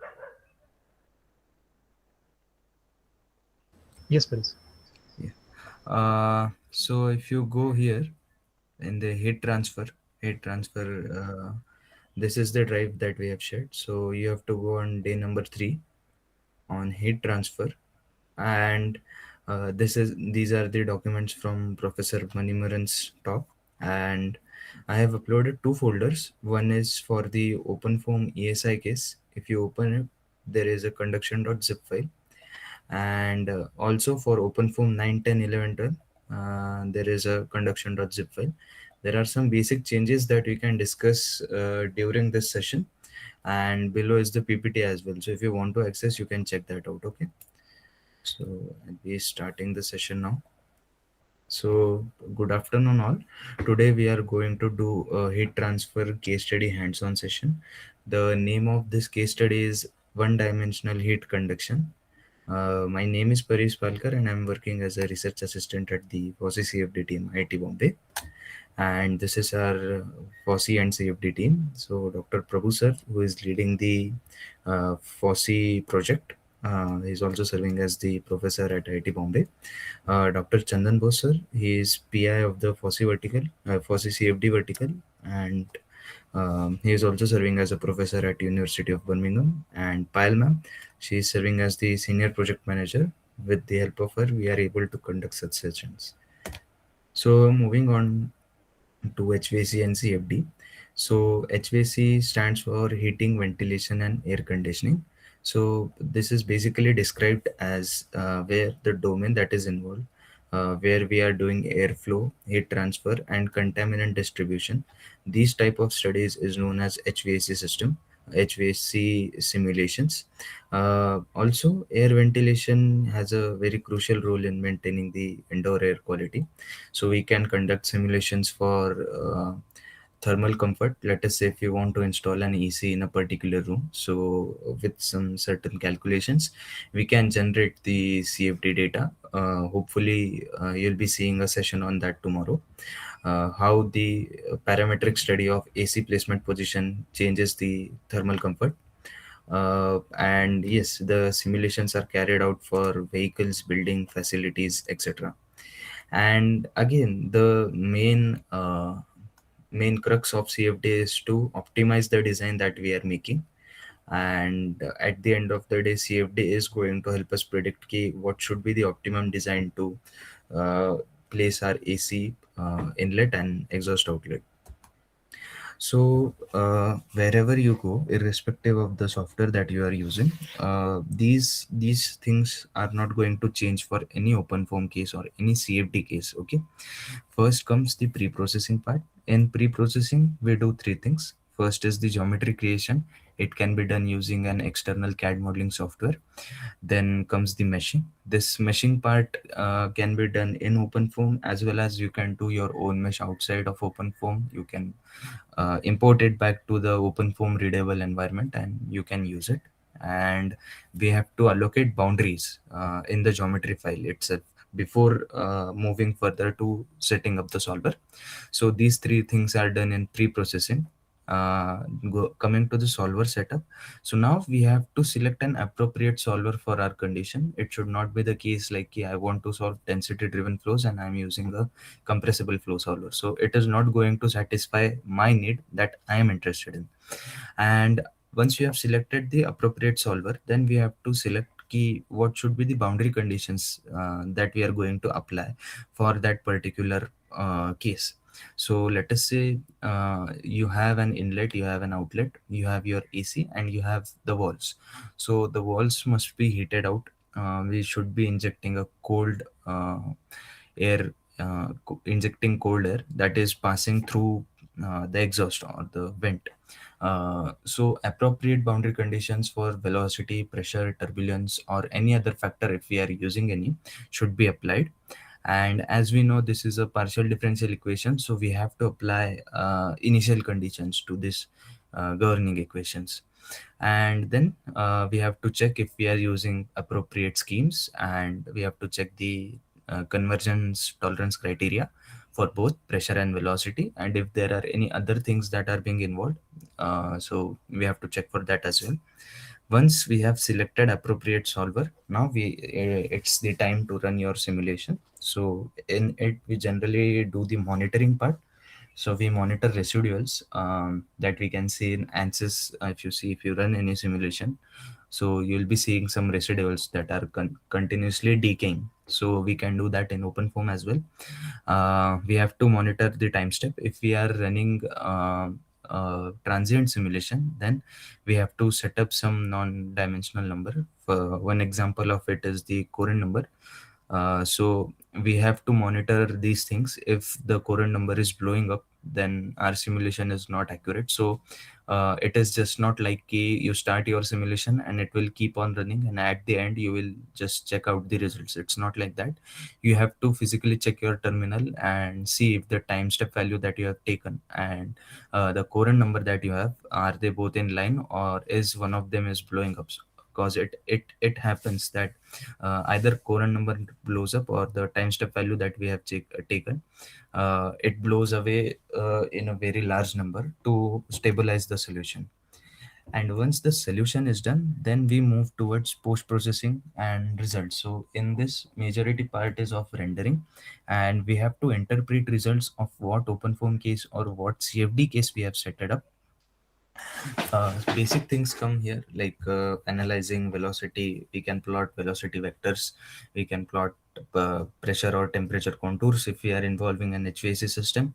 And if there is a scope for improvement, then we can do some tweaks or changes in the geometry, and we can optimize the design. So this is going to be the workflow in any CFD simulation that you are going to run, irrespective of the software that you are using. Okay. As we have seen in Professor Manimaran's talk, so he has explained it really nicely. What are modes of heat transfer? So first mode is conduction, convection, and radiation. Okay. Let us understand conduction first. So conduction stands for the mode of heat transfer in which the heat is transferred from one body to another, or within the same body, using the flow of electrons or lattice vibration without an appreciable amount of heat dissipation. Okay, so if you can see here, there are electrons that are heating up, and there is an heat. So electrons will be passing from this center to this center. If you see, the electrons are eventually getting red. So if there is an heat source here, this is a rod, we are heating up, eventually we are gonna feel it at our hand. Or let us say if you are cooking something and you place that separator or whatever you are separating out with your food with, if you place it in the vessel only, after some time, if you touch it, you are going to feel it hot. So it is because of conduction. The heat is getting transferred within that body to our hand. Okay. And another example is here as well. So if there is an if we have caught fire to a particular object, so we are going to feel it here as well. Okay, so coming to the Fourier's law of heat conduction. So this is the Fourier's law that governs the heat conduction principle. So Fourier law states that the is directly proportional to the cross-sectional area, meaning that the heat is going to pass at 90 degrees to this slab. Let us consider this is a rectangular slab and temperature gradient. Okay, so what we can do is let us take this rectangular slab. The thickness of the length of this slab is L. At point number 0, it is x is equal to 0, and certain length of the slab is x is equal to L.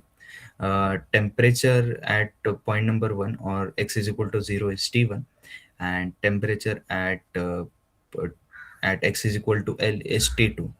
So using the Fourier's law, we are trying to make a relation that Q is proportional to area, cross-sectional area, and the temperature gradient. Temperature gradient is nothing but delta T by delta X. So to remove the proportionality sign, we have to incorporate a constant. Okay, so that this constant is known as K, and so this relation will be Q is equal to Ka dt by dx. And we are going to understand what is Q, what is K, etc. in the further slide. So just see the derivation of this formula, because we are going to use it in this simulation. Okay, so Q is equal to Ka dt by dx, but as the temperature is in the decreasing profile, we are adding negative sign here. Okay, and these are two relations. So if you want to calculate K, this is the formula you can use, and if you want to calculate the heat energy, you can directly apply the Fourier's law. These are the SI units of both. I mean, you can have a look at them later. Coming to the Laplacian form. So Laplacian form is a very basic and a simple solver that simulates our diffusion-driven scalar transport in both transient as well as steady state form. So it can be solved for transient state simulation as well, and it can be solved for steady state as well. Primary work of this is used in heat conduction. We generally use it for heat conduction, 1D heat conduction, as it efficiently incorporates the volumetric heat sources in its computation. Please make sure to pay attention to this line. It efficiently incorporates volumetric heat sources in its computation, meaning that whatever heat source we are going to apply to our boundary, we can apply volumetric heat source to the whole domain without making any changes in it. Okay, and so this is the governing equation that we are going to see. I'll be taking some mathematical part here as well. Okay, so coming to the conduction diffusion equation. So this is the physical equation for 1D form. Okay, we are going to solve the 1D form only. So on the first part, it's the physical equation that we write it on pen and paper. So this is the dt by delta t by this is the time part, and this is the temperature part, minus alpha dou square t by dou x square is equal to this can be considered as our source term. Okay, what are these values? Everything is given here. So this is the volumetric heat generation, this is specific heat, this is density, this is temperature, this is your length scale. So the first term of this equation, the first term is going to tell us how temperature is going to evolve through time. Okay, so at t is equal to 0, at t is equal to 10, how it is going to evolve. So this first part will explain us that. Okay, the second part is the conduction term. So where conduction will come in place, I'll show you once the simulation is done how relevant this part is. And third part, or on the right hand side of the is equal to sign, is the source term. Okay, so how this is coded in OpenFOAM, you can check this out. So this is the Laplacian form.c file, and where we have added FVM ddt. So this is the derivative of ddt, and how it is coded in OpenFOAM. So we are subtracting Laplacian of dt open bracket t. So this is the sign that we have given here, and FV models sources of t. Okay, so FV models again, as Ivan sir also told in the yesterday's session, that OpenFOAM is quite advanced in libraries, so you don't have to write everything for source term from scratch. If you just mention FV model sources under in bracket t, it is going to understand that we want to apply heat to this domain. You can check this out, this section. Okay, and what are these values? So these values, so capital T is temperature, dt and alpha are diffusivity constants, t is time, that is in second, x is the position, how heat is going to propagate. Uh, Q triple dash is the volumetric heat generation. It is in watt per meter cube, and rho is the density, and Cp is the specific heat. Okay, if you want to check this code out, you can do that. This snippet is taken from OpenFOAM 9. So if you have OpenFOAM 9, this is the location where you can find the Laplacian foam solver. So it is under foam underscore src under basic and Laplacian foam, and how it is written in OpenFOAM. Okay. So I hope there is no doubt until here, uh, and we can proceed further. Okay. Are there any doubts?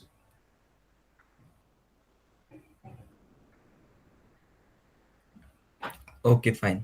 If not, then we can move with the hands-on implementation part. So I would request everyone to, depending on their OpenFOAM version, uh, either they can copy this particular file, download this if they are not able to. Okay, thank you, Mr. Inzamamji.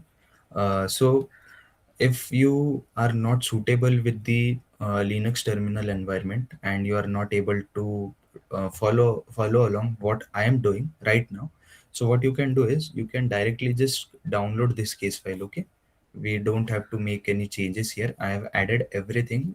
Okay, and this is for OpenFOAM Foundation version, so 9, 10, 11, 12, and this is for ESI version 2412, 2506, 2512, etc. So either you can copy this or you can follow along whatever I am doing right now. Okay.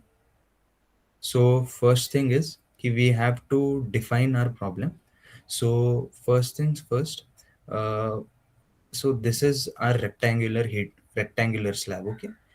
We will be starting with very simple thing. I'm not going to complicate it much. We are just going to do one rectangular block. Okay, so I am taking this one rectangular block and I am defining two things.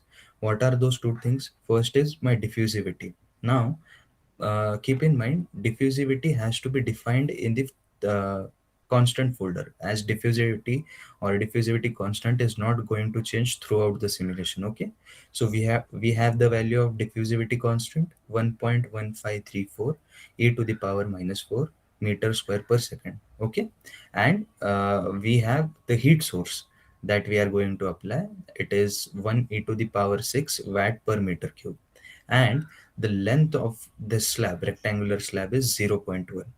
Also, there are some other parameters as well, like thermal conductivity, density, specific heat, diffusivity, and source term calculation. So how they are done? So thermal conductivity, if I'm not wrong, this thermal conductivity is for copper. So the material that we have selected, this particular thermal conductivity is for copper. Again, for density and specific heat. And how diffusivity is calculated? So your thermal conductivity K divided by density into Cp. So we have all these three values. We have to just plug in these values here, and we are getting our interested answer. Okay, same applies for source term. So we are providing a volumetric heat source. Value of heat source is 10 to the power 6. We have to just divide it by our density is mentioned 8940 into the specific heat is 385. So from this we get the value of 0.290. Okay, Kelvin seconds. Okay, now we have to set up the case. Personally, currently I'm using OpenFOAM, the ESI version. Okay, so for that, if you are using OpenFOAM ESI version, you have to follow these commands. Okay, so let me go to my terminal. Hopefully the terminal is visible. You can see what I'm typing, right?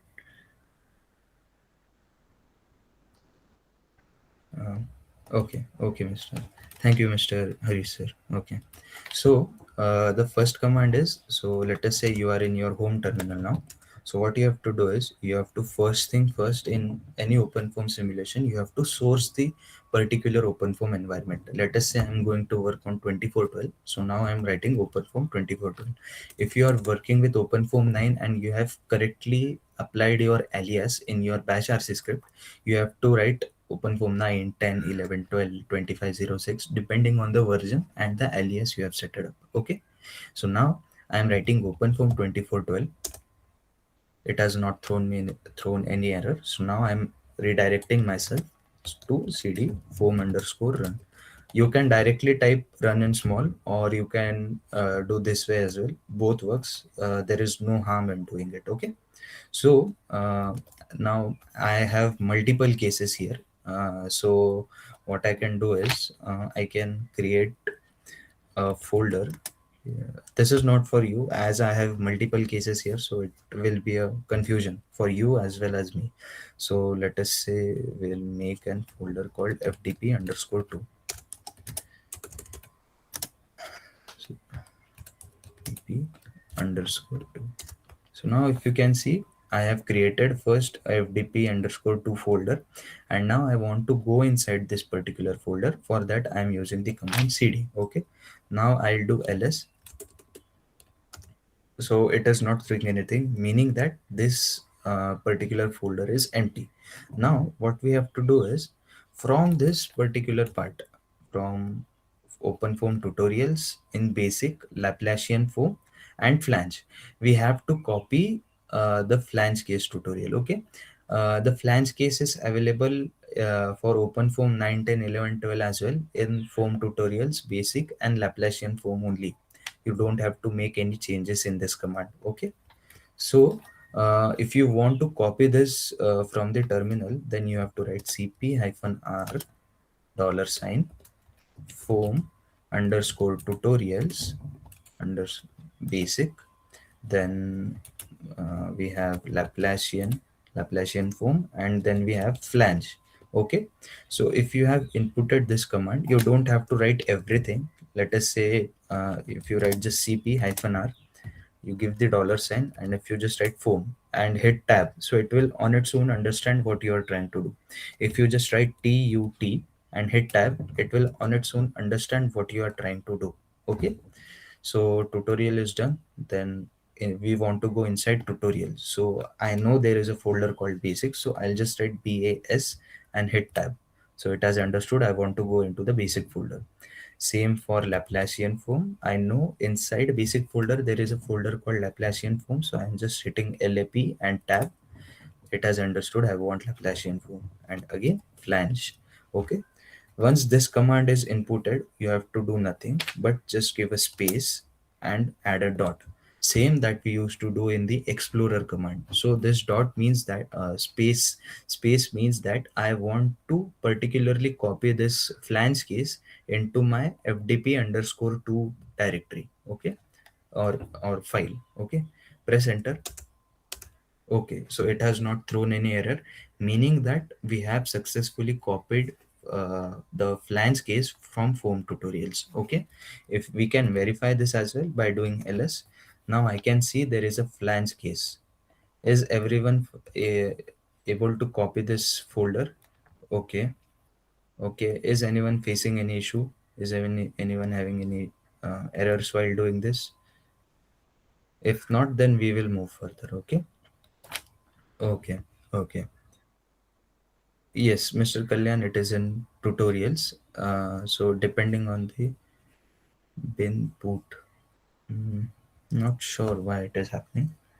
Maybe if you are using OpenFOAM 12 or higher, yeah, 9 or higher, so might be the 2412. So this location is perfect. I mean, you have to source your OpenFOAM version first, and then you can copy this. Okay. So the team members will help you out here. You can post your query. Team members are here. So this is a flange case, but let us say I want to change this name from flange to, let's say, conduction. Okay. So what you can do, there is a command called mv. Okay. So mv, what is mv going to do? It is going to change the name of this flange.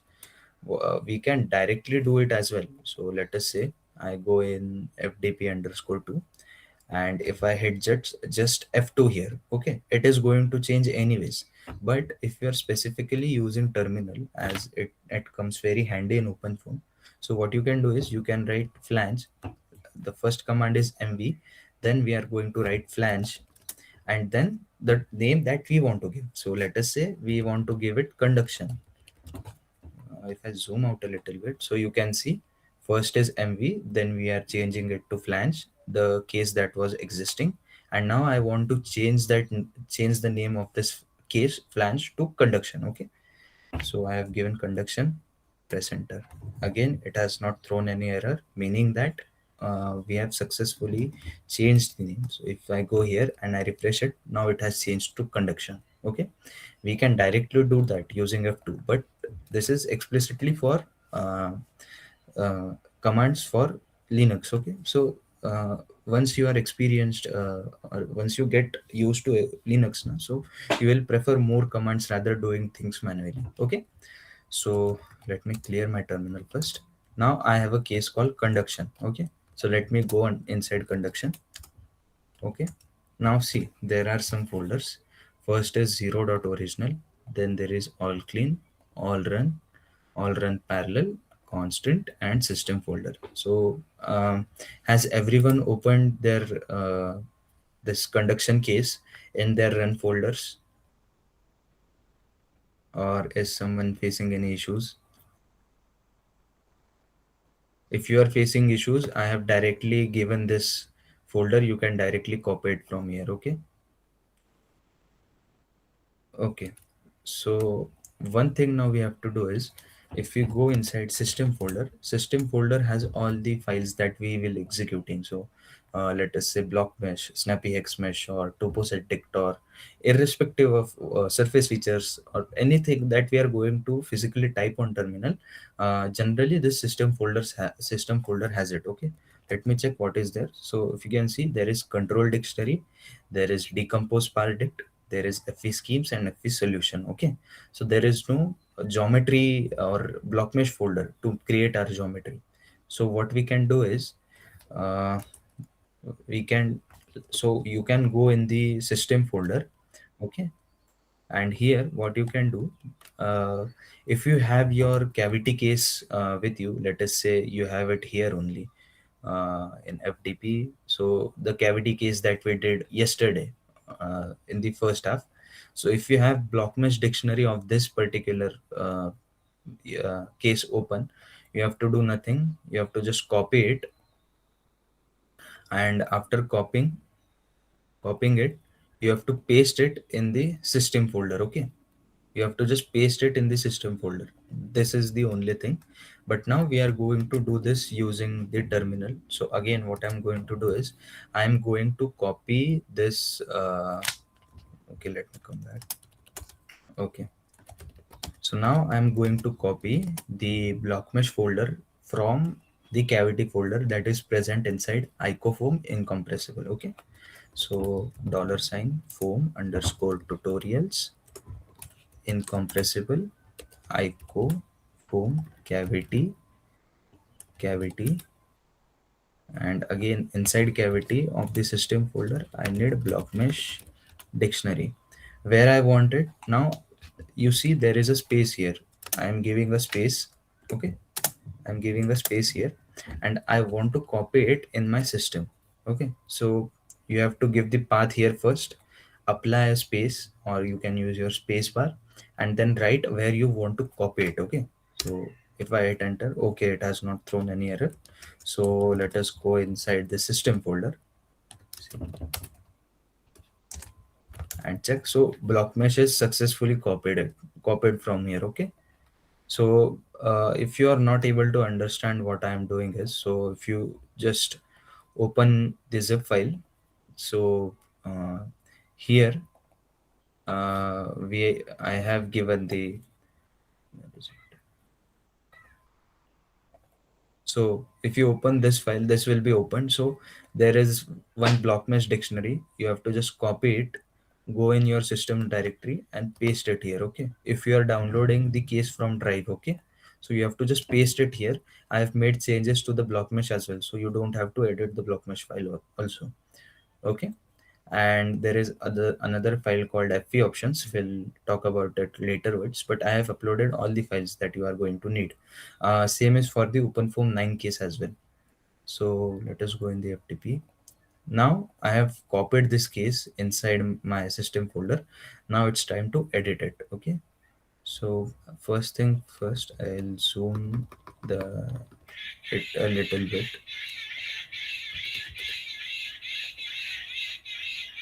Display.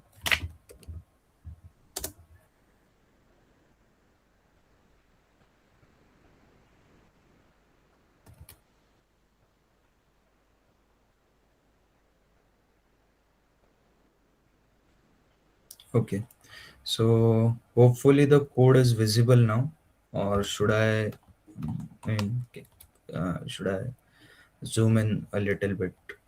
Is the code visible? Can anyone confirm? If you can. Where is Paris, your slightly. change the Sorry, resolution? Actually, okay, the it is being distorted. yeah, the 1280 into 7 that will be Oh, Paris, keep the quality as it is. 1280 It's into the scale. 720. Yeah, okay. 1280 720. How much should I do it? No, go back, go to display, Mhm. and first change the 720 to normal recommended 1080. 1280 720. 1280 720. Okay, okay. Uh, hopefully it's fine now. Okay, okay. So if you see this, this is nothing but the block mesh file that we were editing yesterday. Okay. So what we have to do is, if you remember, remember this is going to be the 0th point. This is going to be the first point. Okay. So I can show you as well. So see, this is going to be the 0th point, first point, second point, and third point. Now, what we have to do the changes here is on the point number 3, third point, and fourth point. So point number 3 and point number 4, we have to make some changes. Instead of 0 point, instead of 1 in y-axis, we have to change it to 0.1. Okay, that's it. We don't have to make any changes apart from this. And as point 3 and point number 4 are going to be identical, like point number uh, s- 7 and 8, so we have to make changes here as well. So 7 point and 8th point. Okay, and we have to make changes, change the y coordinate value from 1 to 0.1. Okay, so these are the two coordinates that you have to make changes in: third point, 4 point, 7 point, 8 point. Okay, if you are copying it from the drive, I have already made changes there, so you don't have to edit anything. But if you are doing along with me, so you have to make changes still here. Okay, once that is done, what you have to do is, so as I told yesterday, these are discretization in how many parts I am going to divide my body in. So if first part says 20, second says 20, and third says 1, so it is going to be discretized in x, 20 in x, 20 in y, and 1 in z. So what we'll do is we'll keep 1 1 1 to everyone. Okay, we'll keep it as it is. I'll run block mesh on my terminal.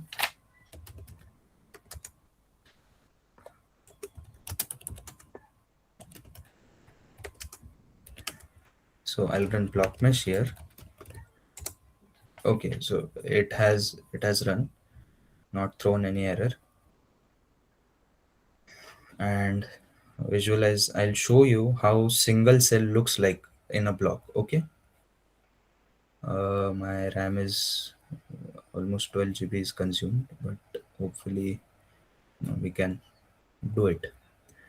Again, I forgot to create a foam.foam. So to visualize anything, we have to create an empty file. So this touch command is used for that. You can name it anything. I personally prefer foam.foam. Keep in mind the .foam extension, the F here in .foam is going to be small. Okay, So it may happen, you may write it as like capital form dot form. So it is not going to open in paragraph. So just write form dot touch form dot form. Okay. Once this is done, now I'll go back conduction. So see, the capital dot form file is not even showing. So I'll just hit apply. See, this rectangular block is being created. Okay. So we have just changed the dimensions.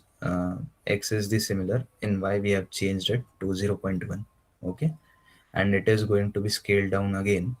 If we visualize the mesh surface with edges, now you won't be seeing any discretization. You might be wondering why so, because we have given values of discretization as 1, 1, 1 in all three directions, meaning that in X, Y, and Z, I'm going to have only one cell. I'm not sure if you can see this, but if you look carefully, there is an blue line out of capturing the boundaries. So this is denoting one single cell. Okay, you can check that. So see, there is one cell. It here everywhere it is one cell only. Okay. Now what we have to do is we have to change this value only for X. Okay, we have to change this value only for X to 100.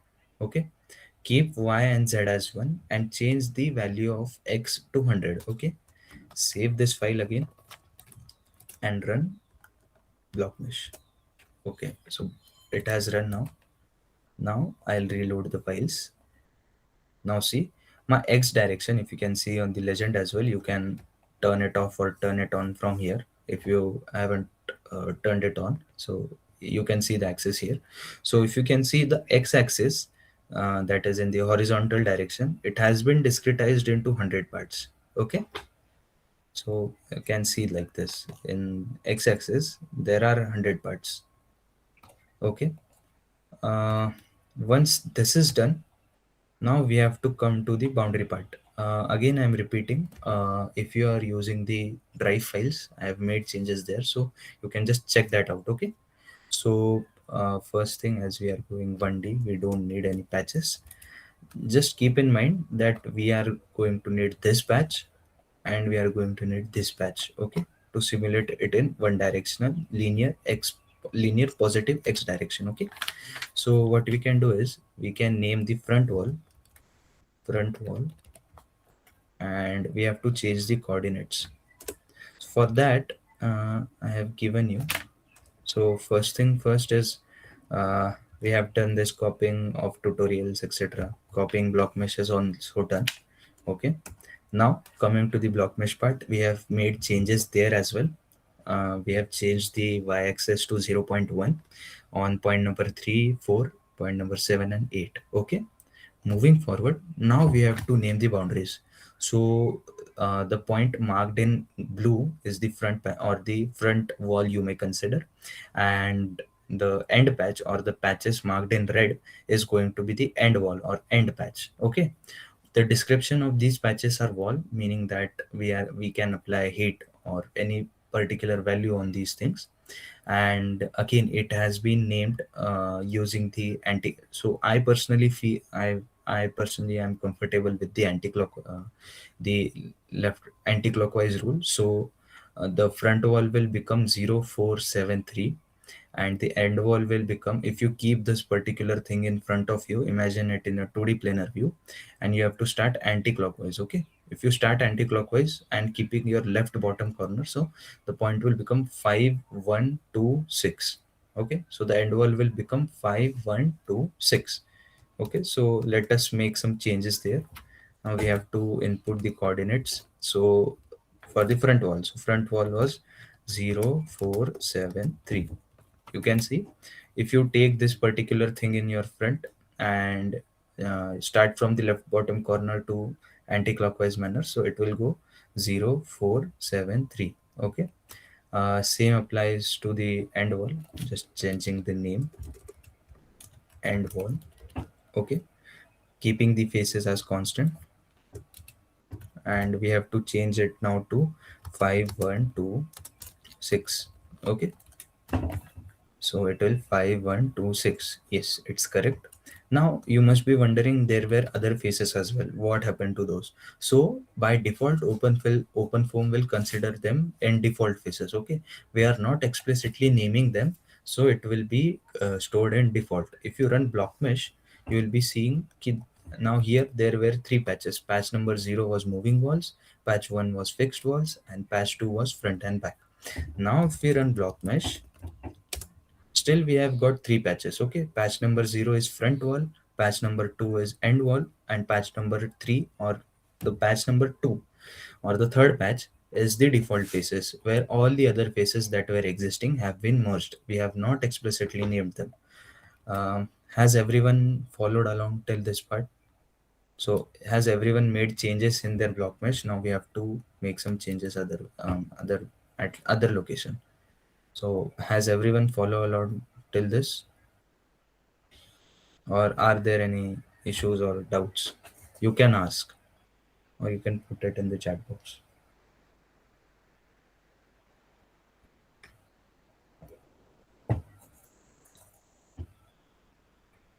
Okay, so we can move further. Now, I am in the system file. Now what we have to do is, once this block mesh is edited and you have executed the block mesh command, now what you have to do is, now you have to make some changes in the 0/t folder and system/transport constant/transport properties folder. Okay, there is a typo. This is constant, not system. Okay, so let us go in the 0. Now I am saying 0, and here it is 0 dot original. So let us say it is a good practice in OpenFOAM that you keep two files. One is 0 dot original that you made changes in, and then you have to copy the same folder. Okay, I'll show you how. So I'm opening this patch again. So we have to change, as we are going to fix the end walls to 0, so not adding anything. You can delete this part. So this will be front wall fixed value. The type is the fixed value, and we are constraining it to 0. Okay, so whatever is going to flow from this section is constrained at 0. Whatever is going to flow through, or the heat that might pass through, is going to be 0. We are explicitly fixing it there. Okay, so this is front wall, this is end wall. Okay, and again I'm going to save it. So everything you have to set it to 0. For the ones in drive, I have not made any changes in the drive folders as well, so you have to make the changes. Okay, so yeah, once this is done, so your front wall, end wall, let me see if the naming is correct. Front wall, end wall, yeah, the naming is true, and now I have explicitly fixed the two ends to 0 Kelvin. Okay, this is considered in Kelvin. Okay, in OpenFOAM. So let us say if you are working with any OpenFOAM file, so these are the dimensions. So the fourth parameter is there now, it denotes temperature. Okay, so the SI unit of temperature is the unit of temperature is in Kelvin. So 1 represents Kelvin. Okay, if it was -1, it represents 1 by Kelvin. Okay, so this is the notation of this dimension. Let us say you have velocity. So velocity would be 2. So the meter part is in the second area. So it will be 2 and -1. Okay, it will be 1 minus 1, so it will be denoted as meter per second. So the second part is for meter and third part is for time. So the standard dimensions of these are meter per second. If you are applying velocity, so this will change to -2. Okay, so this will become meter per second square. Okay, so this is just a notation to know in OpenFOAM. uh, Hopefully you have understood this. Internal field uniform 0, meaning that we at the like the internal field initially is set at 0 Kelvin. Okay, so we have made changes in the T folder. Now we have to make changes in the constant transport properties. Okay, this is not system, it is constant. Again, I'm saying it's a typo. Okay, so now I'll go in the constant folder, transport properties and open it using VS Code. You can use any code editor, Vim, Nano, Notepad, VS Code, uh, gedit of your interest. But the only thing is we have to make changes in here. Okay, so let us see what was the value. The value was 1.1534 to the power minus 4. Yes, so this is the diffusivity constant. I have added comments in the drive. Okay, C++.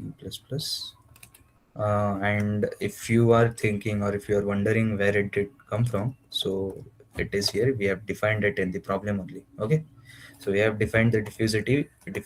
We are just adding it in the transport properties folder. Okay. Okay, so now we have made changes here as well. Now comes the main part. Okay, so this is very important. Please make sure to you copy the file in the correct way. Okay, so what we have to do is now we have to from tutorials from your conduction case file, so ls. So now we have to go to your constant folder. Okay, now I'm currently in constant, and for the OpenFOAM ESI version, this is the command. So there is a hyphen here. Okay, cp. I'll just zoom out my terminal a little bit so that you can see as well. Okay, so cp hyphen r $sign foam underscore tutorials.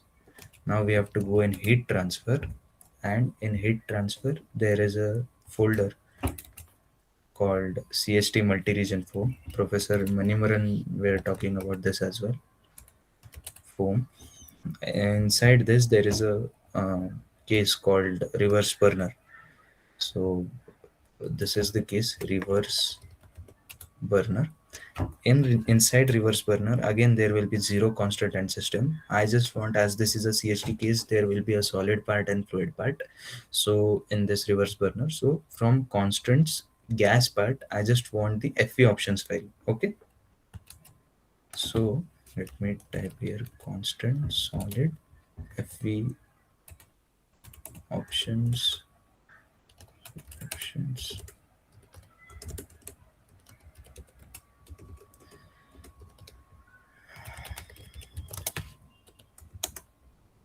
Okay, so there is no such file or something. There might be a typo. Okay, wait, we'll see.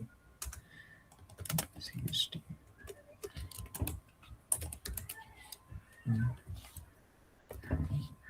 Reverse multi-region foam reverse burner constant and solid. Okay.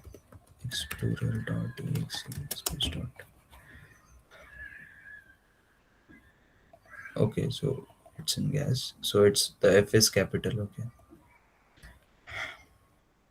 so what I can do is I'll just do F2 here, copy this particular part, and okay, cd ftp underscore 2 cd constant, and we'll do the same again.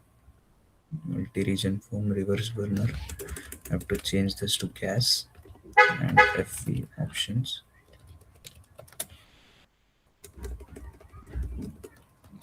And space dot. Okay, so it is taking too many arguments. Wait, I just have to change this to gas. Okay, it has copied. So it is available here. Okay, so what we have to do now is we are in the conduction.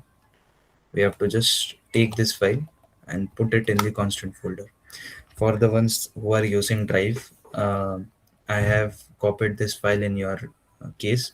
So you have to just take this particular file and paste it in your constant folder. Okay, And for the org version, guys, there is a way again. I'm not able to. Okay. And we have to make changes.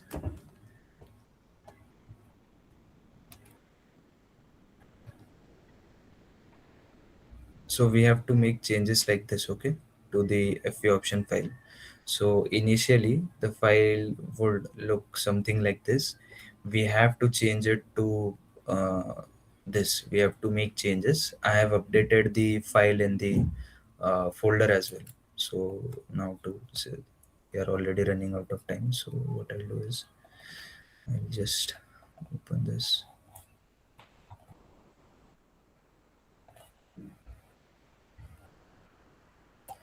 I am going to paste this in the chat box as well, so that you can directly paste this part. So you have to replace your FV options with this particular part that I have sent. Okay.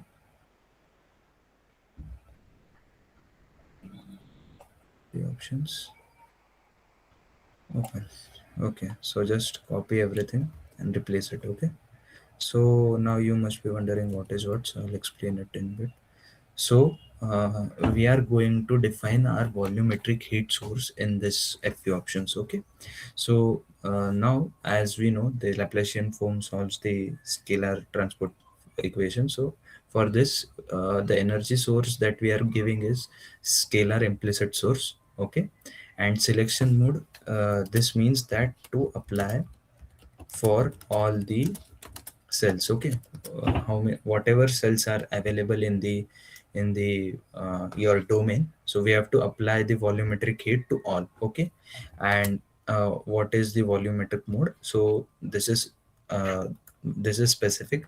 There is also an absolute part. Okay. So we are keeping it as default. We are not making any changes here. Then we are defining the source term. Okay. Sources is the source term. And OpenFOAM, so source term for temperature. Okay. So for this particular variable, we have defined T. Okay. There are two parameters. One is explicit and another one is implicit. The source term in OpenFOAM is generally calculated by explicit implicit plus S implicit. Okay. So it would be 0 plus 0.2905. Okay. So this is the way we are calculating source terms. So we are just defining it here. Now again, if you are wondering why 0.2905, again in the problem statement we have calculated what is the value of our source term. So it is 0.2905372. So I'm not taking these decimal values, just initial decimal values. Okay. Once this is also edited, and for the foundation, guys, you can copy the same. So in OpenFOAM 2412 or ESI version, we are calling it as FV options, and in the foundation version, it is known as FV models. Okay. So you can copy this from CP-R tutorials, heat transfer, CHT multi-region foam, cooling cylinder, constant, solid, and FE models. Okay. So you can copy this particular file. If not, again, I have placed that in the this file drive link, so you can check that out from there as well. You can download and directly paste it in your constant folder, change the diffusivity value, and you are good to go. Okay. So so this was for the ESI version FV options. So whatever we copied and what we have to change it. And then we have the foundation version, what we have and what we have to make changes in here. Okay. So once this is done, now we have to make some minimal changes in our control dictionary. So I'll explain what is control dictionary and what it is used for. So the application is Laplacian form, as we know. If someone is using OpenFOAM 12, they must be seeing incompressible fluid or scalar form, something like that. Start from latest time, or there is an option of start time as well. So either you can use start time or you can use latest time. It depends on you. Okay. And what is my start time? So I am starting from t is equal to 0 seconds. Okay. T is equal to 0 seconds, and stop at end time. And what I want my end time to be, so I want to run the simulation for a little bit longer, so we have to make changes. So change your end time to 100 instead of 3. Okay. Change the end time to 100. Okay. This is the delta t at 0.05 iteration. I want to solve my scalar temperature term, and write control is runtime. Rest of the settings we are keeping it uh, as default. We are not making any changes here. Okay. So if it is done till here, now we are good to run our simulation. Okay. So just to clear, so you are having foam.foam FP options that we have pasted in the constant folder, and now you have to just run the Laplacian foam. So it cannot so one thing is also there, we have made changes in 0.original file. Okay. Now we have to copy this. Okay. Copy this and again paste it here only, and using the F2 command we have to change it to 0. Okay. So this is a good practice in OpenFOAM, that you are keeping your original file. So what happens is, if you are working with multi-phase flows or immerse boundary methods, or any particular part where we have to apply set fields or topo set dictionary, so what will happen is, now there is a single variable t, but it will not be the case in future. You will be encountering multiple variables, so it changes the value inside. You are not going to see the boundary conditions that we have given, so it gives you list of values that is available. Okay. So it makes changes in the 0 file. So for the sake of it, we are changing it to 0.original, copying the same file and renaming it to 0. For the initial part, it has thrown the same error, cannot find file in my home 2412 run conduction 0.t. Why? Because the 0th folder was named as 0.original or 0.oric. Okay. Now we have named this folder as 0.original. Hopefully it should run now. Yes, it has started to run.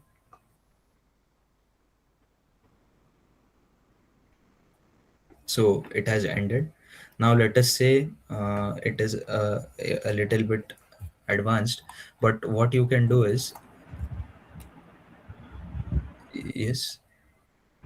Paris, we have put the Huh? attendance, so Mm-hmm. if you Yes, permit, we we can can. just take a pause and then restart. Yes, yes. For 1 minute we can stop. Yeah, sorry for interrupting No you. problem. No problem. Okay, so participants, please note that we have put the attendance sheet here. Please mark yourselves present, and then Paris can continue.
Is everyone done?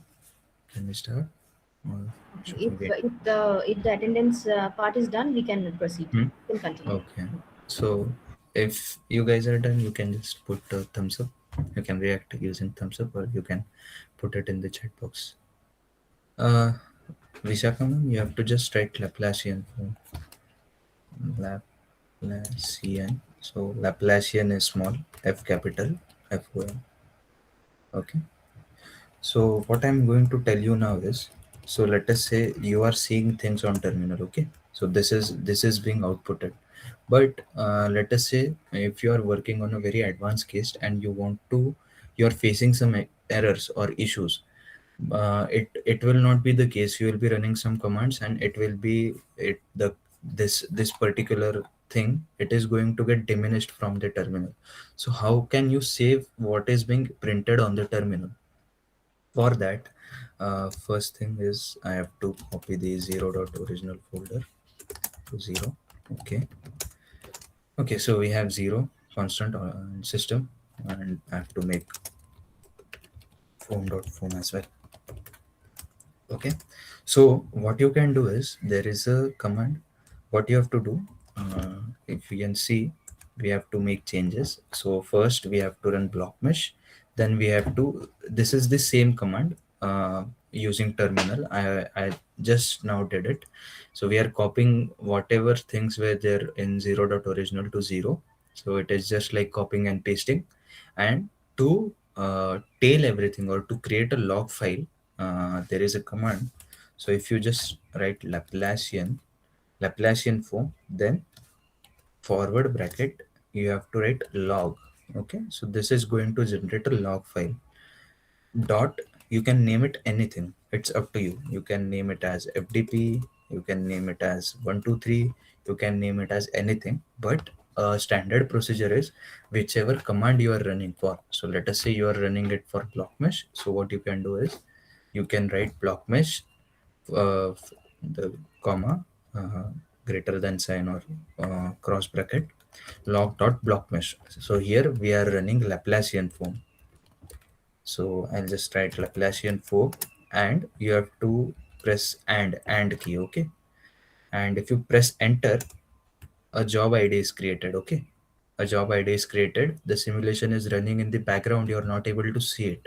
So now if I want to see the simulation or what is going on, so I have to just write tail -f log, and I have to hit tab.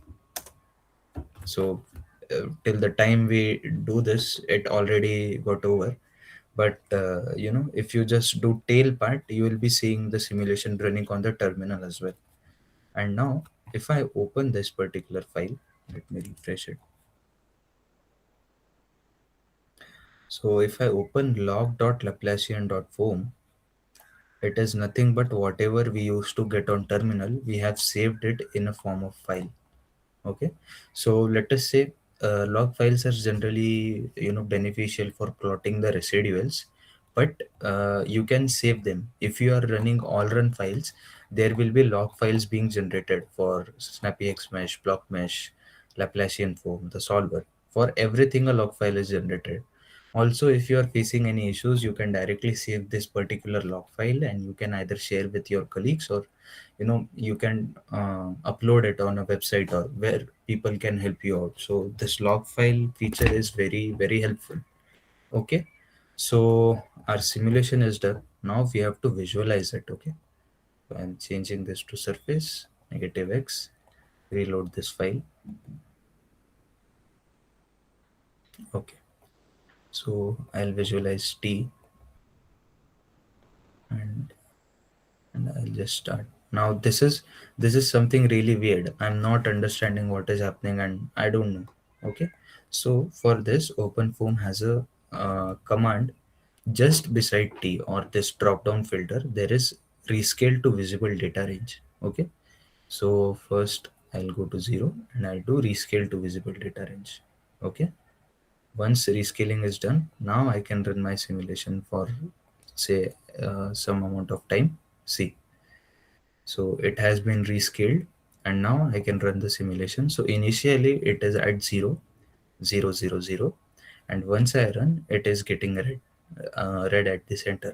So now you might be wondering why I'm getting red in the center and blue in the corners. So there is an analytical proof for this.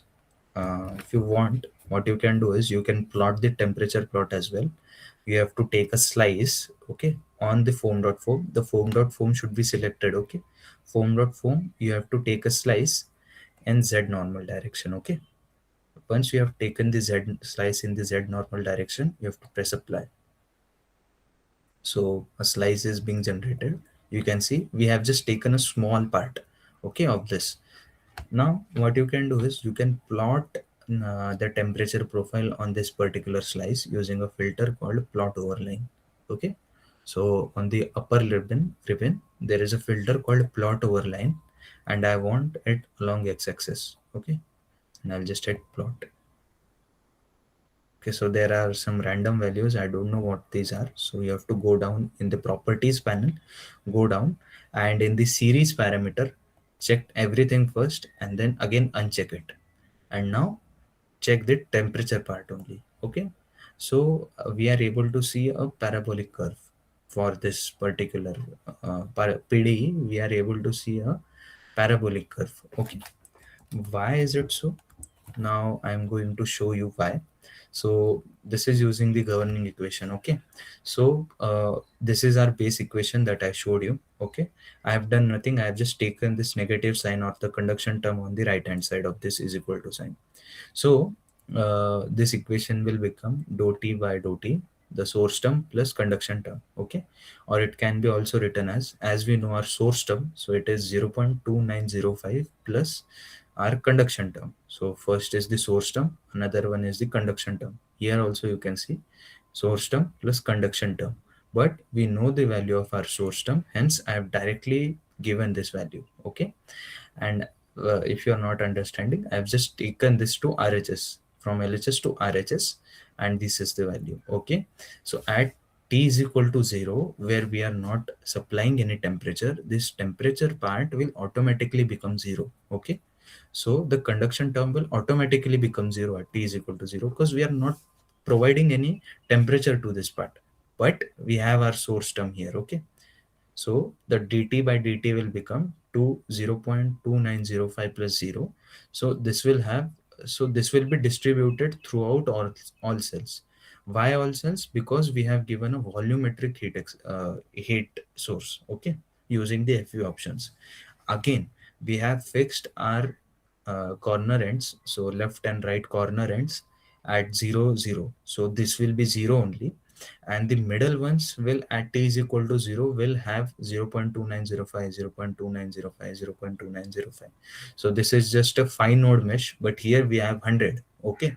So what will happen is, if you remember Fourier's law of heat conduction, if you can see here, so the heat is flowing from high temperature to low temperature. There is one assumption here, provided T1 is greater than T2. So the heat is flowing from high temperature to low temperature. Okay. So T1 is greater than T2. So heat is flowing from left to right. Okay. Same is going to happen here as well. So let us say this is consider our middle node to be the center. This is the center.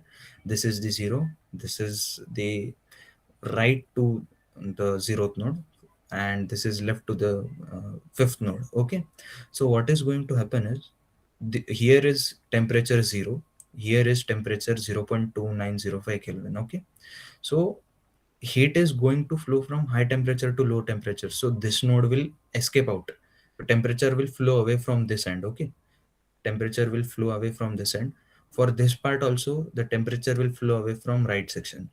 Issue will become for this particular node. Even if it goes right or even if it goes left, the temperature is going to get accumulated at the center, okay. And that is the reason uh, it is taking a lot of time to escape from the center node. That is the reason we are seeing this temperature red at the highly red at the center, and blue at the corners, okay. And if you see the gradient formation now, it's a common logic that as the temperature or the it is going to travel from this section, so a lot of gradients will be forming in this section as it is passing from high temperature to low temperature or high temperature to low temperature. So these two sections, this one, the initial two nodes and the end two nodes are going to have a high gradient value. Okay, let me show this. I'm closing this slide, and okay, so I'm just going to show you the flux. Okay, so see, there is a the heat is rapidly flowing from the left section to the means, consider this part only, just this part. So it is continuously trying to flow from right to left, same case from left to right, but the issue is of this section, it is not able to escape properly. That is why it is getting accumulated. Eventually it will go away. Okay, and once this particular simulation achieves steady state, what will happen is this part will become zero. So this is how heat is going to transfer per second time. So this part is going to become zero, so our source term and our conduction term are going to get equalized. Okay, so we have fixed source term, but conduction term is not fixed, so it is going to get adjusted based on the heat that we are going to provide. Okay, that is the reason we are seeing high flux on the corners and a low flux at the center. Okay, and if you see the temperature part, the temperature is being accumulated at the center. It is not able to pass out from left or right, but and the two nodes are fixed with 0 Kelvin. So hence you are saying ki, the heat is red section, it is displayed as red in center and blue on left and right. Okay, so what we can do is, there is a relation from analytical relation. So if we have a solid slab where the uniform where the heat is uniform and both the temperatures are fixed at the end, so there is the maximum, we can analytically calculate what is the maximum temperature. Okay, so what you can do is, this is the volumetric heat source, this is the length, and this is 8 times the thermal conductivity. All these values are given as because of the time constraint. The Tmax value here is 3.14. Okay, now what we can do is, we can save this data. Okay, let me open this and open the quartile chart. Okay, and in quartile chart I'll open and I'll just display the temperature part. Okay, so I have clicked on temperature, you can see this part, and there here it is a option to save data. Okay, so let us say we are going to save it as temperature, and the format is .csv. It works for us. Okay, and again there is a option, choose arrays to write. So we don't want gradient in x direction for temperature yz, so we don't want this. We just want temperature and arc length. Arc length is the length of this particular rod. Okay, so this is the arc length. So just hit apply. Now it has been saved. So let me open that. I'll refresh it, and the temperature.csv has been saved. If you open temperature.csv, so we have temperature values and for arc length. So this is 0, 0, 0.1, 0.2, and we have direct arc length as well. So what you can do is, to find out the maximum temperature, there is a command in Excel. So you have to go max in bracket this particular part. Okay, max. Okay, so here the maximum value is coming out to be 3.1436. Okay, so the maximum value is 3.1436 for temperature. It is just a filter that we have applied. Okay, and this is the data that we have taken from the plot over line filter. So 3.146 uh, is the accurate value that we are getting, and these are some demonstration for calculating the percent error. Here we calculated it analytically, and here we are calculating it using simulation. Now here we are getting the data 3.1436. So we have to just substitute it, the simulation data minus the analytical data divided by the analytical data. We are taking modulus of this and multiplying it with 100. Okay, so let us say if I do this now, let us calculate the percentage error. So 3.1436 minus 3.14. So this will become divided by 3.14 into 100. So our percentage error is coming out to be around 0.11. Yesterday when I did the simulation, I did not assume the heat source value at the end till that end. So hence I was getting this percentage error of 0.62. But now we are getting the percentage error even better, that is 0.1 only. So what you can do is you can solve this particular partial differential equation and you can plot this. So you can plot simulation data and analytical data. Both are quite matching. Okay. I have it plotted. Let me show it to you. So flange.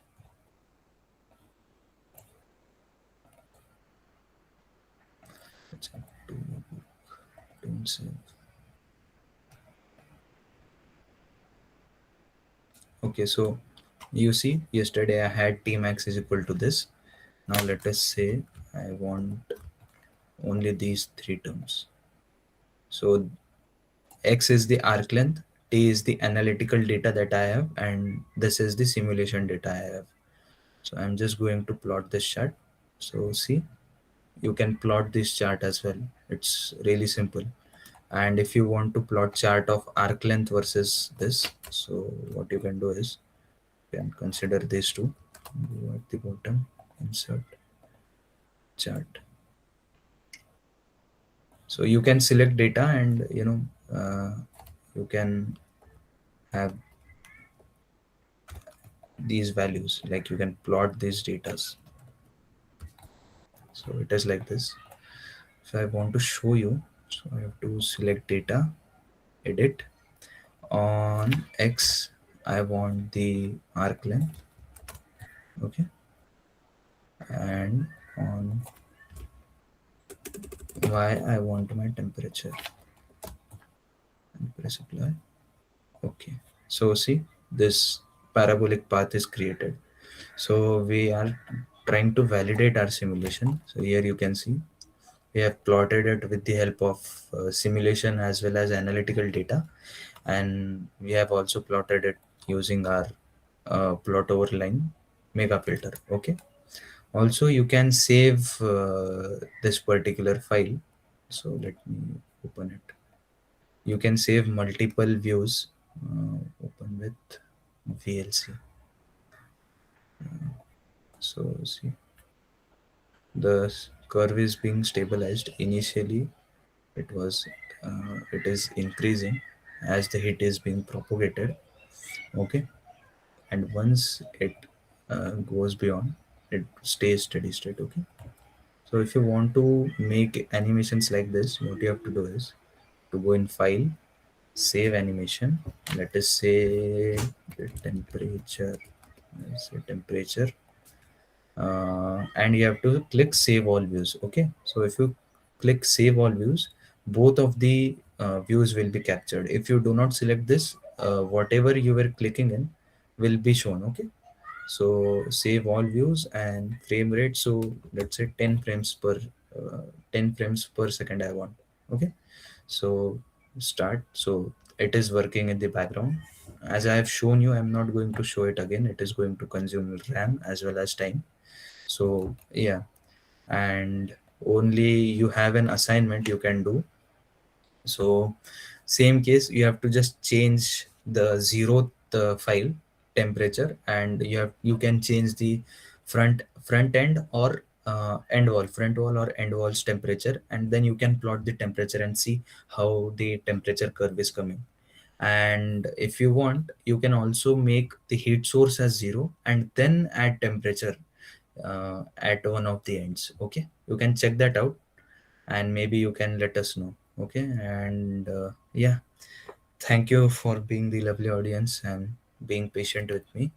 I know okay, please show the heat flux again.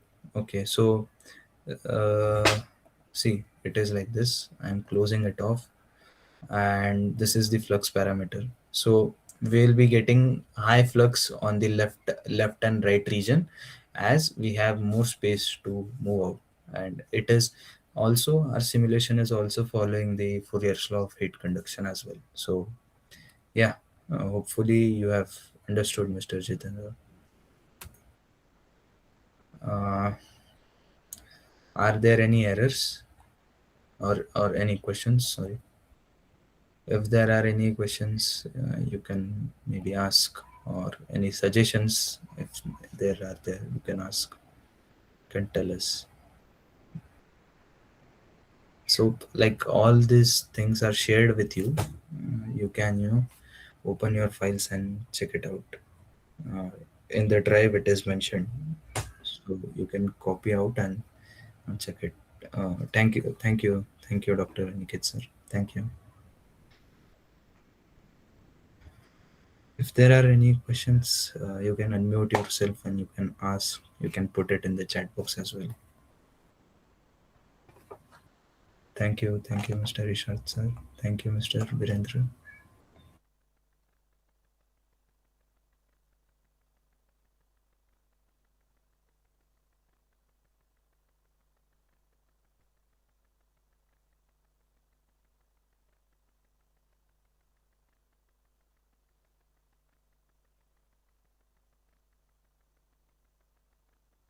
Uh, okay. Are there any doubts? Also, if you have any queries related to morning session as well, you can ask that as well. Manjil sir is here to address those queries too.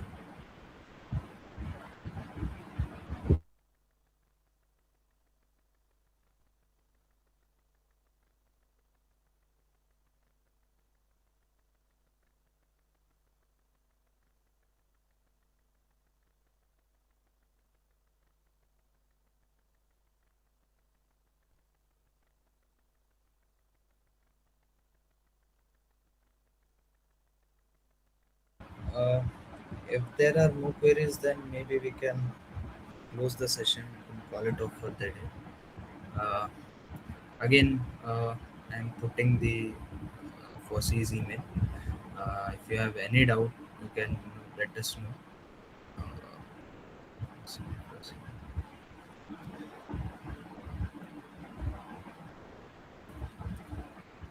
So you can ask any question related to any cases, or if you're not able to understand anything, if you want any help from us, you can ask.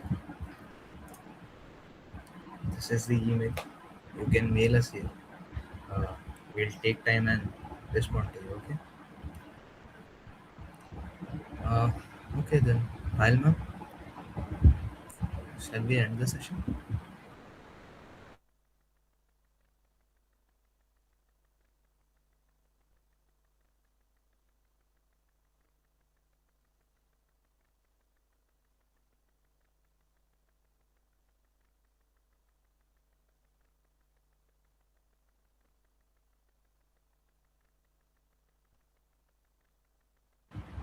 Uh, Deepak sir, are you there?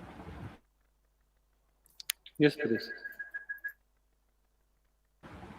Uh, Maybe we can close the session.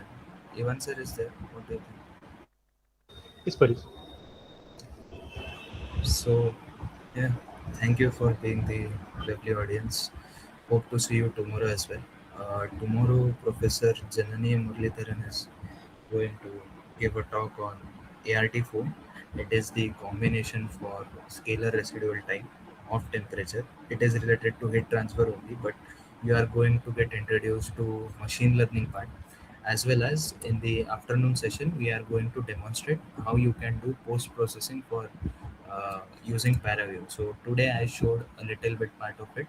Tomorrow you will get to know more about it. Okay, so maybe you can join 10 to 15 minutes earlier the session, so that the link does not get full and you can attend the session through Google Meet as well.